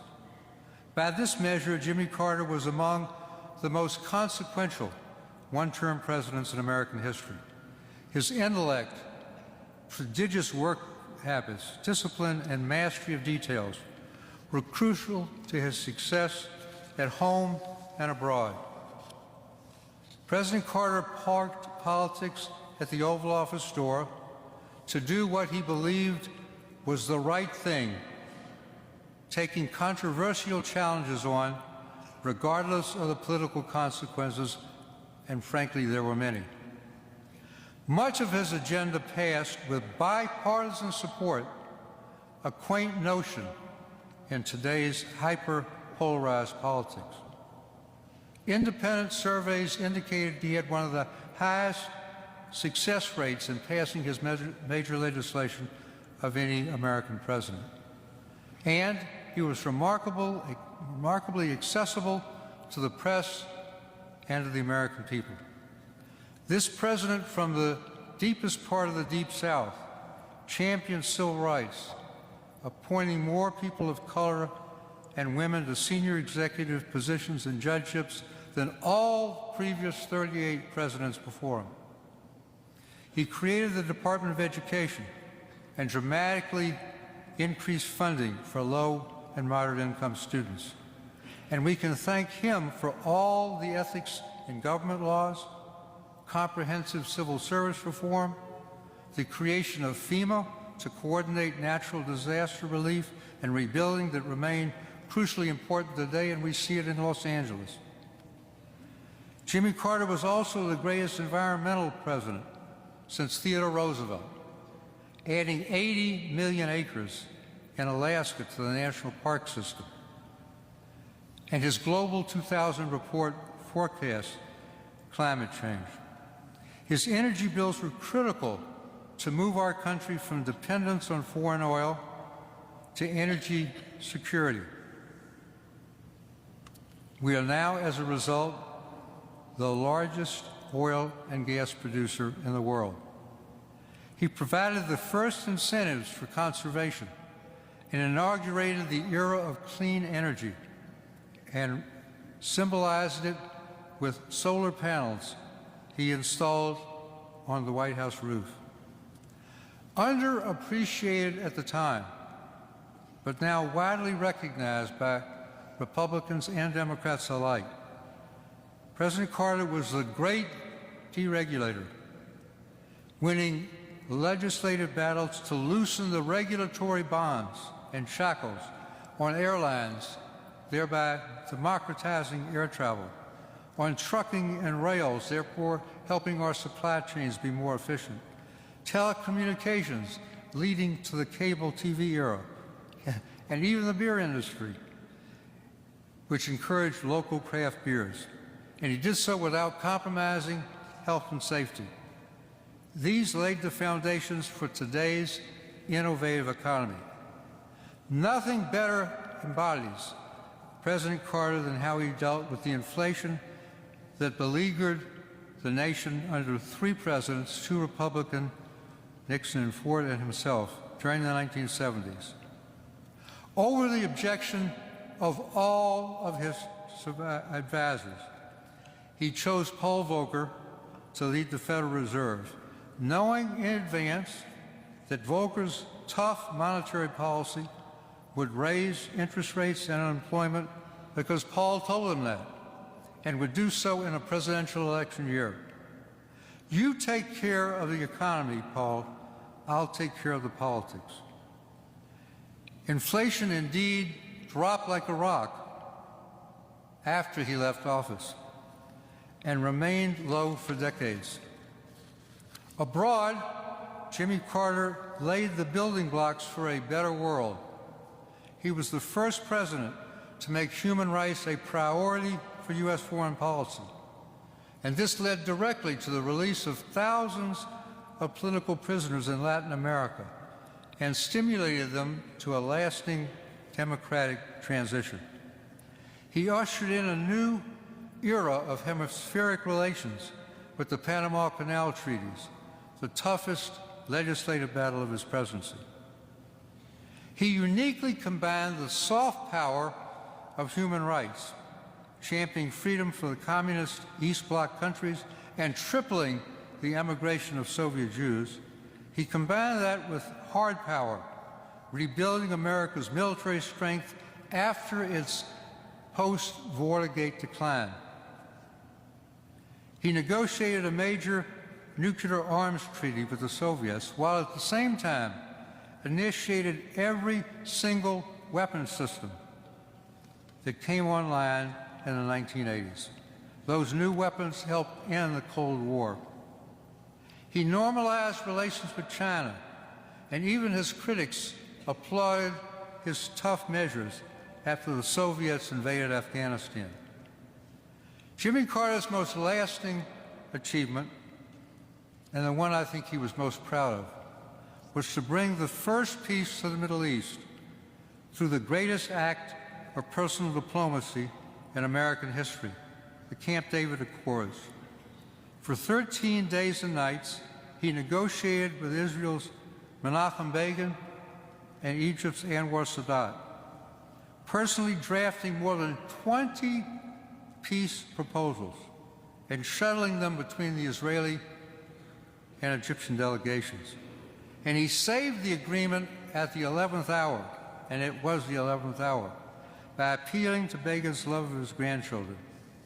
For the past 45 years, the Egypt-Israel peace treaty has never been violated and laid the foundation for the Abraham Accords.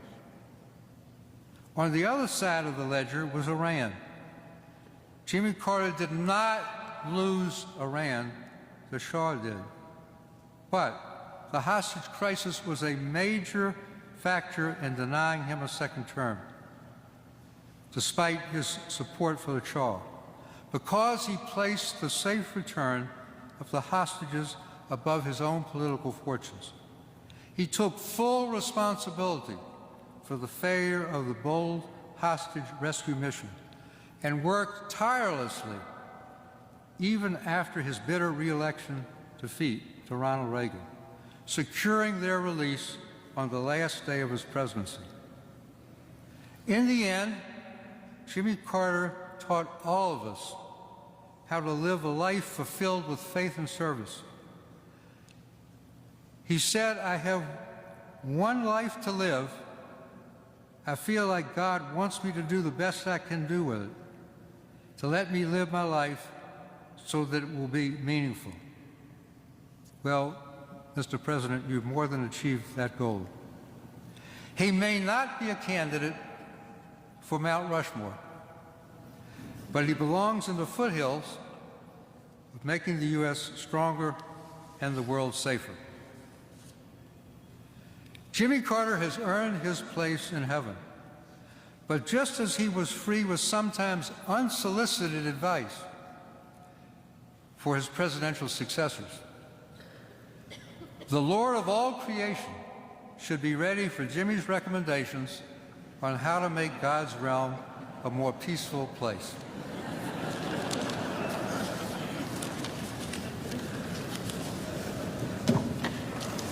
Stu Eisenstadt, a longtime advisor to presidents from Carter to Obama on the accomplishments of the Carter presidency and what he called the myth that Carter's greatest achievements came as a former president. He said, quote, "He may not be a candidate for Mount Rushmore, but he belongs in the foothills." Let's turn to ABC News political analyst Steve Roberts for a look back on the Carter presidency and its legacy.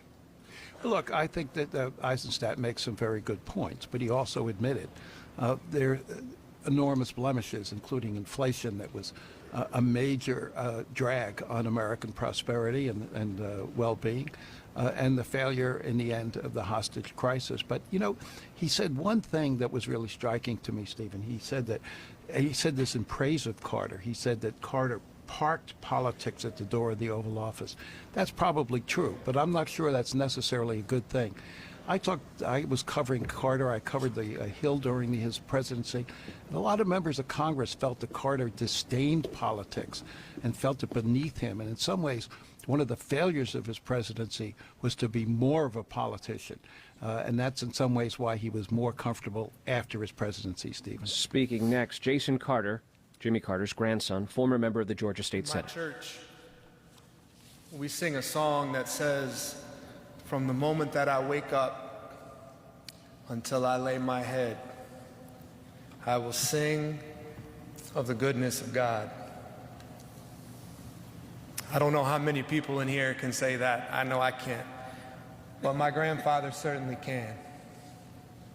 From the moment that he woke up until he laid his head, his life was a testament to the goodness of God.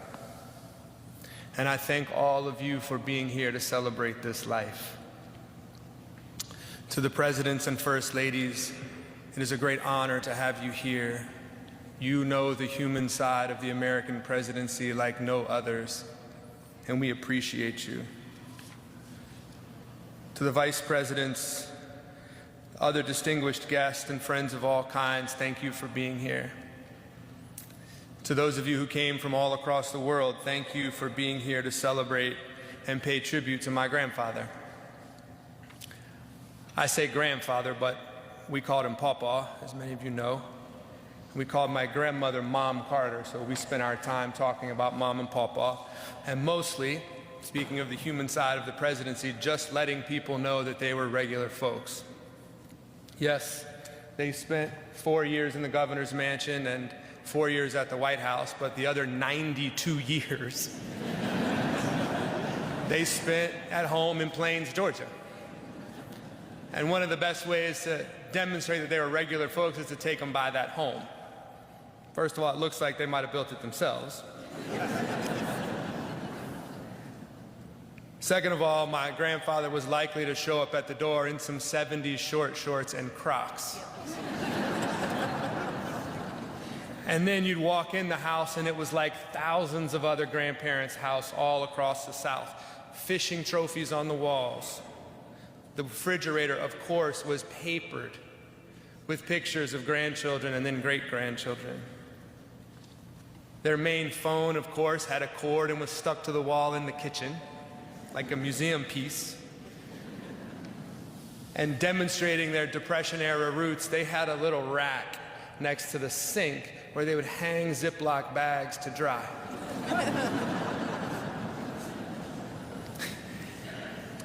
And demonstrating that they changed with the times, eventually he did get a cell phone, and one time he called me sort of early on in that process. And on my phone it said, Papa Mobile. So I answered it, of course. I said, hey, Papa. He said, who's this? I said, this is Jason. He said, what are you doing? I said, I'm not doing anything. You called me. He said, I didn't call you. I'm taking a picture. It was nuclear engineer, right? I mean, they were small-town people who never forgot who they were and where they were from, no matter what happened in their lives. But I recognize that we are not here because he was just a regular guy. As you've heard from the other speakers, his political life and his presidency for me was not just ahead of its time, it was prophetic. He had the courage and strength to stick to his principles even when they were politically unpopular. As governor of Georgia half a century ago, he preached an end to racial discrimination and an end to mass incarceration. As president in the 1970s, as you've heard, he protected more land than any other president in history. 50 years ago, he was a climate warrior who pushed for a world where we conserved energy, limited emissions, and traded our reliance on fossil fuels for expanded renewable sources. And by the way, he cut the deficit, wanted to decriminalize marijuana, deregulated so many industries that he gave us cheap flights and, as you heard, craft beer. Basically, all of those years ago, he was the first millennial. And he could make great playlists, as we've heard as well.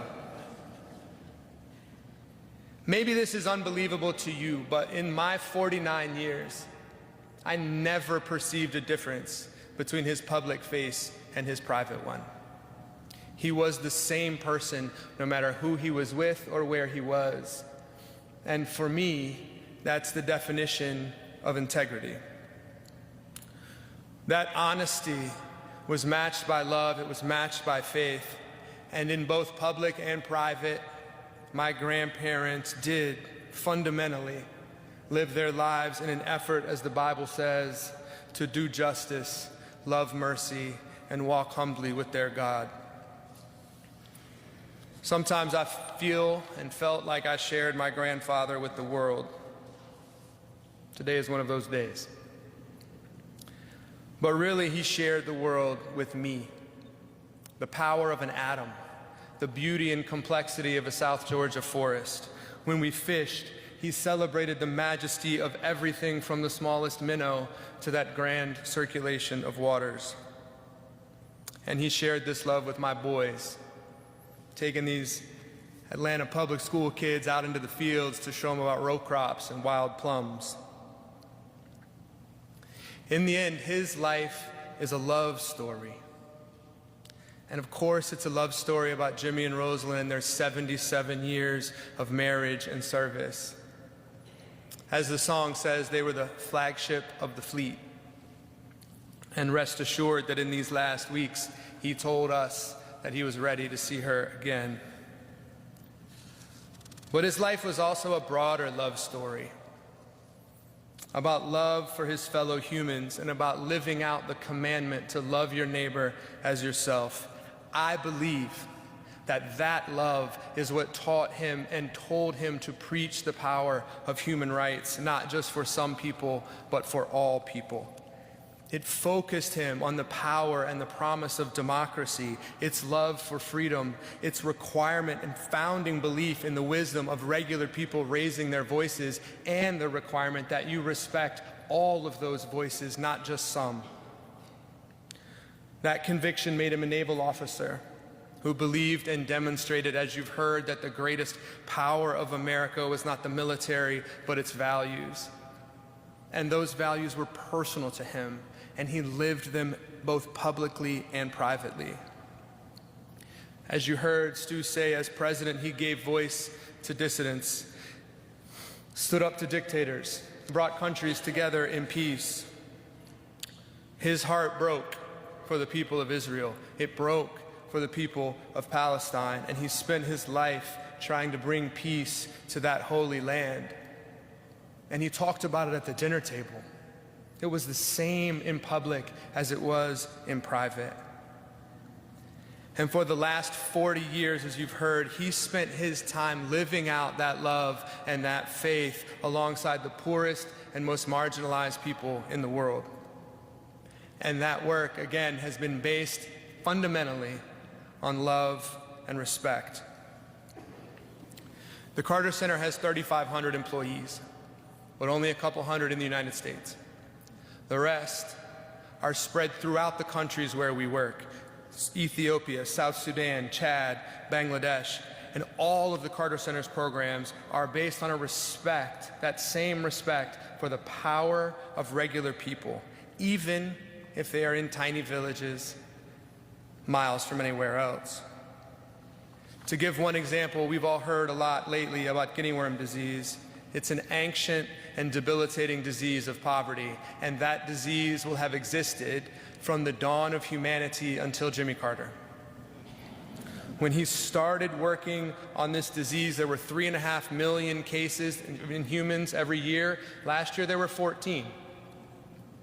And the thing that's remarkable is that this disease is not eliminated with medicine. It's eliminated essentially by neighbors talking to neighbors about how to collect water in the poorest and most marginalized villages in the world. And those neighbors truly were my grandfather's partners for the last 40 years. And as this disease has been eliminated in every village in Nigeria, every village in Sudan or Uganda, what's left behind in those tiny 600-person villages is an army of Jimmy and Rosalind Carters who have demonstrated their own power to change their world.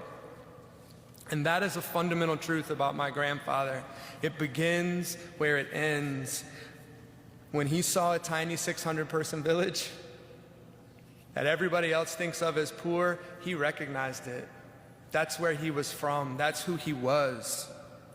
And he never saw it as a place to send pity. It was always a place to find partnership and power, and a place to carry out that commandment to love your neighbor as yourself. Essentially, he eradicated a disease with love and respect. He waged peace with love and respect. He led this nation with love and respect. To me, this life was a love story from the moment that he woke up until he laid his head. Conclude with this. As Andy Young told me, he may be gone, but he's not gone far.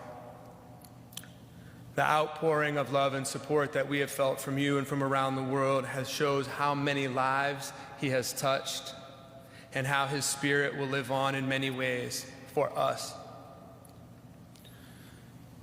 He'll be in the kitchen making pancakes, or in his wood shop finishing a cradle for a great-grandchild, standing in a trout stream with Mom Carter, or for me, just walking those Georgia fields and forests where he's from. Thank you. Jason Carter, who followed his grandfather into politics on the values and humanitarian work of his pawpaw, who was himself an unlikely and rather reluctant politician, at least in his young adulthood, called to leave the Navy and run the family farm after his father died.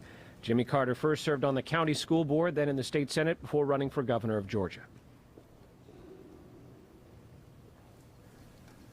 ABC News continues its live coverage of the state funeral of former President Jimmy Carter. And next, the Washington National Cathedral will be filled with the voice of a woman whom Carter personally selected to sing at his funeral. Her name is Phyllis Adams, and she has spent her career working as an Atlanta-based flight attendant for Delta Airlines. She's going to sing Amazing Grace.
Phyllis Adams performed at the Carter Center in 2017, and Jimmy Carter was so taken by her voice that he asked her to sing at this funeral service. I want to turn to ABC News political analyst Steve Roberts. Steve, your thoughts on what we heard from Jason Carter about his legacy?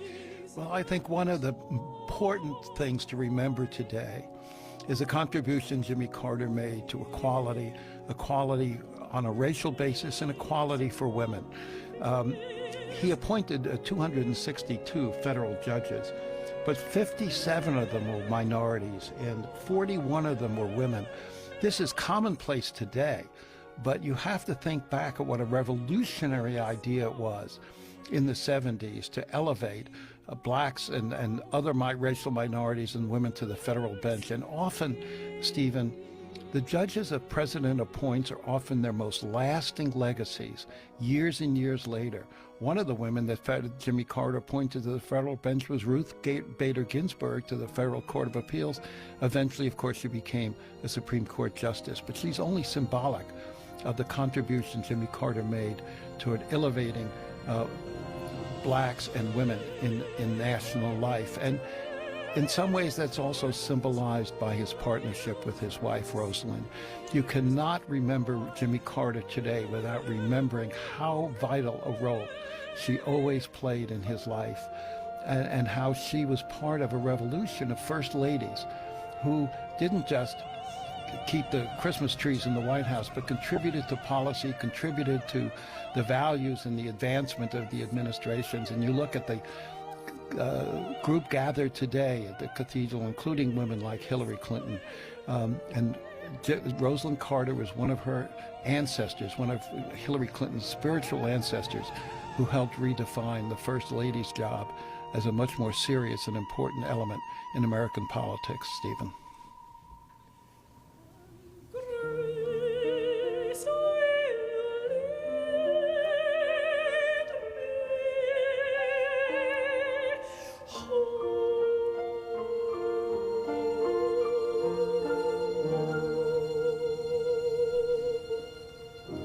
Phyllis Adams performing Amazing Grace at the state funeral of Jimmy Carter.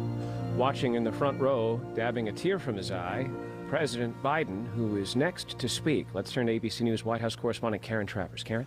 Stephen, the president has had nearly 4 years to prepare for this eulogy. He says that he was asked by Jimmy Carter when he visited him in April of 2021 if he would deliver these remarks. The president has described Jimmy Carter as a decent man, and Stephen may be giving him the highest compliment. He said in an interview this week that he reminds him a little bit of his dad, and talked about how his dad said everybody should be treated with dignity no matter where they came from, and he said that was Jimmy Carter.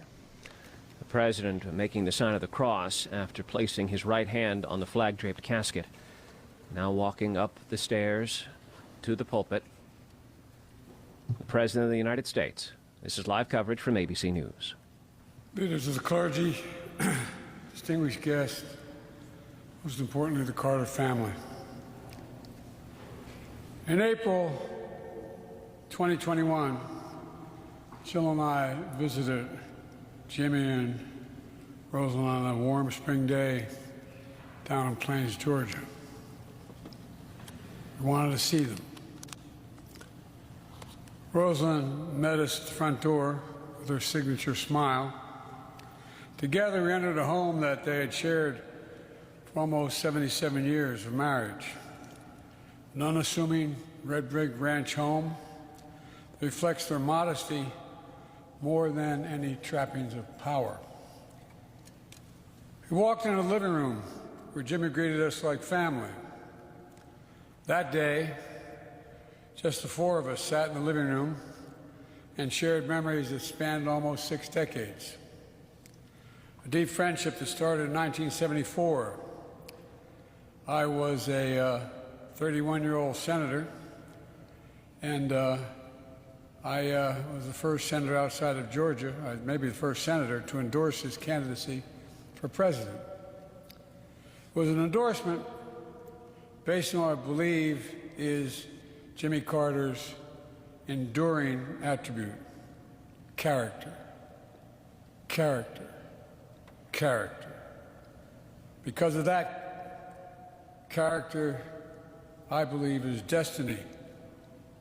Destiny in our lives, and quite frankly, destiny in the life of the nation. It's an accumulation of a million things built on character that leads to a good life in a decent country. Life of purpose, life of meaning. Now, how do we find that good life? What does it look like? What does it take to build character? Do the ends justify the means? Jimmy Carter's friendship taught me, and through his life taught me, the strength of character is more than title or the power we hold.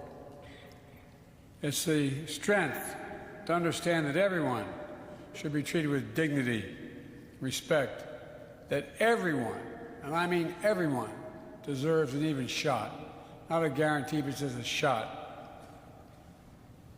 You know, we have an obligation to give hate no safe harbor, and to stand up to what my dad used to say is the greatest sin of all, the abuse of power.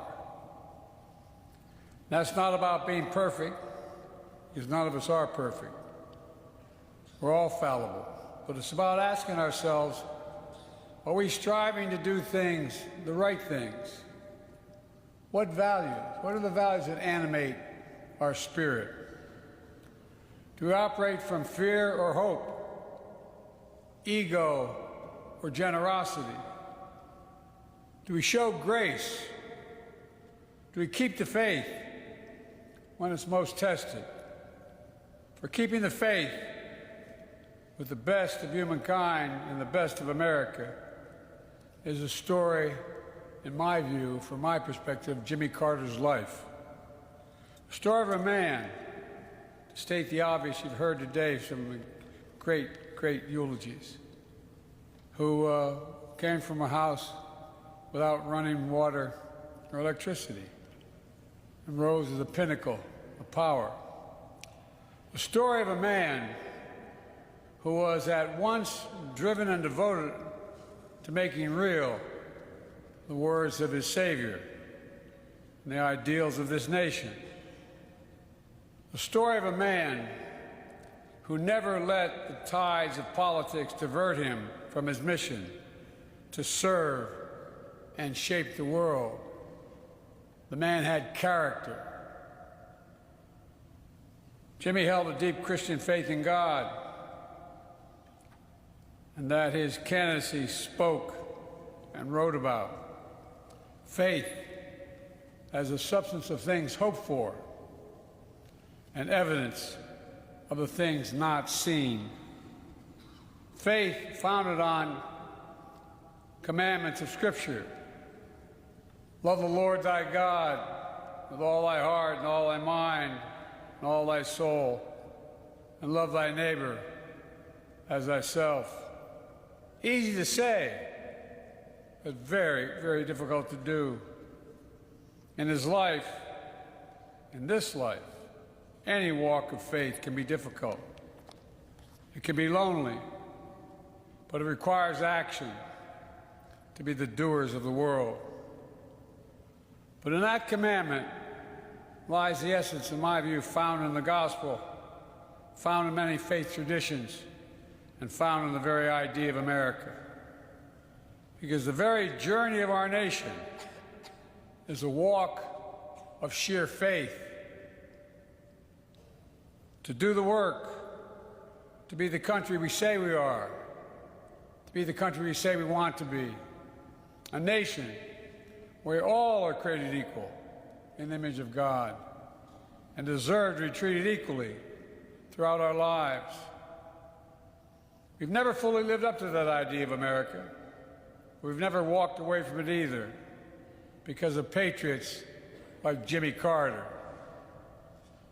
Throughout his life, he showed us what it means to be a practitioner of good works and a good and faithful servant of God and of the people. And today, many think he was from a bygone era. But in reality, he saw well into the future. A white Southern Baptist who led on civil rights. A decorated Navy veteran who brokered peace. A brilliant nuclear engineer who led on nuclear nonproliferation. A hardworking farmer who championed conservation and clean energy. And a president who redefined the relationship with a vice president. Jimmy and I often talked about our dear friend Walter Mondale, whom we all miss very much. Together, they formed a model partnership of collaboration and trust, because both were men of character. And as we all know, Jimmy Carter also established the model post-presidency by making a powerful difference as a private citizen in America, and, I might add, as you all know, around the world. Through it all, he showed us how character and faith start with ourselves and then flows to others. At our best, we share the better parts of ourselves: joy, solidarity, love, commitment. Not for reward, but in reverence for the incredible gift of life we've all been granted. To make every minute of our time here on earth count. That's the definition of a good life. The life Jimmy Carter lived during his 100 years. To young people, to anyone in search of meaning and purpose, study the power of Jimmy Carter's example. I miss him, but I take solace in knowing that he and his beloved Rosalind are reunited again. And to the entire Carter family, thank you, and I mean this sincerely, for sharing them both with America and the world. We love you all. Jill and I will cherish our visits with them, including that last one in their home. We saw Jimmy as he always was, at peace, with a life fully lived, a good life, a purpose and meaning, of character, driven by destiny, and filled with the power of faith, hope, and love. I'll say it again, faith, hope, and love. As he returned to Plains, Georgia, for his final resting place, we can say goodbye in the words of the prophet Micah, who Jimmy so admired until his final breath. Jimmy Carter did justly, loved mercy, walked humbly. May God bless a great American, a dear friend, and a good man. May he be raised up on eagle's wings and bear you on the breath of dawn and make you to shine like the sun and hold you in the palm of his hand. God bless you, Jimmy Carter.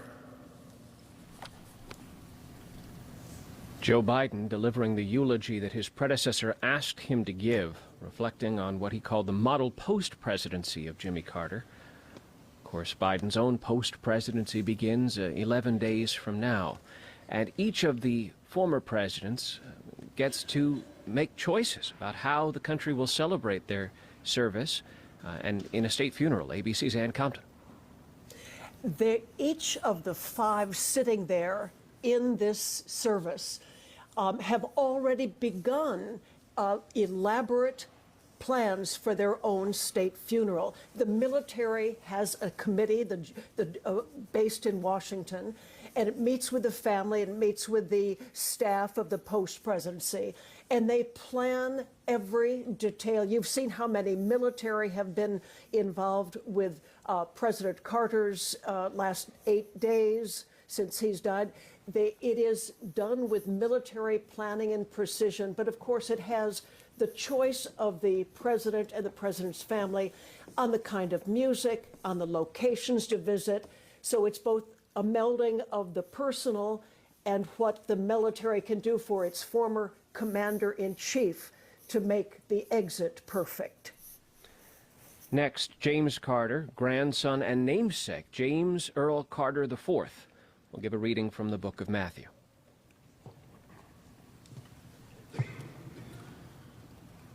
A reading from the Gospel according to St. Matthew. Now when Jesus saw the crowds, he went up on a mountainside and sat down. His disciples came to him, and he began to teach them, saying, Blessed are the poor in spirit, for theirs is the kingdom of heaven. Blessed are those who mourn, for they will be comforted. Blessed are the meek, for they will inherit the earth. Blessed are those who hunger and thirst for righteousness, for they will be filled. Blessed are the merciful, for they will be shown mercy. Blessed are the pure in heart, for they will see God. Blessed are the peacemakers, for they will be called sons of God. Blessed are those who are persecuted because of righteousness, for theirs is the kingdom of heaven.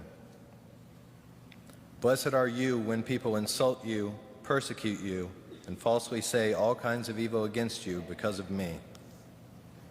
Rejoice and be glad, because great is your reward in heaven, for in the same way they persecuted the prophets who were before you. You are the salt of the earth, but if the salt loses its saltiness, how can it be made salty again? It is no longer good for anything, except to be thrown out and trampled by men. You are the light of the world. A city on a hill cannot be hidden. Neither do people light a lamp and put it under a bowl. Instead, they put it on its stand, and it gives light to everyone in the house. In the same way, let your light shine before men, that they may see your good deeds and praise your Father in heaven. The word of the Lord. James Carter. Now Ambassador Andrew Young, at age 92, also a pastor who has served as guest minister at this Washington National Cathedral, will give a homily from Ephesians.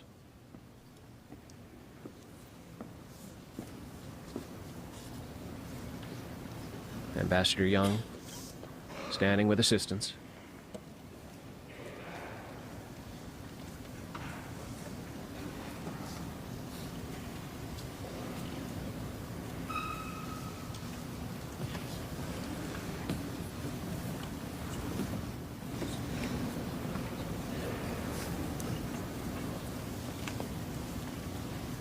Being aided to a chair placed to the left of the flag-draped casket.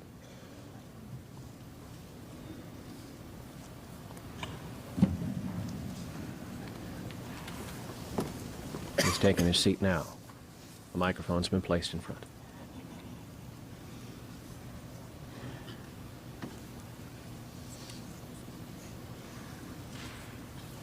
The Apostle Paul, in writing to the Ephesians, the 4th chapter, the 32nd verse, be kind and compassionate to one another, forgiving each other, just as in Christ God forgave you. Jimmy Carter, for me, was something of a miracle. I was born in the Deep South, shortly a few years after him, and it was always a place of miracles. I couldn't see how we could have had the differences in background, the coming from different places on the planet, the experiences of slave and slave owner, the diversity of color and creed and national origin, and still become the great nation that we are in the United States of America. It was something of a miracle. And I don't mean this with any disrespect, but it's still hard for me to understand how you could get to be president from Plains, Georgia. I knew Plains from my pastorate in Thomasville, Georgia, about 60, 70 miles south of there. And I was even nervous driving through Plains.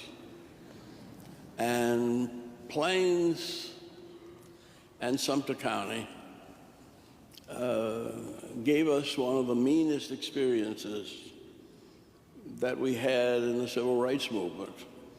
So much so that Martin Luther King said that the sheriff of Plains, of Sumter County, he really thought was the meanest man in the world. And when I first met Jimmy Carter running for governor, and said, the only thing I know about Plains and Sumter County is Fred Chappell. And he said, oh yes, he's one of my good friends. And that was the last thing I wanted to hear. And yet, time and time again, I saw in him the ability to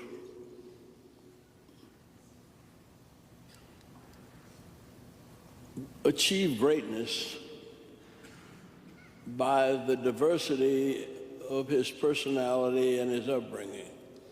Dr. King used to say that greatness is characterized by antitheses strongly marked. You've got to have a tough mind and a tender heart. And that was Jimmy Carter. And he grew up in the tremendous diversity of the South, and he embraced both sides. He was a minority in Sumter County. Just about 20–25% of the population was white. But growing up as a minority, he became the friend of the majority. And when he went to the Naval Academy, he asked that his roommate be the first black midshipman to come to Annapolis. And he said, I know minorities. I've been a minority most of my life, and maybe I can help him in his adjustments. And he went out of his way to embrace those of us who had grown up in all kinds of conflict. But that was the sensitivity, the spirituality that made James Earl Carter a truly great president. James Earl Carter was truly a child of God. Not only a good farmer, but a nuclear physicist chosen by Admiral Rickover to assist him in developing a nuclear navy. But at the same time he was working on a nuclear navy, he was thinking of peace on earth and goodwill toward all men, and especially women and children. I've known President Carter for more than half of my life, and I never ceased to be surprised. I never ceased to be enlightened. I never ceased to be inspired by the little deeds of love and mercy that he shared with us every day of his life. It was President James Earl Carter that for me symbolized the greatness of the United States of America. And I am truly grateful for him, because in spite of the harshness of the Depression and the explosions of inflation, he never wavered from his commitment to God Almighty and his love of all of God's children. Jimmy Carter was a blessing that helped to create a great United States of America. And for all of us, and many who are not able to be here, I want to say thank you. You have been a blessing from God, and your spirit will remain with us. And as Jason said, he may be gone, but he ain't gone far. Thank you, President Carter, and thank you, Almighty God. Ambassador Andrew Young, who served Carter as UN ambassador, also a pastor who has served as a guest minister at the cathedral, aged 92. Jimmy Carter was born in 1924, the first president to be born in a hospital. The family home in Plains, Georgia had no electricity, no running water. Young Jimmy listened to a battery-powered radio. You've heard his father was a peanut farmer. Jimmy was the first in his family to go to college, and there was tremendous pride in the Carter home in Plains because the son had been admitted to the Naval Academy. Midshipman Jimmy Carter graduated near the top of his class in 1946, and it was his plan to become a career officer in the Navy, but his father died, and that led Jimmy to resign his commission and return home to the family peanut farm.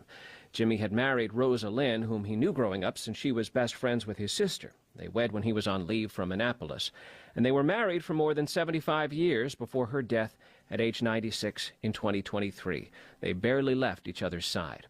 Inside the Washington Cathedral now, the congregation is hearing from a duet who was asked by Jimmy Carter to sing his favorite song. This is Garth Brooks and Trisha Yearwood singing Imagine. No hell below us, above us only sky. Imagine all the people living for today. Imagine there's no country. Jimmy Carter met Trisha Yearwood and Garth Brooks through Habitat for Humanity, and he asked them to sing this song at his funeral. This is an arrangement that they wrote to honor him. As we listen, let's also listen to the words of the man, the 39th President of the United States. I've wanted to serve as President because I love this country and because I love the people of this nation. America did not invent human rights. In a very real sense, it's the other way around. Human rights invented America. We must adjust to changing times and still hold to unchanging principles. From the bottom of my heart, I want to express to you the gratitude I feel. Thank you, fellow citizens, and farewell. Imagine no possession. I wonder if you can. No need for greed or hunger. The casket carrying the body of the late president will later today fly back to Georgia to be laid to rest next to his wife at the home where Jimmy and Rosa Lynn lived, in a spot the couple picked out underneath a willow tree. We remember a man who served his country in the Navy and in the White House, in his home state of Georgia as governor, and his fellow human beings all over the world as a champion of those less fortunate. For my colleagues Karen Travers, Ann Compton, and Steve Roberts, I'm Stephen Portnoy in Washington, and you've been listening to live coverage from ABC News. ABC News, honored for the 4th year in a row with Edward R. Murrow Awards for excellence in audio storytelling. ABC News, America's #1 choice. Don't be worried, be ready. KSL News Radio has partnered with Be Ready Utah to provide the plans your family needs for an emergency, the tools and supplies to keep on hand, and the knowledge on how to keep a cool head. It's Be Ready Utah. Listen to our show, Dave and Dujanovic, for Be Ready tips and tools. Or you can always find the latest preparation info at BeReadyUtah.gov. Be Ready Utah with KSL News Radio.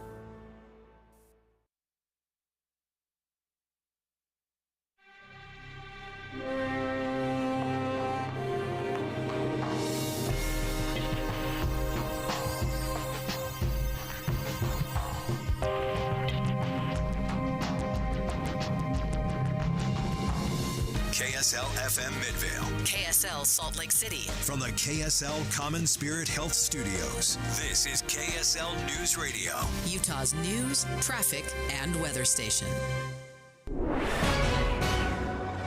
10 o'clock at KSL News Radio. I'm Amanda Dixon. KSL's top story, a few dozen Utah firefighters and other emergency personnel are right now on their way to California to help fight the wildfires burning around Los Angeles. We support our neighbors because we know at some point we're going to need the help. And we build those relationships. We do what we can to support them so that one day if we need it, they'll support us as well. Unified Fire Division Chief Chet Ellis says they hope they get to Malibu tonight and will do whatever is needed once they're there. He says they expect to be in California for about 2 weeks, depending on how things play out. The Oscar nomination announcement has been delayed because of the fires. They have been pushed from the 17th to the 19th, according to the LA Times. Some Oscar precursor events have also been canceled, including BAFTA, the AFI Awards luncheon, and the Critics' Choice Awards. Our top national story this hour from ABC News. President Jimmy Carter's funeral just wrapped up at the National Cathedral in Washington. The former president's grandson, Joshua Carter, spoke, remembering his grandfather's work after they left the White House. At the end of his Nobel Peace Prize lecture, he stated the most serious and universal problem on our planet is the growing chasm between the richest and poorest people on Earth. Joshua said his grandfather waged peace anywhere in the world, wherever he saw a chance. Your money at this moment, the Dow is up 106. Of course, the markets closed today for the Day of Remembrance, but those futures up 106, which is about 0.25%. Coming up, we could see some snow this weekend. KSL weather is next. KSL News Time, 10:01.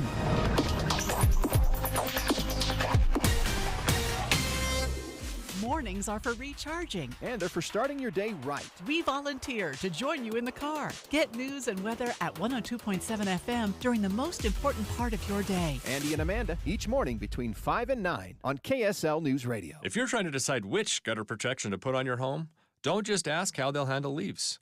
Ask how they'll handle ice. Tim Jr. here from RGS Exteriors, and that's right, ice. See, plenty of gutter guards are good at keeping out leaves, but most are made with flimsy materials that can bend, buckle, and break under the weight of too much ice. Kind of a big problem in an icy state like Utah, right? At RGS Exteriors, our exclusive gutter protection systems are built Utah tough. They're made with premium strength materials that hold up to 1,200 pounds of ice per square foot. Simply put, they're not going to budge. Our gutter guards are also certified to handle hurricane-level winds and rain. Mother Nature can't damage them. Guaranteed. Utah Tough Products. That's the RGS way. For a free estimate, call 801-280-3110 or visit rgsexteriors.com. That's rgsexteriors.com or 801-280-3110. Where can you kick off the new year with big savings on gig speed? Only with Xfinity. Now for January 16th, get gig internet at home for $25 a month for 1 year when you add an unlimited mobile line, which connects you with gig speed Wi-Fi on the road. Act fast today and save more than $650 over AT&T and Verizon in your first year. Plus, hurry and take advantage because right now you can also get a free 5G phone with trade-in. So save big and stay connected to what you love with fast gig speed internet and mobile from home to hotspots. This new year, it's all about gig speeds and big savings. Don't wait and get gig speed internet, spend less green, and switch to Xfinity. Go to xfinity.com/gig savings to learn more. Requires paperless billing and auto pay with stored bank account restrictions apply. Equipment taxes and fees extra. $40 internet discount applied to mobile bill after promo. Regular rates apply. Actual speeds vary. Savings compared to Verizon Fiber Gig Plus 1 Unlimited Welcome Line and AT&T Fiber Gig Plus 1 Unlimited Starter Line. Xfinity internet required reduced speeds after 30 gigabytes of usage per line. Data thresholds and actual speeds vary. Wesley Financial Group is not a law firm. Do you find yourself stuck in a timeshare? Get the real facts about the timeshare industry and your options for cancellation. Chuck McDowell, founder of Wesley Financial Group, has put together a free information guide that reveals the secrets the timeshare industry doesn't want you to know, including the 5 ways to get rid of your timeshare. Call now and get this timeshare cancellation guide absolutely free. Call 800-838-6161. That's 800-838-6161. 800-838-6161. This is the story of the one who, as a maintenance specialist for a historic high-rise, knows that vintage charm historically needs constant attention.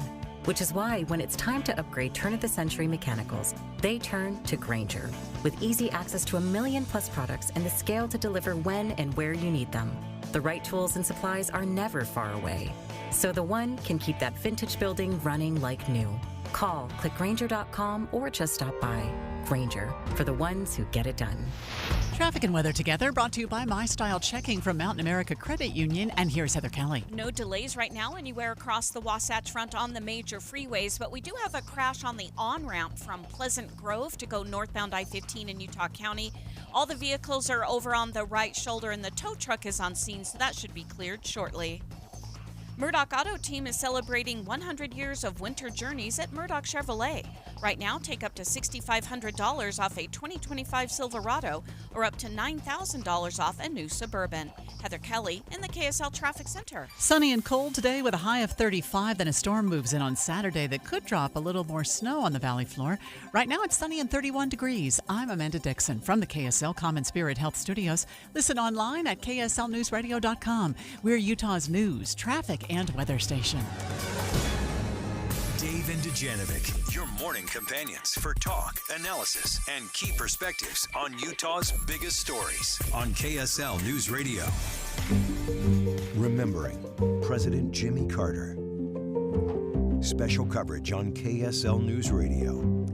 Dave and I are monitoring funeral services for President Jimmy Carter right now at Washington National Cathedral. Heard from family members, also heard from President Joe Biden on the legacy of President Carter. And we believe that any moment now, his flag-draped coffin will begin to leave the cathedral there in D.C., headed for Joint Base Andrews in Maryland, and then on to Plains, Georgia. Listening to the family reminisce, it's especially fun to listen to the grandkids that talk about President Carter, the one that stood out to me, pocket dialing him. And demonstrating that they changed with the times. Eventually he did get a cell phone, and one time he called me sort of early on in that process. And on my phone it said, "Papa, mobile." So I answered it, of course. I said, "Hey, Papa." He said, "Who's this?" I said, "This is Jason." He said, "What are you doing?" I said, "I'm not doing anything. You called me." He said, "I didn't call you. I'm taking a picture." That was his grandson, Jason Carter, talking. Just a fun moment in memory. Yeah, I always love hearing these little stories, the insight. And then the point I thought was poignant is when Jason said, yeah, he was Papa to me, but he did not live in an ordinary life. He lived in an extraordinary life. Mm-hmm. He also talked about,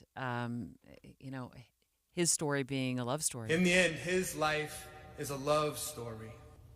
And of course, it's a love story about Jimmy and Rosalind and their 77 years of marriage and service.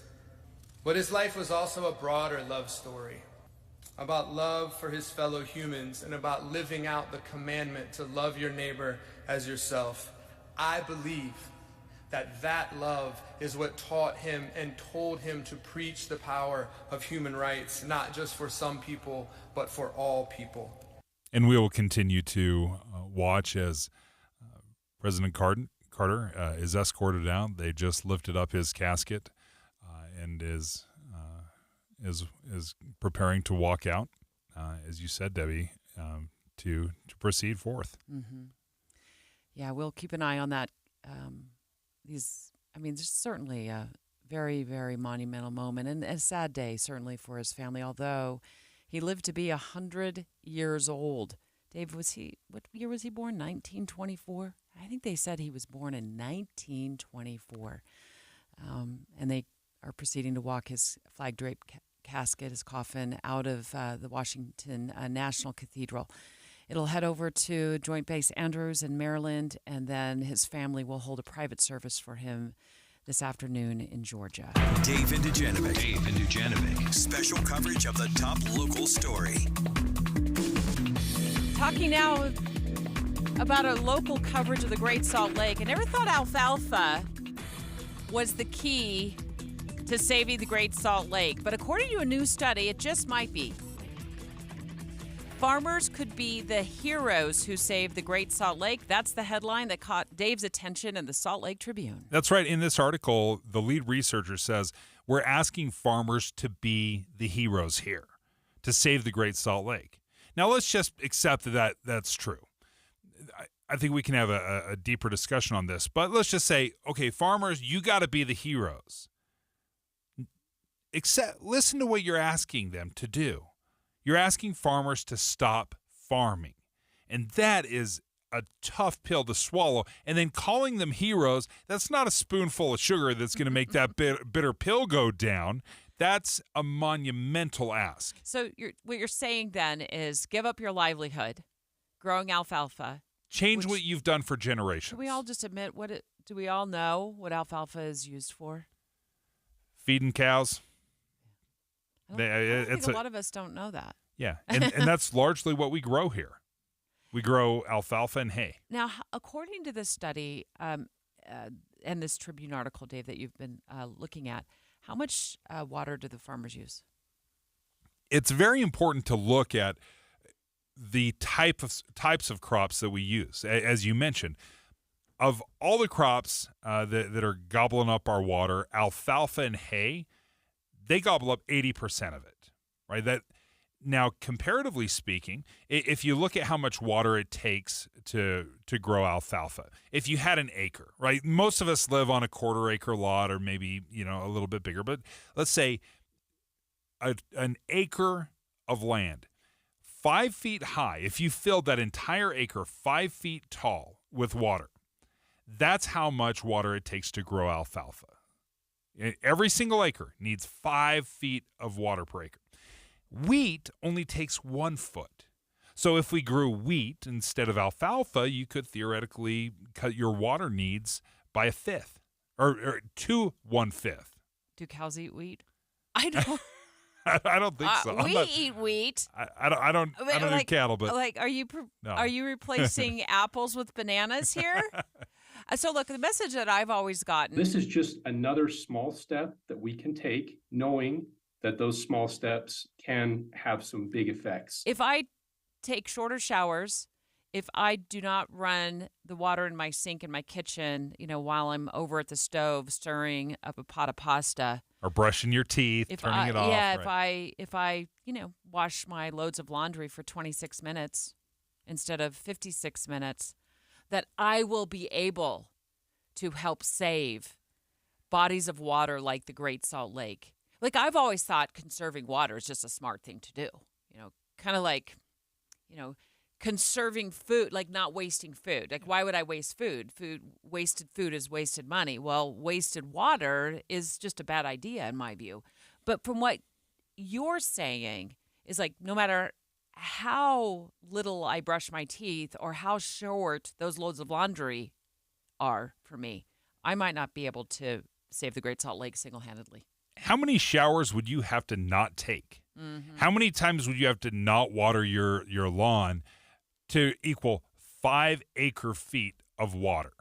Right? I mean, our shorter showers and yellow lawns, that is a drop in the bucket because the vast majority of the available water here in Utah is being used by agriculture. 80%, 75 to 80% of the available water that we are using is being used by agriculture. So I get conservation's a good thing, but let's stop pretending like you turning the faucet off when you're brushing your teeth is going to refill the Great Salt Lake.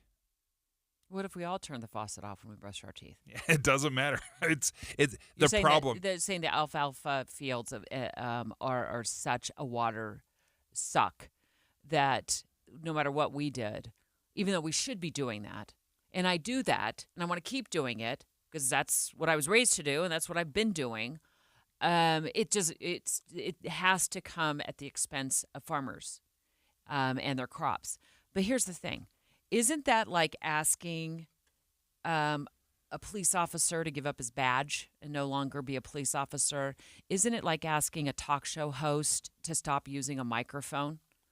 Is that not like asking a real estate agent to stop selling homes? Why would a farmer give up their livelihood? I wouldn't. If you came over here right now and ripped the microphone out from under me, I'd go find, another job. Yeah. Where I could be on the microphone, where I was trained, a job I was trained to do. It's what you know. That's what it's they what know. You love. It's your history. And with farmers, oftentimes this is generational.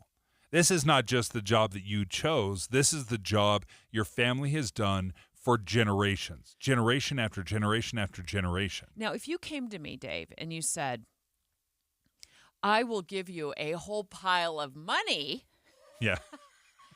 if you just give me, your livelihood. Yeah. Now, I'd say more. Okay, so the pitch in this study would be more, I'm not going to fire you.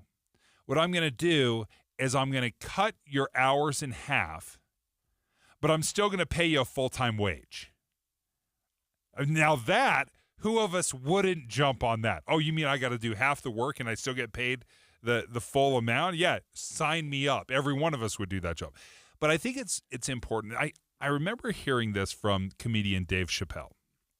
He was talking about taking away someone's job and how serious of a deal it is to start just willy-nilly saying, you know what, we'll just get rid of this job and this will fix that problem. I thought he had some poignant things. This is stand-up comedy, but this was more of a serious, poignant moment of something he learned about when you try to take someone's job away from them. He looked at me. I saw his eyes go from hard to soft. He softened. Then he looked at me like the way a father would look at a child. And he said to me, young man, don't ever come between a man and his meal. I never forgot that either. Never get between somebody and their paper.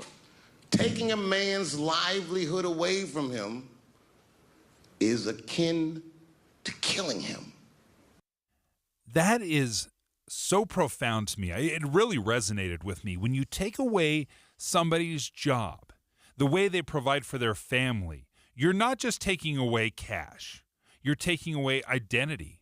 You're taking away purpose. You're taking away the genealogy of your family, right there. So when we talk about, hey, farmers got to do their job, they got to help us out, and we got to have a healthy Great Salt Lake. I agree with all that. We've got to have a healthy Great Salt Lake. The consequences of that drying up, of having that, those are massive issues we have to address.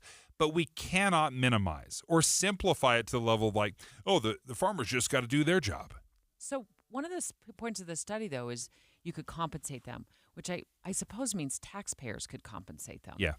And it says compensation costs would range from $29 per Utah resident every year to $124 per Utah resident annually. Okay, so let's just split that. Let's say just like $70 a year per Utah resident could be compensated to make up for the lost revenue, right? Because they would be losing money if they just decided, or if they decided to buy into this idea of not growing their crops so we could replenish or keep the Great Salt Lake at sustainable levels. Am I willing?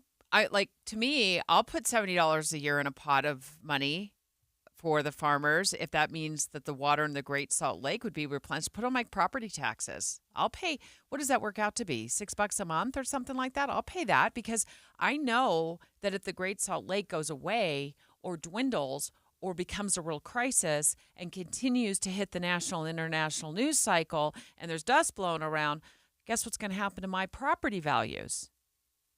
Are people going to want to move here and live in Salt Lake County, in Tooele County, in Davis County if there's a dust bowl where the Great Salt Lake used to be? Now, that's dramatic, I know, but these are the things I think about. And is that worth $6 a month to me? And does that mean I have to pay $6 a head for everybody who lives in my home? Right. So now I'm up to $24 a month or $20 or $30 a month. I think it's worth talking about.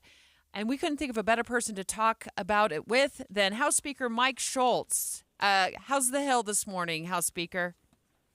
Hey, we're actually in Ephraim today for an all-day caucus. Yes, so we like to get out and visit every corner of the state.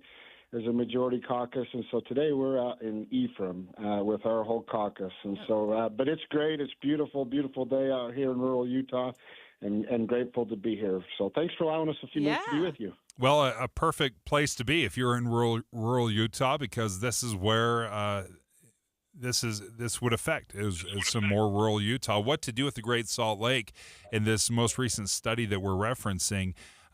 is talking about reducing alfalfa production by 60%, hay production in half.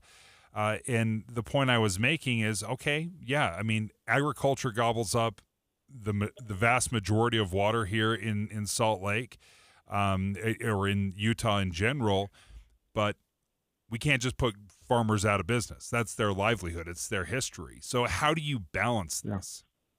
Well, and that's a really good question, Dave, and that's so important to find that balance. And I think a lot of times people get tunnel vision, right? They see one thing and it may be good for one thing, but then you have to ask, well, then what? What are the consequences of following? Oh my gosh, you guys, I'm sorry. I'm in a place where I thought I was quiet. Apparently I'm not quiet. But we can hear you just fine, just so you know. Oh, can you hear me okay? Yeah. Okay, good. So, but you think that, you're thinking one thing and you got tunnel vision, but you don't look at what are the consequences, and then you have to ask, well, then what? Alfalfa is one of the biggest supply chains that puts food on our table, and a lot of it comes right here from Utah. And it gets shipped all over the United States, and it is so important. Now, we use a lot of it here in the state of Utah, but it's also important for other parts of the nation. And so, if we was to curb our alfalfa production here in the state of Utah, it would have a significant cost of food, and ultimately raise the cost in the grocery stores, which puts food on our kitchen table. And so that's the consequences of it too. And then another thing is we talk about fallowing the fields. Well, then what? Then they turn into dust bowls, weed patches, and other things as well. And so there's a whole host of other consequences that we need to just make sure we understand as we're going down this road. And the other thing too that I want to point out is agriculture takes the first cut. When we have a dry year, they're automatically cut on their water use. And so they're the ones that take the first cut as well. So, and then also there are things we can do. That's the exciting part. There are things that we can do, and the agriculture community has jumped on board. There is ways where we can produce the same amount of alfalfa and do it with only 25% of the water that's being used. That's where we've been focused on. That's what's made a difference already at the Great Salt Lake, and those are the areas where we can continue to work together collaboratively as the state of Utah to save the Great Salt Lake. Well, I was talking about this number in this study that says you can compensate the farmers if they reduce the water use, or, I guess, what did you say, follow the fields, by compensating them $29 or whatever, $100 per Utah resident annually. That doesn't sound to me like that's anything on the table right now up on the Hill. Is that being discussed, or? No, it's not being discussed, and it's not going to be discussed, because you're doing two things. You're raising the cost in the grocery store for our citizens, and then you're also going to charge them $29 or $30 to $100 per citizen to pay the farmers. That it just doesn't work. I mean, we are in an environment right now where we're looking to do everything we can to lower the cost of living for our citizens. We can't be looking to increase it. There are other things that we can do, and that's the focus on conservation and putting in the infrastructure that help the farmers reduce their needs on water and can produce the same amount of hay or alfalfa or whatever it is with less water. That's where our goals are, and that's where we're aligned. Speaker Schultz, the biggest complaint I hear is the fact that we're growing alfalfa, which is a pretty thirsty crop compared to something else that would require less water. What are your thoughts on that? Well, you have to look at it on a per tonnage basis, okay? As you look at it on a per tonnage basis, alfalfa actually uses less water than grass. And but yes, alfalfa does use a lot of water, but it also produces a lot of tons. So you look at it from an efficiency standpoint, and alfalfa is actually a pretty efficient crop. And there's also something too. Alfalfa takes a ton of carbon dioxide out of the air, thus helping our environment overall. And if you fallow it and you turn it into weeds, that's not going to take as much carbon dioxide out of our air. And so again, I think what these researchers or these people that put out the study, they didn't move to the next level of what that study should have been and then said, well, then what? What are the consequences of this decision if we – and that's what, as policymakers from the state of Utah, we're charged to do, and that's our goals. Speaker Schultz, thank you so much for taking the time to discuss this with us. Thanks. He's given me a lot to think about. Yeah, the then what is a crucial next step. Okay, if we do this, then what? Remembering President Jimmy Carter. Special coverage on KSL News Radio. As promised, Dave and I continuing to monitor the funeral services in Washington, D.C. at the National Cathedral for former President Jimmy Carter. Right now, his flag-draped coffin being loaded into the hearse, which is sitting right outside the cathedral, heading over to Joint Base Andrews in Maryland, and his body will be returned along with his family, accompanied by his family, to Georgia this afternoon. The newest part of your morning, and still so familiar. When you wake up and listen to a radio show, it's like you're a part of a family. You're listening in on people you know, and it's magnificent that Andy Farnsworth is sitting in the chair because he's someone we know. Utah's Morning News. Andy Farnsworth joins Amanda Dixon to bring you important news in the car. 5 to 9 on KSL News Radio. Do you have any idea how hard your heating system has to work when your old windows let the cold air seep in? Your energy bill is going through the roof. But there's an answer, and it comes from Advanced Window Products. For 38 years, they've been building state-of-the-art insulated windows and frames, and every one of them is built right here in Utah. So let me explain why it's cost-effective to call them for new windows right now. First, you'll see a significant drop in your energy bills, winter and summer, and right now, call Advanced Windows and you'll get $2,500 off on 10 windows or more. Triple-coated, argon-filled and sealed double-pane insulated glass that'll keep out the cold, and custom frames in any style, any color. Advanced Windows offers a 60-month, 0% interest payment plan, and they even offer a plan with no payment, no interest for 24 months. Plus, that $2,500 off right now. Call for a no-pressure consultation, 801-850-9100. That's 801-850-9100, or go to advancedwindows.com. So this new dose is... nope, that's not it. The price is nowhere to be found. Mr. Green? Hi, it's all good. We've got this. This is not just help from a Walgreens pharmacist. Oh, new prescriptions. Cool. Let me check to see if these are the lowest cost options covered by your Medicare plan. Oh, that's great. Thank you. This is someone supporting you every step of the way. Chat with a pharmacist today to find help saving. This is the human kind of help. Walgreens. This is a story of the one. As a maintenance specialist for university housing, he knows college students can major in wear and tear. Plus, housing so many students doesn't leave a lot of room to house all the supplies he needs. That's where Grainger comes in. With over 1 million industrial-grade products and fast, dependable delivery, Grainger carries the quality products he needs so he doesn't have to. From a new door hinge to a whole new faucet. Call, click Grainger.com, or just stop by. Grainger, for the ones who get it done. Is your financial advisor offering you up to a 30% upfront bonus? Are they promising you up to 10% growth per year guaranteed for your retirement income? If not, you need a new financial advisor. I'm Jeff Jr., founder of Trajan Wealth. If you plan to retire within the next 10 years, don't wait only to find out it's too late. I've seen hard-working folks like you retire only to be required to go back to work, all because their advisor told them guarantees like these were too good to be true. They're not. That's up to $30,000 up front or up to $10,000 per year on $100,000, all guaranteed for retirement income. Don't work when you're supposed to be retired. And if any financial advisor tells you it's too good to be true, they simply don't have the options we do. Call Trajan today at 801-899-7600. Annuity guarantees are based on the claims paying ability of the issuing insurance company. Get in zone, AutoZone. Welcome to AutoZone. What are you working on today? Thinking about gas mileage? You know, changing your oil with a full synthetic oil like Mobil 1 can help your engine get more miles. Right now, you can get 5 quarts with an STP extended life oil filter for only $38.99. Get started on your next job today with the parts you need when you need them at AutoZone or AutoZone.com. Get in zone, AutoZone. Restrictions apply. Tired of hearing scary radio ads about the IRS? Tax Relief Advocates is different.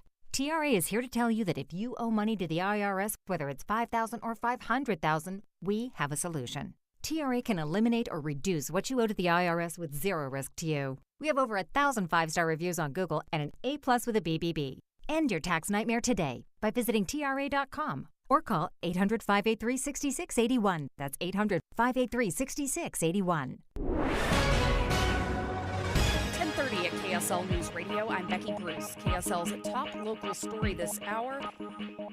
We are getting new updates from leaders in Los Angeles County this hour where the wind has calmed down enough to allow aircraft to help fight the multiple fires burning around Los Angeles. County Sheriff Robert Luna says he's disgusted to see looters trying to take advantage, so he's starting to crack down on people found in mandatory evacuation zones. If you are in one of these areas and you do not belong there, you are going to be subject to arrest. There is still a red flag warning in LA County through Friday.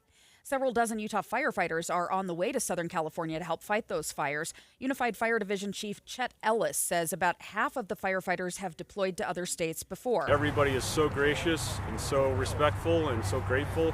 It really is humbling.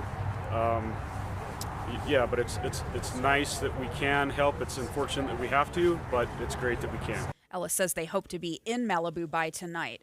President Joe Biden was among the speakers at former President Jimmy Carter's funeral, which wrapped up about 20 minutes ago at the National Cathedral in Washington. Jimmy Carter's friendship taught me, and through his life taught me, the strength of character. A private funeral will be held this afternoon in Plains, Georgia. Your money at this moment, the Dow up 107 points. Sorry, the futures are up 107 points. S&P 500 futures are up about 9. Coming up, a change in weather this weekend. KSL weather is next. KSL News Time, 10:32. A reminder about the simplest way to get updated for your day. Hit your KSL preset when you jump in the car, and we'll take care of the rest. Hear key news updates and traffic reports. Andy and Amanda from 5 to 9 in your car. KSL News Radio at 102.7 FM. Fall in love with your home comfort this season and save money too. A $29 heating system tune-up from Yes Heating, Air Conditioning, Plumbing, and Electric is the best way to ensure your HVAC system is operating at top efficiency. Boost your comfort and help prevent expensive breakdowns by calling the experts at Yes today for your $29 heating system tune-up. Trust the pros at Yes to keep your family comfortable. Call now or visit theyesmancan.com for details, terms, and conditions. You might not consider yourself a tech expert, but that doesn't mean you can't protect yourself from online scammers with a little help from McAfee Total Protection. Whether it's a fake missed delivery text or an urgent bank alert, these scams can look incredibly convincing. That's where McAfee Total Protection steps in. So go ahead, manage your finances and shop online. McAfee will help keep your device's privacy and identity safer. Visit McAfee.com/online protection today to get award-winning online protection for just $39.99 your first year. That's McAfee.com/online protection. Cancel anytime. Terms apply. Traffic and weather together brought to you by My Style Checking from Mountain America Credit Union. Here's Heather Kelly. Well, it's a pretty good drive right now if you're getting onto the roadways, including I-15, the east and west side belt routes, and I-80 through Parley's Canyon.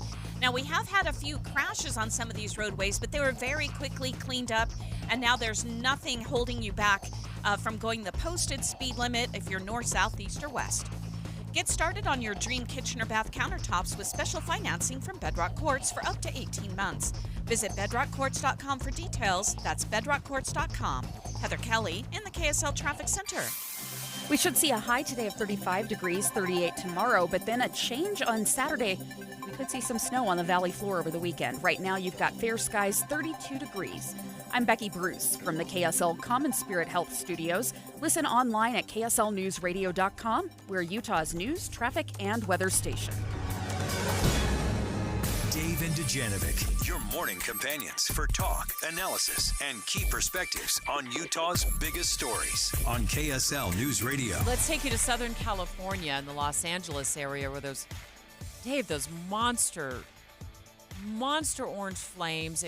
Watching this video last night, just these flames eating homes, the wind's whipping, the flames everywhere, cars. It looks like, were left.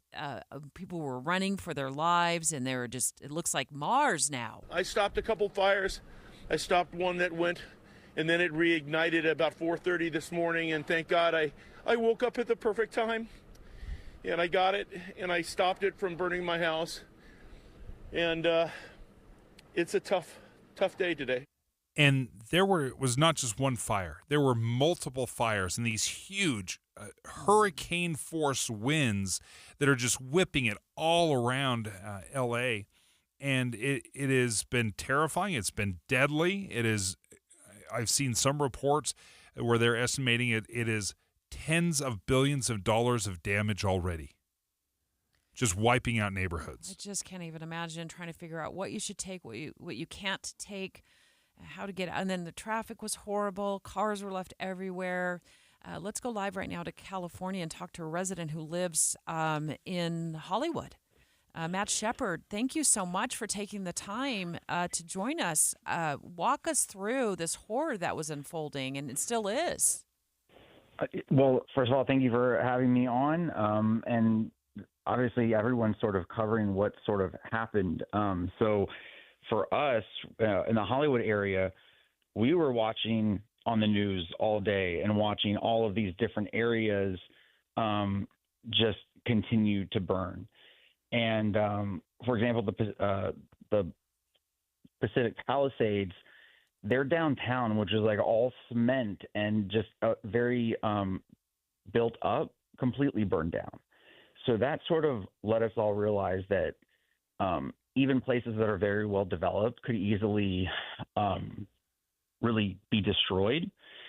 And so then they lifted the red flag warning in our area, and then within an hour, that's when we found out the Hollywood Hills were on fire. And so we called all of our friends that were right near where the fire was. And then as they started to evacuate, one of our friends said there was like ash falling, she said. And then she said that the traffic to leave was really bad. And that's where my wife and I looked at each other, and we just immediately jumped in our car and left. And everyone in our apartment complex was leaving as well. Matt, did you have time to pack up anything? You know what? My wife is a planner, so the minute all this started, she already had our bags packed and everything, almost like a day before, like when it first sort of started. We already had some bags packed, so we were ready to go. You know, Matt, I was watching all of these videos last night on different social media platforms. People were posting videos, talking about their stories. It just felt like the roads got jam-packed right away, and then as people tried to return to their homes to see if anything was left, clearly so many people lost so much. What have you heard in terms of your home and your friends and family who happen to live in the area? So our specific area ended up being totally fine, and they actually were able to contain the fire that was in the hills relatively quickly compared to the other areas. But I think everyone in this, I know a number of people who have lost their homes. I know so many people who have had to be evacuated. And I think one of the hard things is, when you look on social media, people think that it's all millionaires who lost their homes. But what people don't understand is a lot of the neighborhoods here, you have people who have lived here for 30, 40, 50, 60 years, who are just everyday normal people who moved into these neighborhoods before they became what they were. And so you have a lot of regular everyday people who have lost their homes. Matt, I saw just recently in reports that the LA Police Department is starting to send officers to Hollywood Hills because the looting has already begun. Does that affect you or concern you? Have you seen any of that? That's actually a point that I had brought up to my wife before, because we're with her parents. They live down in the Venice Beach area. And I said, even just leaving, if it wasn't for the fires, it was just because who knows what sort of, exactly for the looting and things like that, just for safety, it might be better just to stay away.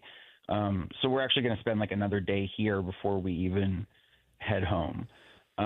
But also I think in a city like LA, some of that stuff is expected to happen. Matt, by the way, if you're just joining us, this is Matt Shepard. He's joining us live from California. He lives in the Hollywood area. He and his wife got out of that area. Fire, of course, is destroying hundreds of homes and buildings around Los Angeles. and they're still fighting it. It doesn't look like, it looks like. I mean, we're just seeing what looks like remnants of maybe Mars. I mean, everything is. So many areas are destroyed, Matt, and in that moment. There's been 2 times in my life where I've been faced with fires. One was a forest fire, and one was a massive field fire by my home, and I just froze in the moment, not thinking I know what to do, but actually froze. Like my brain just melted. Did you guys know what to do, or did you have that same feeling in the moment?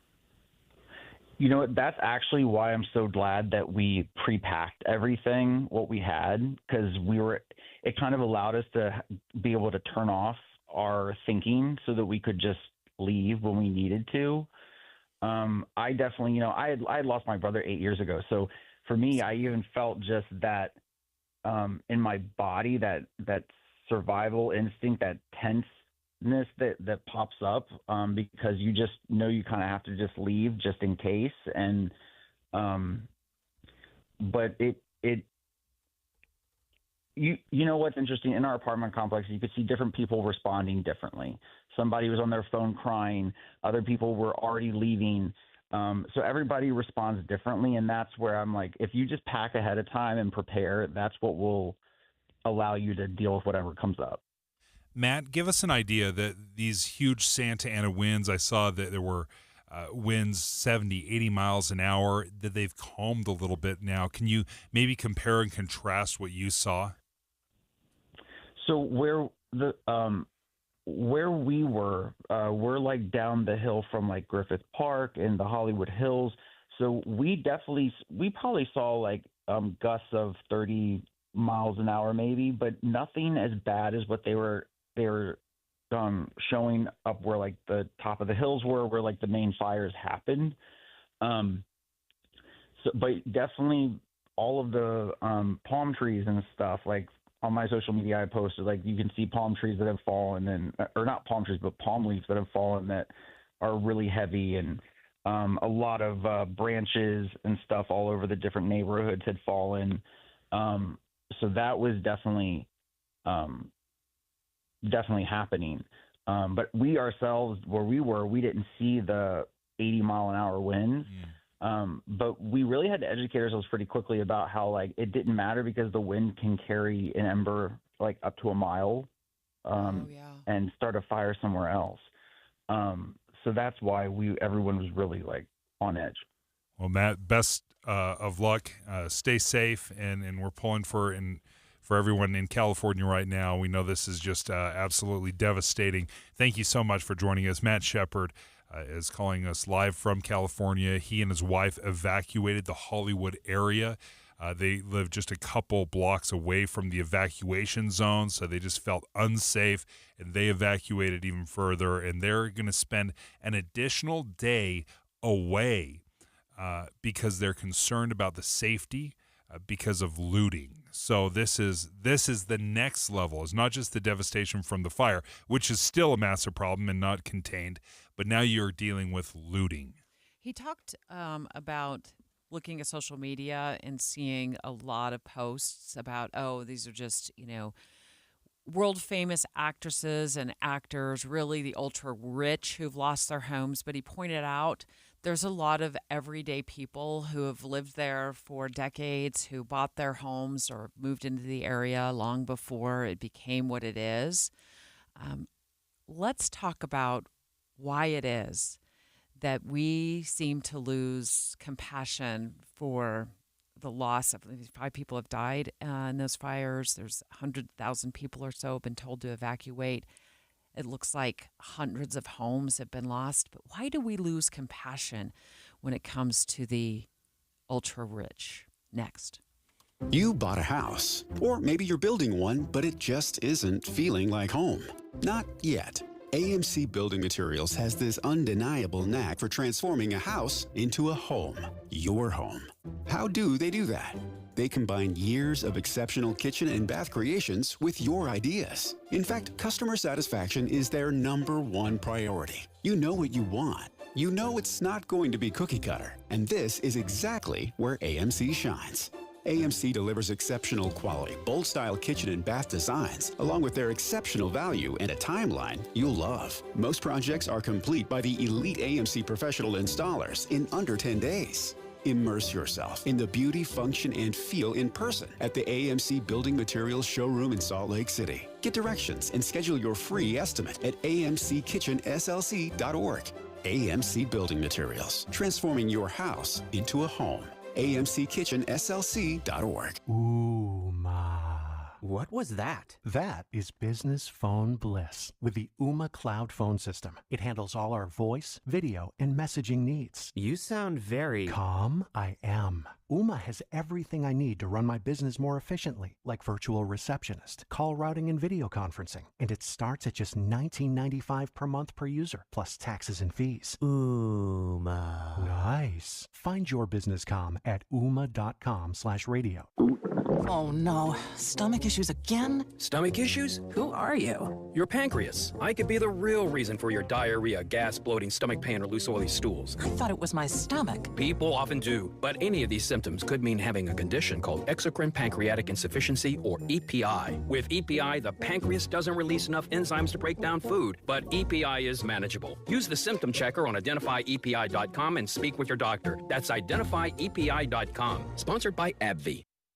Dave and Dujanovic. Wow, what a conversation we just had with Matt Shepard, who lives in Hollywood. I'm so grateful he and his wife were able to get out and get to her parents' home safely. Fires just raging. Just looking at the monitor right now. Look at the smoke, the flames. So many homes burned. He made a point during our conversation, Dave, about the fact that he's on social media, like looking to see like the latest, and he sees a lot of people posting about the fact that a lot of the, multimillionaires' homes, actors and actresses' homes have gone up in flames. And it's like there seems to be a disconnect of compassion when it comes to the ultra rich losing their homes. Perhaps. Yeah, I could see some of that. In fact, Jeff Kaplan addressed this in his Minute of News. I think it was yesterday, and I'd actually like to listen to it. Do we have that? I've got it. Let's play it. Yeah, this is Jeff Kaplan's Minute of News about that fire and how we think about the ultra rich losing their homes. Fire is consuming parts of Los Angeles, and some of the coverage has been insulting. Tens of thousands of people have been evacuated from their homes, and because it's L.A., a lot of the coverage I'm seeing is about the celebrities. The Palisades fire is burning just to the north of the Santa Monica Pier. It is horrible. It was really difficult this morning. When I was up there, some of my neighbors were calling me, and I had to give them the devastating news that their house did not make it, unfortunately. Pretty sad. Homes, offices, strip malls are burning, and people are literally running for their lives. But the Palisades are home to a boatload of movie stars, so some of the national coverage is focused on them. Tom Hanks, Steven Spielberg, Reese Witherspoon all have homes in the Palisades. Luke Skywalker had to evacuate. Mark Hamill had to flee Malibu. Actor James Woods was live tweeting the fire. Standing in my driveway getting ready to evacuate. We've got a lot of planes going over, dropping water. I don't know if hearing about the rich and famous is supposed to make these fires more relatable, that people we know parasocially are affected, or if this is just a fixation on fame, but nestled into all the coverage of these stars who undoubtedly have second homes in which to shelter. I saw a small item about an empty mansion. The owners were off doing more beautiful things elsewhere, but the maid was still working, deciding whether to knock off and run for her life, but she kept at it till the fire drew too close, and not a moment too soon, she finally dropped her dust rag and ran. That is more impactful, more painful than Ben Affleck and Chris Pratt fleeing $10, $20, and $30 million mansions. They're going to take the insurance money and build another if they lose their homes, but that maid who escaped with her life, her job just went up in smoke. Jeff Kaplan's Minute of News, only on KSL News Radio.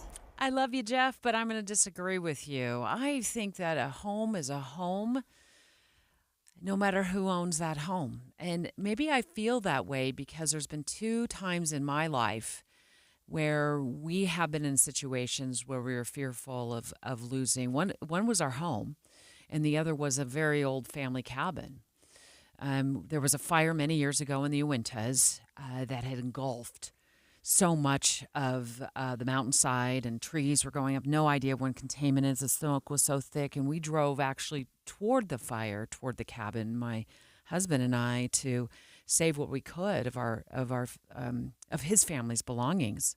And then we got there, and that's where I was telling Matt Shepard, who's in Hollywood. They evacuated, and they knew what to take if they were prepared. Like, my brain kind of went to goo in that moment. Like, you don't know what to save, what's valuable, what's not valuable.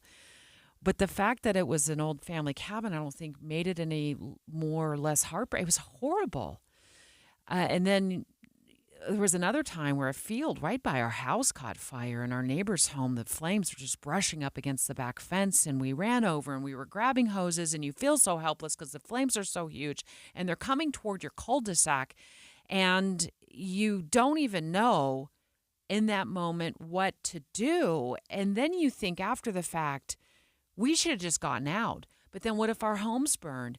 And what is inside our homes that we're going to lose forever? I watched a video last night, and it just absolutely captured my soul, where a woman said her dad sent her a photo from the home, and it was set to be engulfed by flames in California in this fire.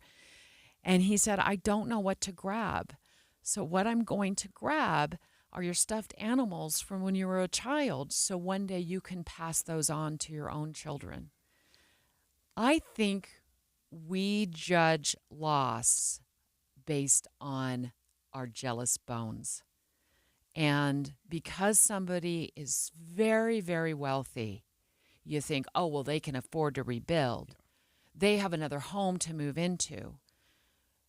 But that's not what this is about. This is tremendous loss for so many people. And as we heard from Matt Shepard, who lives in Hollywood, who evacuated his apartment with his wife, he's like, there's a lot of just everyday people who live in that area who lost their home and their belongings.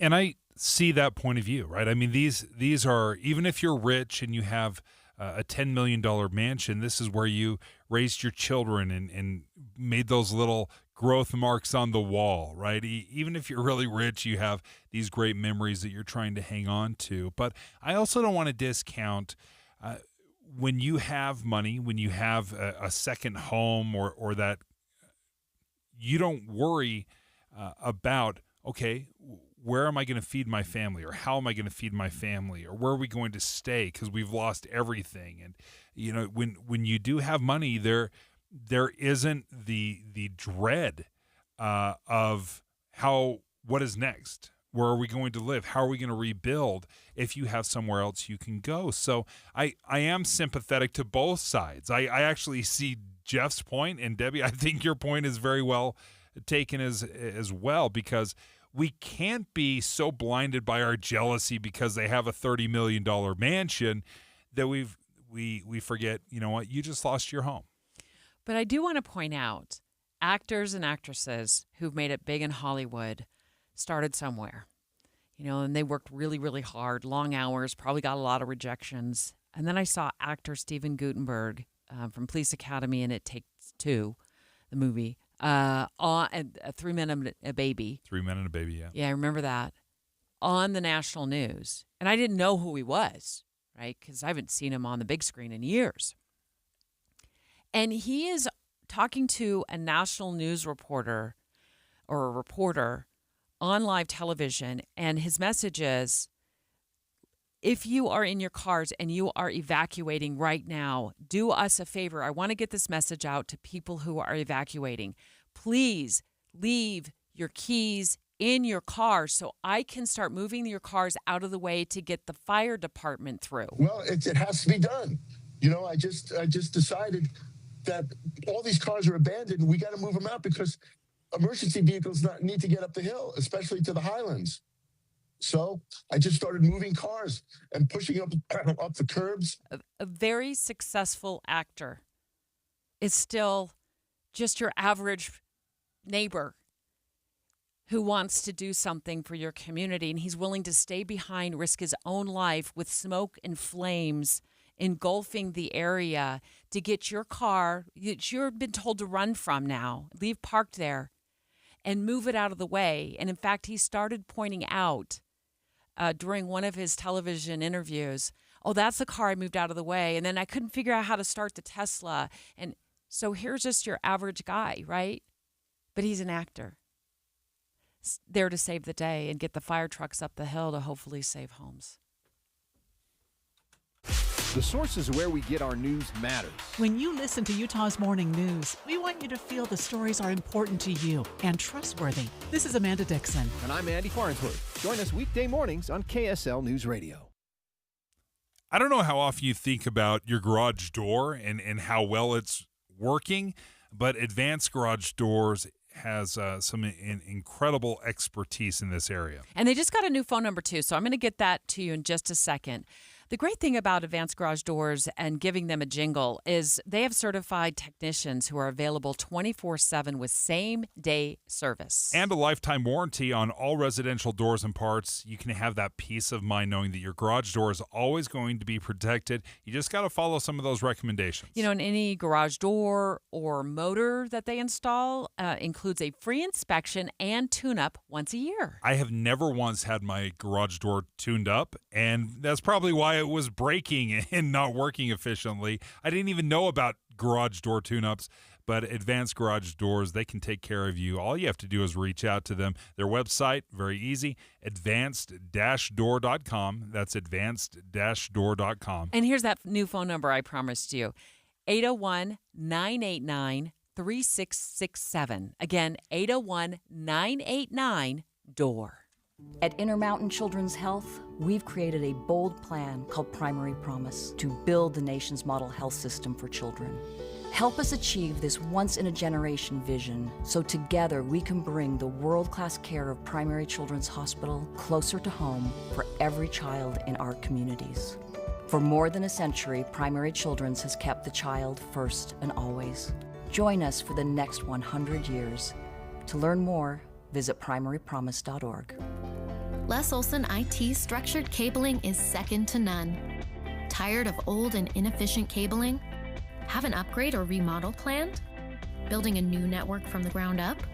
We offer the very best in low voltage cabling installation, including data, phone, fiber optic, and more.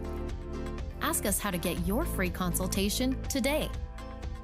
Les Olson IT. Attention home buyers, want to save hundreds on your mortgage payment or buy a bigger, nicer home? Visit SaveRight.com. This is Rod with the SaveRight team at Realty Path.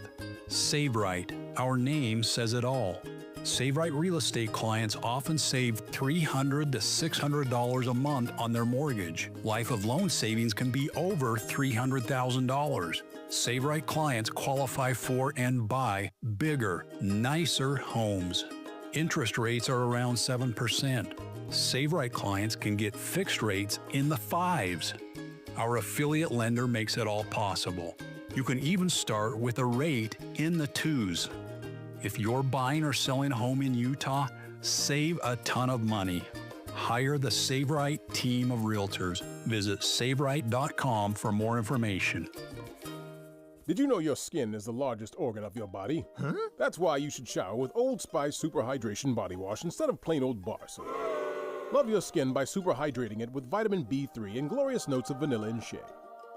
Did you know that my super hydrated skin is the second largest organ of my body? The first is my heart. Old Spice. Men have skin too. Old Spice Super Hydration Body Wash. 24/7 renewing moisture. With daily use. Drivers who switch and save with Progressive could save hundreds. With that kind of money, you could go big time and skip the regular line at the airport and pay for speedy security. Imagine not having to quickly unpack and pack at the place you already came packed to. And wearing your shoes the whole time you're there? You can't put a price on that kind of luxury.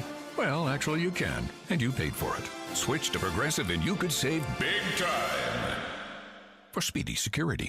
Progressive Casualty Insurance Company and affiliates, not available in all states. Potential savings will vary.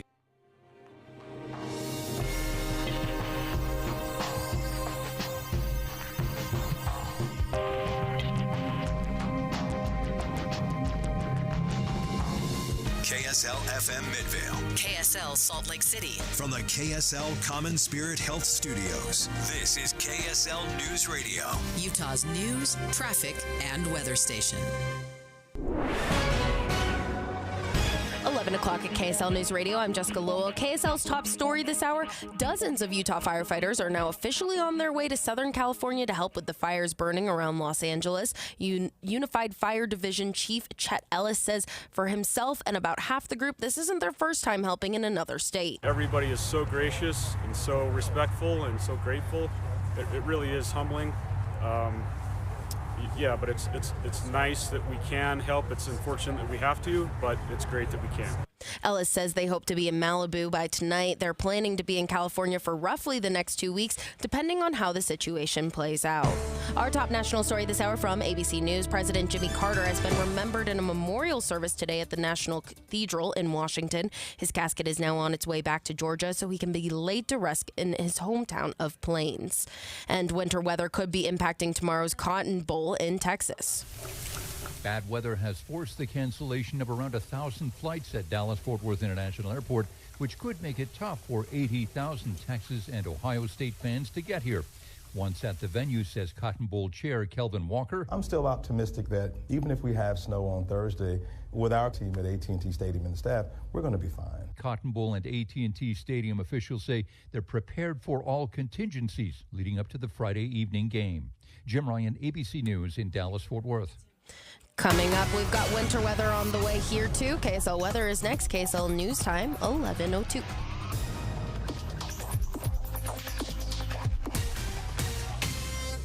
The sources where we get our news matters. When you listen to Utah's Morning News, we want you to feel the stories are important to you and trustworthy. This is Amanda Dixon. And I'm Andy Farnsworth. Join us weekday mornings on KSL News Radio. My daughter, she's 2. My wife, Meriden, we did it together because we want to be around a long time for her. Every single day, people are losing weight and keeping it off with Soda Weight Loss, improving their health, their quality of life. I would recommend this program to anybody. Anybody can do it. For the month of January, Soda Weight Loss is offering a new client partner program. Join with a partner, a friend, someone you love for the cost of one. Tried everything from fasting to every diet. Kept hearing about Soda Weight Loss. So what they did was give me a plan to lose the weight. It came with a nutritionist, came without drugs or pills or shots or side effects. What are you waiting for? Get started with Soda Weight Loss right now with a partner and only pay for one. Do you know how good it feels to let go of 51 pounds of belly fat?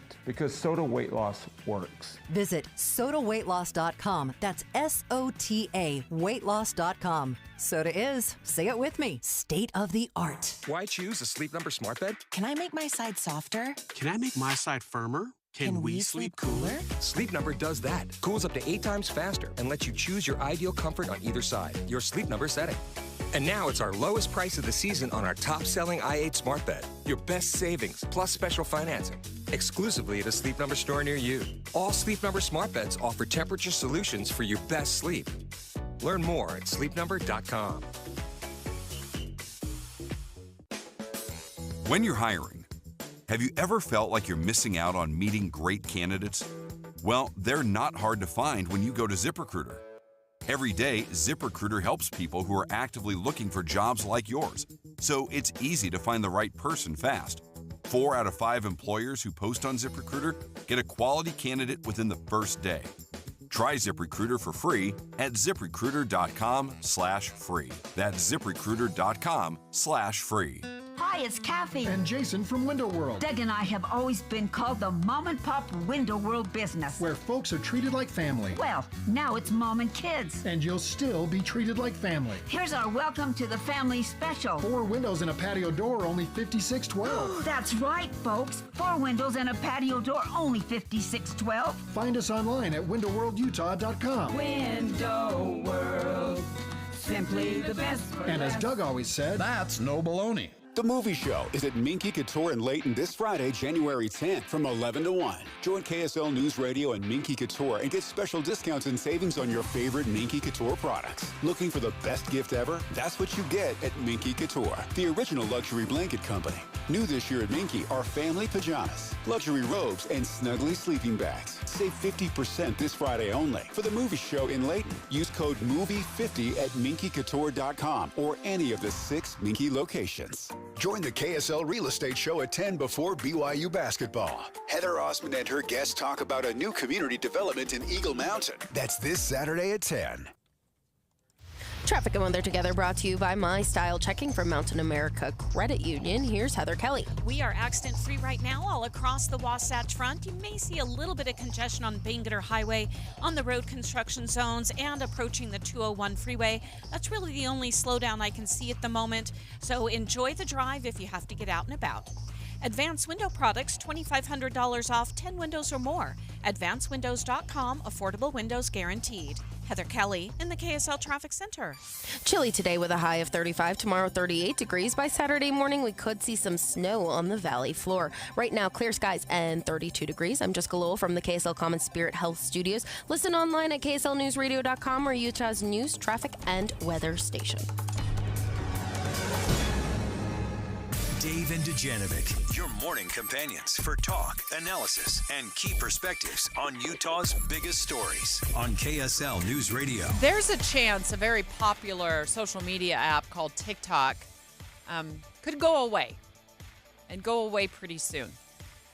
The Supreme Court is set to hear arguments about the federal government's attempts to ban TikTok for national security reasons. They're going to hear those arguments tomorrow.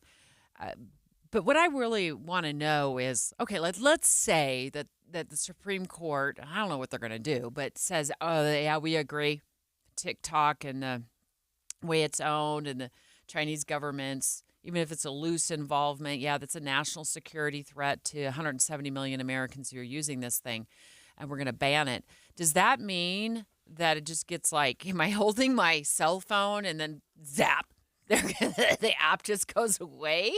I don't think that's how it works, but I've been wondering, I've been super curious about that because a lot of people are talking about this ban and their concerns about it and what'll happen to the app once the ruling comes down. I will tell you, I think the government has done a terrible job selling me on why TikTok needs to be removed from my phone. They have not done a good job of saying, Dave, you've got to delete this because look what they stole and look how they hacked your identity and look how this is costing you money. And they have not done a good job with this. And part of the reason it doesn't resonate with me is because it feels like we're focusing exclusively on TikTok. All of these warnings, hey, TikTok is developed in China and they could have some malicious code in the app. Okay, have you found it? No. What's your proof that it is happening, that they are stealing our information and using it maliciously? Oh, you haven't showed me that either. And what about the endless other Chinese apps that are apparently just fine? How about Temu? Right? What about Shein? What do you know about these? Is Temu a shopping app? It's kind of Amazon in China, right? Okay. So Shein, I know what that is. Shein is clothing, yeah. Right? Very popular. But no. The app that has people dancing around and doing the latest TikTok trend, that's where you draw the line. That doesn't make any sense to me. What happens, Greg? Good morning. Greg Skordas, our KSL legal analyst. Yeah, let's say the Supreme Court does decide to uphold the ban. I mean, what happens to the app? Does it just go poof off of our phones? I mean, that just sounds ridiculous. Yeah. But that's kind of think people think that might happen. Yeah, and what will happen is this: that the app will no longer be available for new purchases or new app setups, and that your current provider will have to remove the app from your phone. I mean, there won't be anything you can or should do. It's just going to disappear. Now, I don't know how that happens procedurally, but that's exactly what it does. It would say that on the 19th of January, which is 10 days away, that unless the Supreme Court changes the law, the TikTok app will no longer be available for download, and people that have the app currently will have it removed by some method that is way over my pay grade. Greg, has the government produced any evidence to show that TikTok is that national security threat, and that it's such a national security threat and so much more dangerous than other apps that we use? Temu, Shein. How about every single iPhone that we have or laptop computer that was built in China? You know, what's the evidence that it's TikTok that we've got to focus all our time, money, and energy on? So the question started, Dave, with has the government shown that evidence? And the answer is so far yes. They've been to the district court and they had a hearing. TikTok filed a motion for a restraining order, what they call a preliminary injunction, saying don't let this law go into effect yet.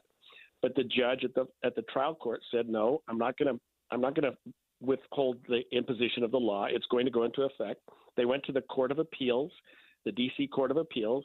They agreed that the government was in its bounds to do this, and now they're at the Supreme Court tomorrow, which will have to make a decision. And it's not whether or not TikTok should be banned, but it's whether or not, at least for the time being, while the issues are being sorted out, that it be banned. So TikTok is really asking, Dave, that there be an injunction on the law until they can sort it out. But the government's claiming that, unlike the other apps that you talked about, that TikTok really gets into the mindset and sort of the thought pattern of a lot of American youth. A lot of them are on it all day long. We're learning, at least they say, the Chinese government is learning about their what they're thinking, where they're leaning one way or the other, what interests them, and that could influence the way the information is shared. At least it'll influence the way the Chinese government knows more and more and more about the American public. But can't they just watch, say, Instagram videos? And I know Instagram's owned by Meta, and Mark Zuckerberg is the CEO. I mean, I know all that. It's a U.S.-owned entity. But can't they just, if they really wanted to know about how our youth and, others are behaving, they could just watch this on social media because people are posting and scrolling all day long and commenting?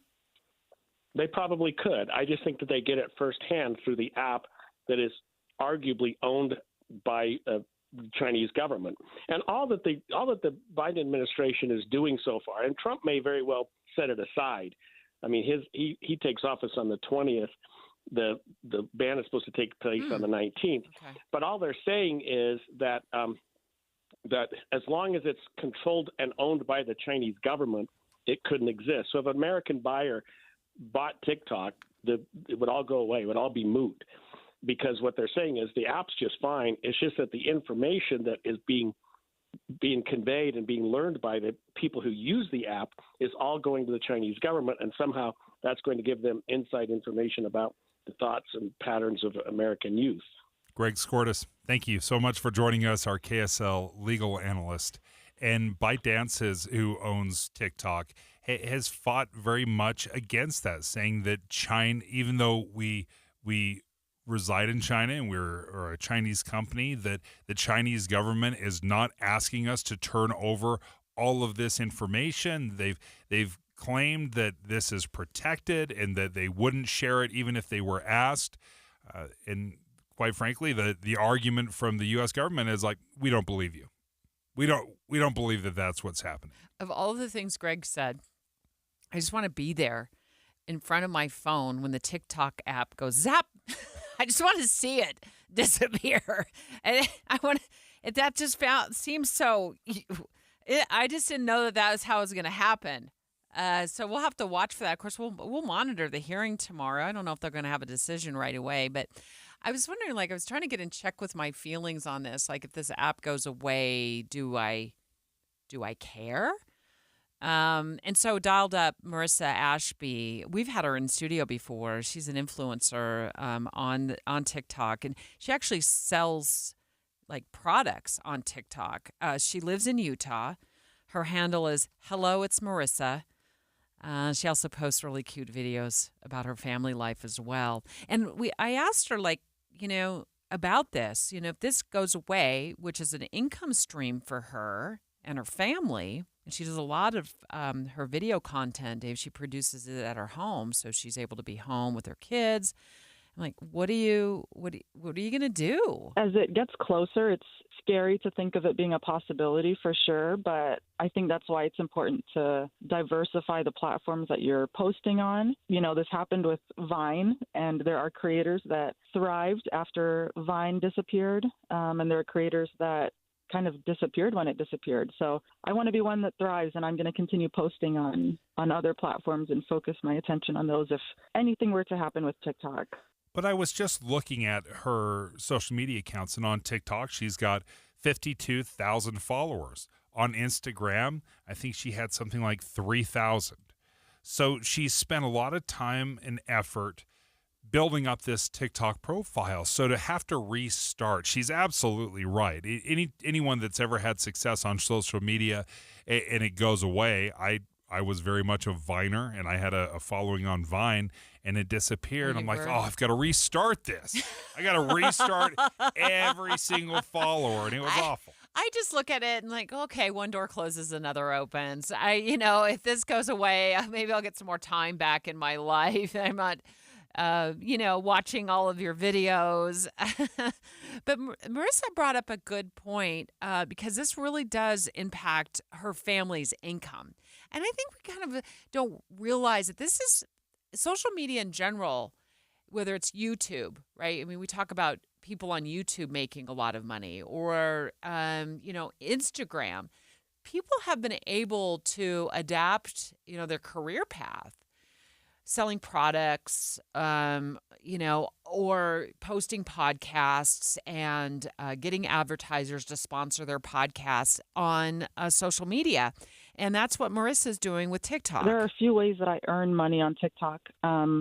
Posting videos that are over a certain length long allows me to earn consistent income from the views that I get from that. Promoting products that are on TikTok Shop, I earn commission from. I earn commission from UGC videos that I post that I create for other brands that they post as ads on TikTok and other platforms. And I earn an income from brand deals that I post on my actual feed as well. So there's a lot of different ways that I've been able to earn an income on TikTok. It's kind of a big deal. So if it were to go away, I'd have to kind of figure out how I'd reposition myself on social media and what other platforms I'd focus on, because it has been a pretty big part of my income. So I am a mom. I also do model, and I post content on social media. So I'm really just mostly doing this at home. And I think it's absolutely crucial. If TikTok is going to be banned, the U.S. government's going to have to show us and hold our hand through the entire process and walk us through and convince us and win us over why we have to get rid of TikTok. Because oftentimes when I hear about getting rid of social media platforms, this is happening in countries with dictators that are trying to prevent any kind of message from going out or reaching. I mean, we're talking Middle Eastern countries that are banning Twitter or X or Facebook because they don't want their message being out there. That's what other countries do. That's what dictators do and autocrats do. It's not what we do. So if you're going to make this huge leap and ban an app as popular and possibly one of the greatest apps that's ever been created, then you're going to have to give me a better reasoning in how this is affecting me personally. Have your kids talked to you about it at all? No, they're not as big into TikTok, oddly enough. I'm probably the biggest TikToker in the family. My daughter had an interesting take on TikTok. This was a couple of months ago. I think we've talked about it on the show. She deleted it off her phone. She didn't need the government or whatever, the cloud to zap it from her phone. She deleted it off her phone. She's just taking a social media break. And she said the thing that she does not appreciate or really like in her life about TikTok is And I've recently seen this video on TikTok from a woman out of California who I follow. She said the same thing, exactly mirrored what my daughter had said.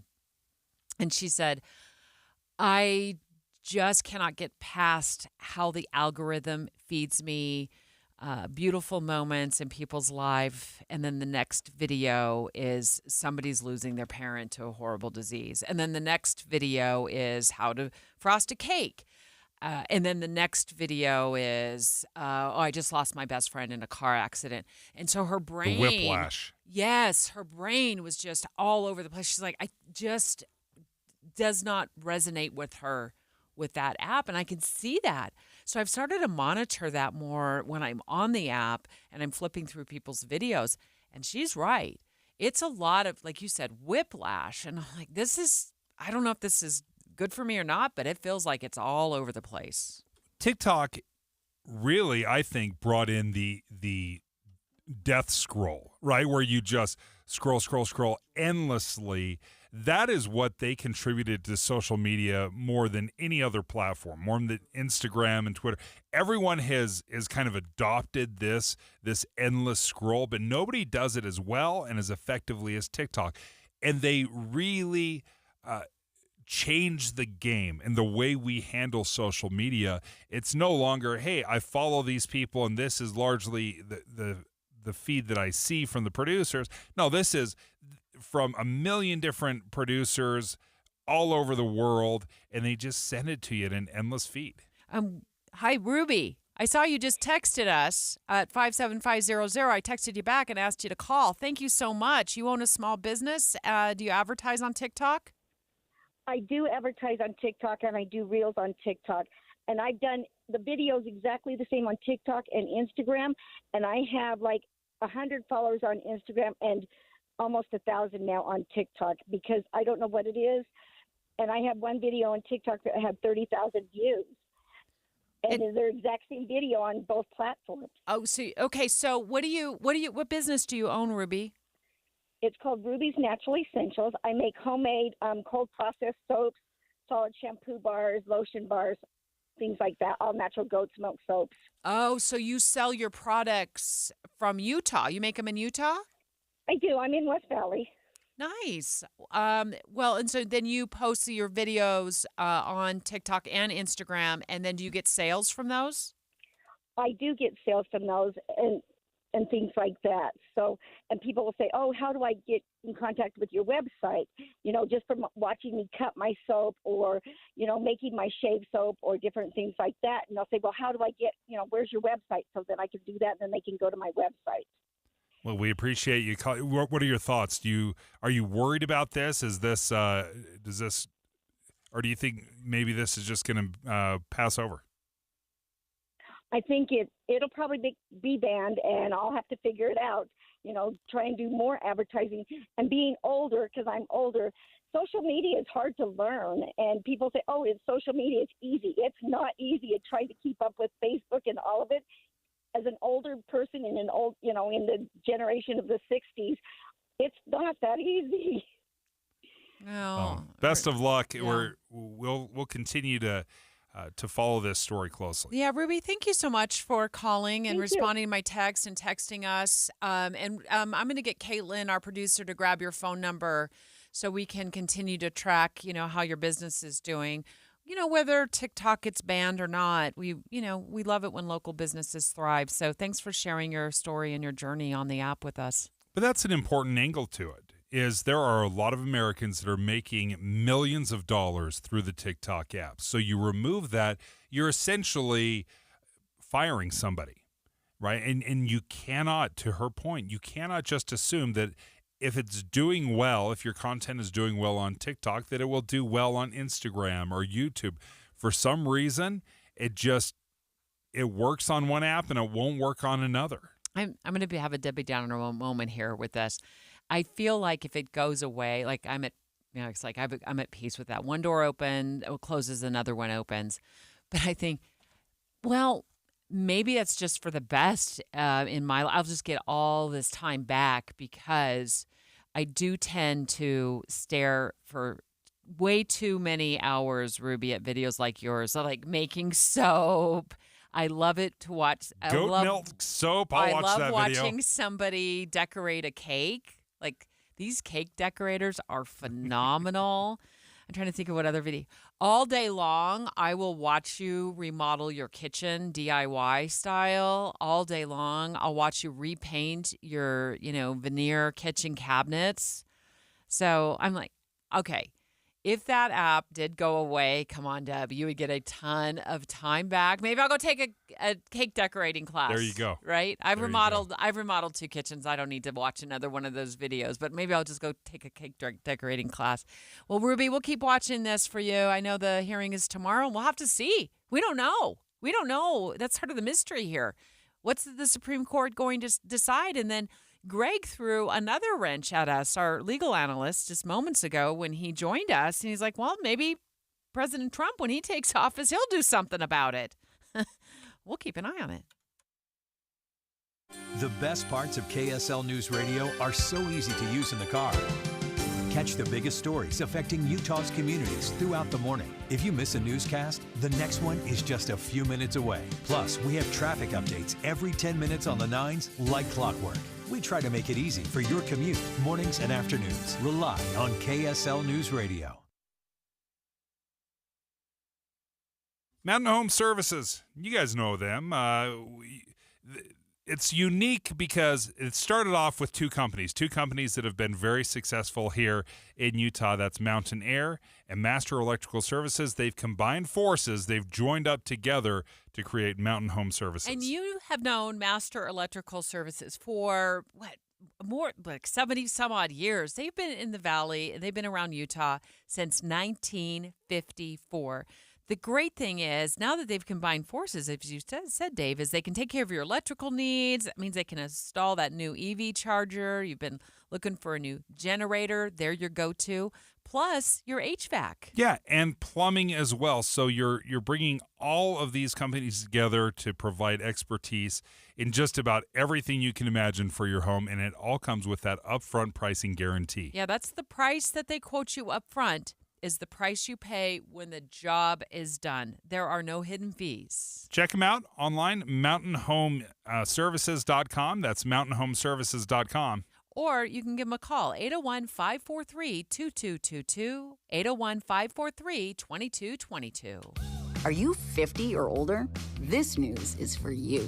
The CDC now recommends you get vaccinated against pneumococcal pneumonia. Even if you're healthy, your age puts you at risk. People 50 or older are over 6 times more likely to be hospitalized with pneumococcal pneumonia compared to adults 18 to 49. Just one shot can help protect you. Learn more and schedule at vaxassist.com. That's VAXassist.com. Sponsored by Pfizer. Get in zone, AutoZone. Welcome to AutoZone. What are you working on today? I think my battery's dead. With free battery testing and charging, we can help you get back on the road. Get in zone, So what if I need a new one? We have the right Duralast battery for you, only at AutoZone. Get in zone, AutoZone. And what about my old battery? We can recycle it right here at America's #1 battery destination. Get in zone, AutoZone. Restrictions apply. This is Derek Overstreet of the New Millennium Group and host of Stop Working and Start Living Radio. If you're close to or in retirement and you don't have a tax plan, call us right now, 888-999-6370. That's 888-999-6370. Listen, our country's been spending like never before, and the tax bill is coming soon.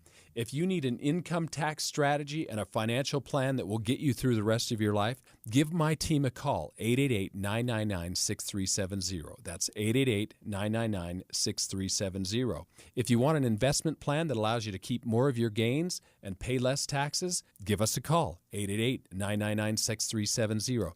My team specializes in the type of plan that will get you retired 3 to 5 years sooner than you thought possible. So, get a no-cost tax analysis by calling 888-999-6370. That's 999-6370. My team is standing by now. Wesley is a truck driver. I drive a truck, and I love what I do. A truck driver with IRS troubles. They told me I owed them $43,000. It got really bad. Quite a few letters in the mail. They were talking about wage garnishment, coming after my house, my car. Yeah, they don't play around. I seriously thought that I was going to lose everything. One sleepless night, Wesley finally made a call to Optima Tax Relief at 2 a.m. Kind of figured I'd get a machine, but I didn't. I actually got to talk to an actual person in the middle of the night. He found just what he was looking for. Oh, they were great people. You need a team of people that know what they're doing. Optima Tax, they know what they're doing. Optima Tax Relief came through with flying colors. I saved an incredible amount of money. Happy don't even come close. I was absolutely overjoyed. Take Wesley's advice. If you're in any kind of trouble with the IRS, call Optima Tax Relief. Don't trust anybody else. Call Optima for a free consultation. Call 800-343-6460. 800-343-6460. 800-343-6460. Optima Tax Relief. Some restrictions apply. For complete details, please visit OptimaTaxRelief.com.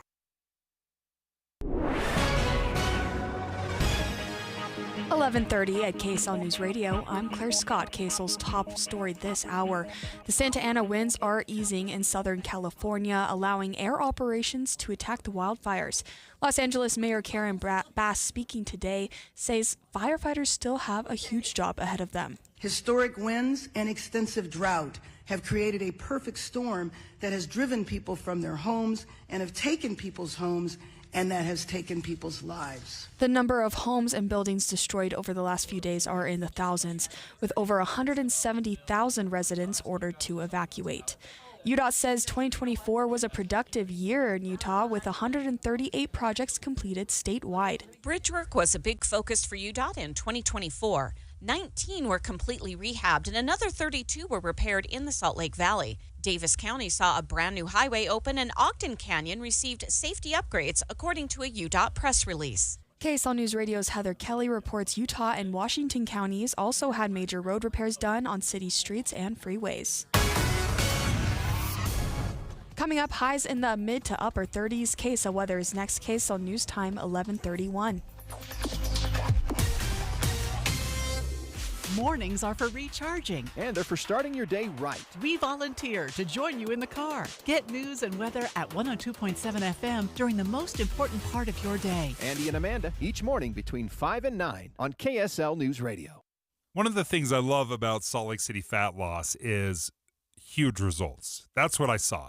Now, they told me when I joined the program about a year ago that I could see up to a pound of fat loss every single day. And I thought, there's just no way that's the case. But I'll be darned. That's exactly what they delivered. 57 pounds in 60 days. That's what I lost with Salt Lake City Fat Loss. In a new year, a new you. You're going to get $200 off the program if you sign up right now. So make sure you reach out if you want to get a little bit healthier and shed some of those stubborn pounds. Salt Lake City Fat Loss worked great for me. Go ahead and reach out to them. Schedule a free consultation on their website, slcfatloss.com. That's slcfatloss.com. Traffic and weather together, brought to you by My Style Checking from Mountain America Credit Union. Here's Ricky Meese. It's been pretty quiet on the Valley freeways, and if you are traveling north or southbound I-15, it's a good time to be out on the roads. Good dry road conditions and no problems as you go north or southbound between Willard Bay and Utah Lake. Teens can get up to $200 with a Teen Learn and Earn account, plus continue earning rewards as they master the essentials of finance. More at cypresscu.com/teen. Ricky Meese in the KSL Traffic Center. Partly cloudy skies today and tomorrow with a high of 35 this afternoon. Snow forecasted to roll in late Friday into Saturday. Right now it is 34 and fair. I'm Claire Scott from the KSL Common Spirit Health Studios. Listen online at kslnewsradio.com. We're Utah's news, traffic, and weather station. Dave and Dujanovic, your morning companions for talk, analysis, and key perspectives on Utah's biggest stories on KSL News Radio. Dave and Dujanovic, special coverage of the top national story. Well, when we were talking to that resident who lives in California who fled his Hollywood apartment with his wife to get away from the fires, somebody texted us, Dave, and said, you're missing part of the story here. The part of the story here is that as these hundreds of homes are burning, many of them are having a hard time. They weren't insured, or they were having a hard time getting insurance because of, all of the issues that are going on in California with fires. Some of them are seeing double-digit insurance rates increases. So it can be an already red-hot market. Trying to buy homes in California, extremely expensive. And then on top of that, you've got insurance rates in the double digits. That is what is already a difficult housing situation made it even harder. So let's talk about loss of your home. I stopped a couple fires. I stopped one that went, and then it reignited at about 4:30 this morning, and thank God I woke up at the perfect time, and I got it, and I stopped it from burning my house. And it's a tough day today. But a lot of residents, hundreds of residents, have lost their homes. There's been a lot of loss there. The fires are still going. The winds were fueling the fires. Embers were blowing everywhere up to like a mile away. And so let's talk about that insurance situation. Not only that's going on in California, but a lot of us own homes. Some of us have had experiences, I'm raising my hand, with a homeowner policy cancellation that wasn't expected. It's super scary. And just the idea of, not having our home insured, it's scary. Yeah, and a lot of mortgages require you to have home insurance, right? And so this is catastrophic if a lot of these companies are going bankrupt. We know that a lot of insurance companies have gone bankrupt, especially after some of the serious hurricane damage that's happened down in Florida. Obviously, right now, what we're seeing in California, I've seen some estimates that already we're at $50 billion in damage. Well, that's got to be paid out by insurance companies, and oftentimes this is the very kind of catastrophe that will bankrupt insurance agencies. Just looking at this article about the fires in California from the Wall Street Journal, they're reporting that California was already facing a home insurance crisis even before the fires, that major insurers, you think of State Farm, Allstate, stopped selling new policies in the state, and other, homeowners had found their policies being canceled. Could you sleep at night if you were dropped by your homeowner's insurance company? There's no way, because I can't absorb that if something were to happen to my home, right? I can't just absorb that loss. And many of us, it's the most expensive thing we own, right? Of course, it's the most expensive thing we own. It's our biggest investment. And many of us carry huge debts. So if I didn't have insurance, my house burns down and I have a few $100,000 left on the mortgage, I'm still responsible for that mortgage, right? That is the terror, as you said. Would you be able to sleep at night? Of course not. That's why we carry insurance. But here's the problem. This article lays it out very well. Some of the causes of this crisis, why insurance companies are no longer offering it, why they're dropping it, in part because new development is in fire-prone areas. We see that here in Utah, where we build in the middle of forests and trees, and it absolutely is in a fire-prone area. Well, that is very much the case to what is happening here in California. They're building new developments in fire-prone areas. And then the increased home values, repair costs have skyrocketed as well. So the value of the home to replace it is going to be very expensive. So you can actually see from the insurance point of view, this is a bad investment. Well, having had that experience where I, bebopped over to my mailbox one afternoon several months ago, and I took a whole bunch of mail into my kitchen, put it on the counter, let it sit there. Oh, by the way, saw an envelope there addressed from my insurance company, my homeowner's insurance, and let it sit there. I just let it marinate like you do in a kitchen. Just let it marinate. That's a bad idea, folks. If you get a correspondence from your insurance company, don't assume it's just your renewal notice, okay? You might want to open it much faster than I did. I let it sit there, working for a few days. And I sliced it open along with the Rocky Mountain Power bill and my Dominion Energy bill. I opened it not at all expecting what I was about to read. And that was my homeowner's insurance had made a decision not to renew me. Okay. Really, I can't just send a check for a few $100s. We can just make this good? Like, what did I do wrong? Well, it wasn't me. This is another thing you need to realize. It's not always about you and where you live and where you build a home. It could be because your broker, your insurance agent, whatever, no longer does business with that particular insurance company. That was the note that I got, that they had discontinued that relationship for whatever reason. I'm sure this happens all the time in the industry. Fortunately, I still had some runway left to deal with this, because normally what would happen is, they would just ping my credit card for the fee, and then I'd open my credit card statement or get notified from my bank that my credit card had been charged for my homeowner's insurance. No big deal. Fortunately, I had some runway left to deal with these sleepless nights they are sleepless nights. You're like, what am I supposed to do? And what you said earlier is like, well, my mortgage company, our mortgage companies expect, and they, basically command you to have homeowners insurance. Well, of course they do, right? Because you could just stop paying the mortgage if your home burned down, right? It's like they want to know that there's an insurance policy because they have loaned you a lot of money. Well, I got news for you.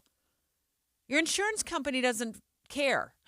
That's what my experience was. I mean, your insurance agent will care when you're calling them. They're running the business too. But the company, they don't necessarily owe you anything. There's what I'm trying to say, and maybe I can say this more eloquently, is I found out I was not guaranteed homeowners insurance. I was not guaranteed homeowners insurance. I got it. I figured it out. I, went in a new direction and found it and secured it within a couple of weeks of my old policy expiring. But sleepless nights, worrying about what to do, and I live in a really populated area that's not embedded in the national forest at all. I live in South Jordan. So this came as a total shock to me. And what I learned is when you get dropped, you have to scramble and hope. You're not guaranteed anything. One of the problems I have right now with the way insurance runs, because I've experienced that same double-digit insurance rate increase over the last couple of years, I've absolutely experienced that, is I see what's happening in California, and I see what's happening in Florida, where there is a clear and present danger at all times in these areas for hurricanes, Tornado Alley in the Midwest. You've got fires in California. We live in one of the safest, most boring places when it comes to natural disasters. Sure, there's some earthquake danger, but we really haven't experienced the big one. We haven't had massive earthquake damage, but we are paying high rates because we have to help subsidize with these national companies that insure us. We have to help subsidize these more dangerous areas, and we're paying the price for it. And it is very frustrating. We are boring. Insurance companies would love to insure us because there's very little threat, but they need us to help prop up some of the other more dangerous areas in the country. And that, I think, is just a mess. And they probably argue, well, if you do have the big earthquake, we would be subsidizing Utah, right? I mean, homeowners who lost their homes in an earthquake. It would be argued the other way, but it sounds like what you're saying is, but it doesn't happen with a frequency that 100-mile-an-hour Santa Ana winds happen or hurricanes happen in Florida. Right. And we see this with auto insurance, right? If you are a low risk, then you get a better car insurance. Well, it happens the same way with home insurance, but quite honestly, we're seeing huge increases in insurance, and then in the more dangerous areas, they're just getting rid of it altogether. This is Derek Miller speaking on business. Big D Construction is committed to creating a safe workspace for all its employees, focusing on both physical and mental well-being. With a unique approach, Big D is working to make a difference. Senior Benefits Specialist Marissa Gray joins us with more. At Big D Construction, we recognize that the construction industry has one of the highest suicide rates among all workforces. That's why we prioritize the mental well-being of our employees alongside physical safety. We accomplish this through the promotion and education of our Employee Assistance Program, coaching, virtual therapy services, positive messaging from company leadership, policies that promote mental well-being, and suicide prevention training for leaders, supervisors, and managers. Big D also works in partnership with the Utah Suicide Prevention Committee and Coalition through their Workplace Work Group. Private businesses, together with public partners, offer information and training to businesses across the state. This includes the Suicide Prevention in the Workplace Toolkit created with the Salt Lake Chamber. Big D Construction is a proud partner of the Utah Suicide Prevention Committee and Coalition and the Salt Lake Chamber to make a difference in the construction industry and businesses. Together, we can prevent suicides and improve workplace mental health. Big D Construction is a proud supporter of mental well-being and suicide prevention. They're committed to making a positive impact, not only in the construction industry, but in businesses statewide. Learn more on the Big D Construction website. I'm Derek Miller with the Salt Lake Chamber, speaking on business. Hi, Susan. We haven't seen or heard from you. Cold. We would like to locate Joyce. The mysteries that made podcast history Cherie Warren disappeared are now together for free at kslpodcasts.com. I'm Dave Cawley, the host of Cold. Join me for Season 1, The Susan Powell Case Files, Season 2, Justice for Joyce, and Season 3, The Search for Cherie. Listen anytime for free at kslpodcasts.com or wherever you get your podcasts. Dave, and Dujanovic. Dave, you were off for the holiday break when Greg Skordas was sitting in your chair co-hosting with me, and we got horrible news here at Broadcast House about a family who had been found dead inside their West Valley City home. And then we learned along the way there was a 17-year-old boy who was found in the garage area of the home when a family member showed up to check on them. Now, police had gone out the day before to check the welfare of the family because they hadn't been heard from. You know, they hadn't been. Nobody knew what was going on there, and there were some concerns. So somebody goes out, checks in on the family, and finds several family members dead. And this 17-year-old boy fighting for his life in the garage of the home. And through what appears to be like a miracle and, modern medicine, he has fought back. He was shot in the head, and he has fought back. And I believe he's being close to being released from the hospital. And it has been so wonderful to see the community and his, high school teachers and the principal rally around him. Very, very sweet moment at the end of this Christmas break of getting to see how much he's progressed. It is a miracle.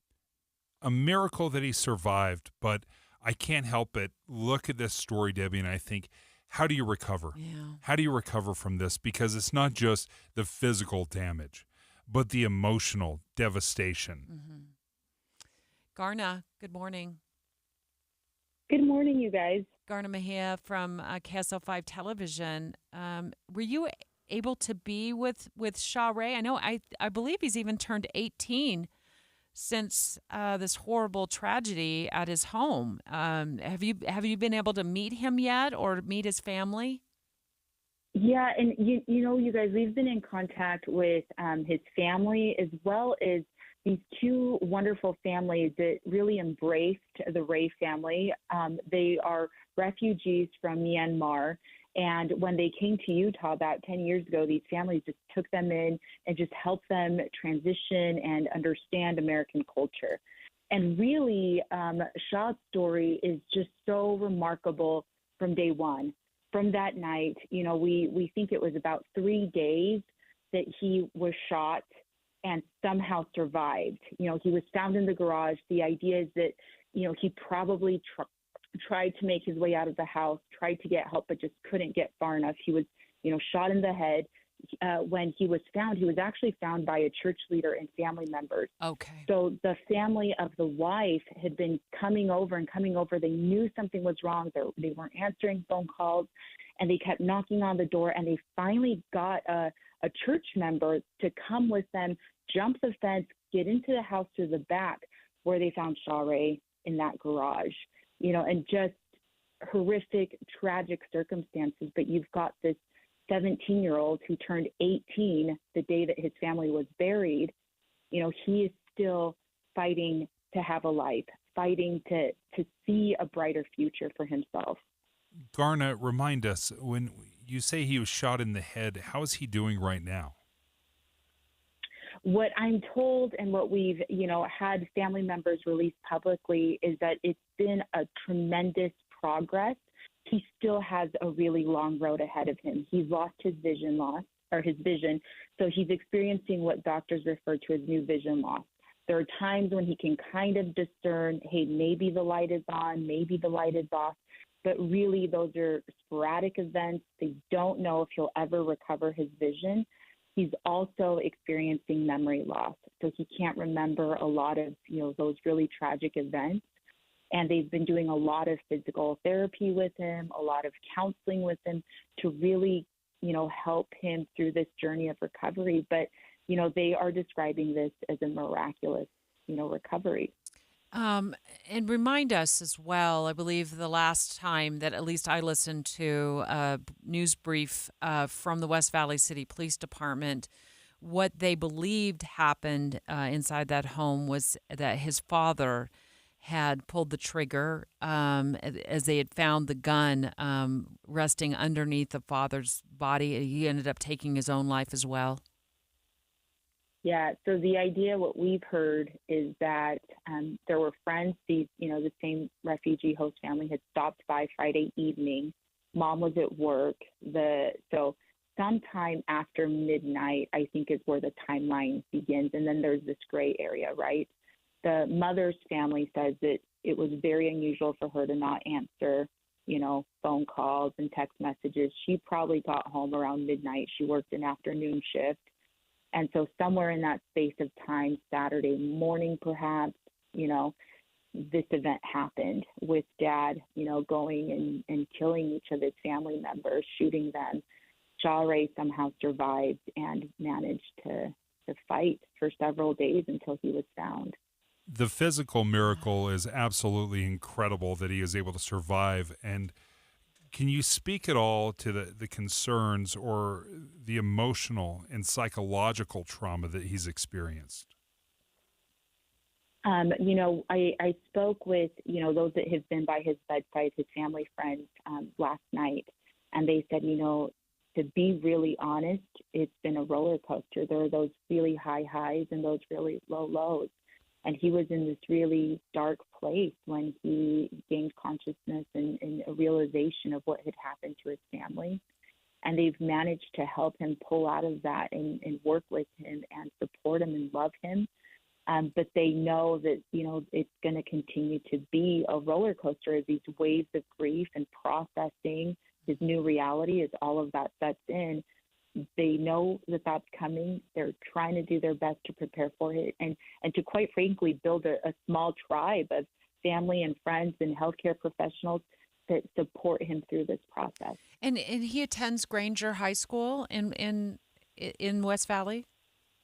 Yeah, so that's what was really interesting. So his principal has been in really close contact with him, with his caretakers through this process. They went and saw him on Christmas. But his teachers, those teachers that really worked with him closely, he was a student in AVID, which is, advancement via individual determination. So just this great student, honor student, had a 3.9 GPA.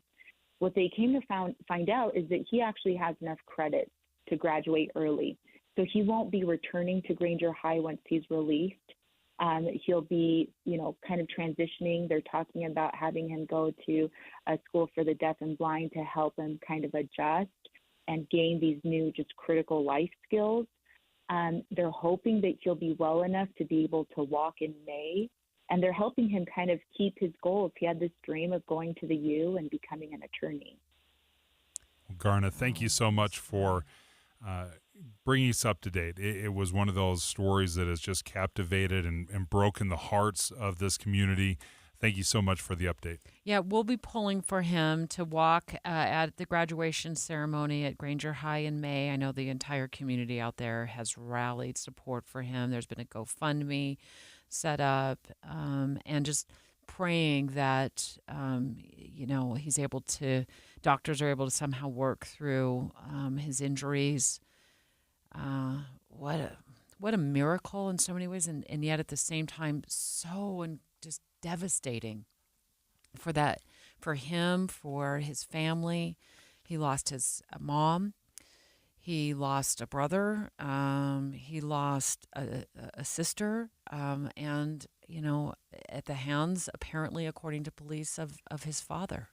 Yes, the physical damage that has been done, losing the eyesight, I'm afraid it's just one part of this tragedy. The emotional and psychological devastation and the healing that will have to happen is going to be every bit as momentous and mountainous as it is to recover from that physical trauma.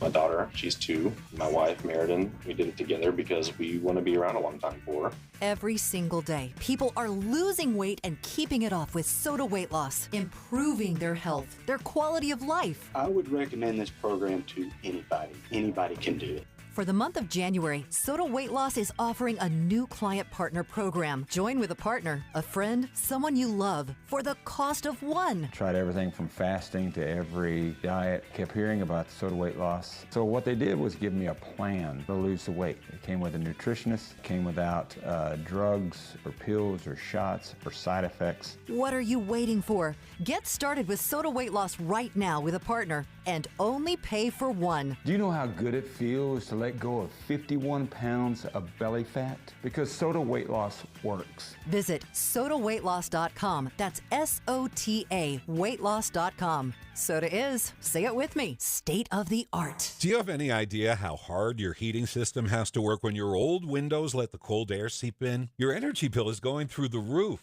But there's an answer, and it comes from Advanced Window Products. For 38 years, they've been building state-of-the-art insulated windows and frames, and every one of them is built right here in Utah. So let me explain why it's cost-effective to call them for new windows right now. First, you'll see a significant drop in your energy bills, winter and summer, and right now, call Advanced Windows and you'll get $2,500 off on 10 windows or more. Triple-coated, argon-filled and sealed double-pane insulated glass that'll keep out the cold, and custom frames in any style, any color. Advanced Windows offers a 60-month, 0% interest payment plan, and they even offer a plan with no payment, no interest for 24 months. Plus, that $2,500 off right now. Call for a no-pressure consultation, 801-850-9100. That's 801-850-9100, or go to advancedwindows.com.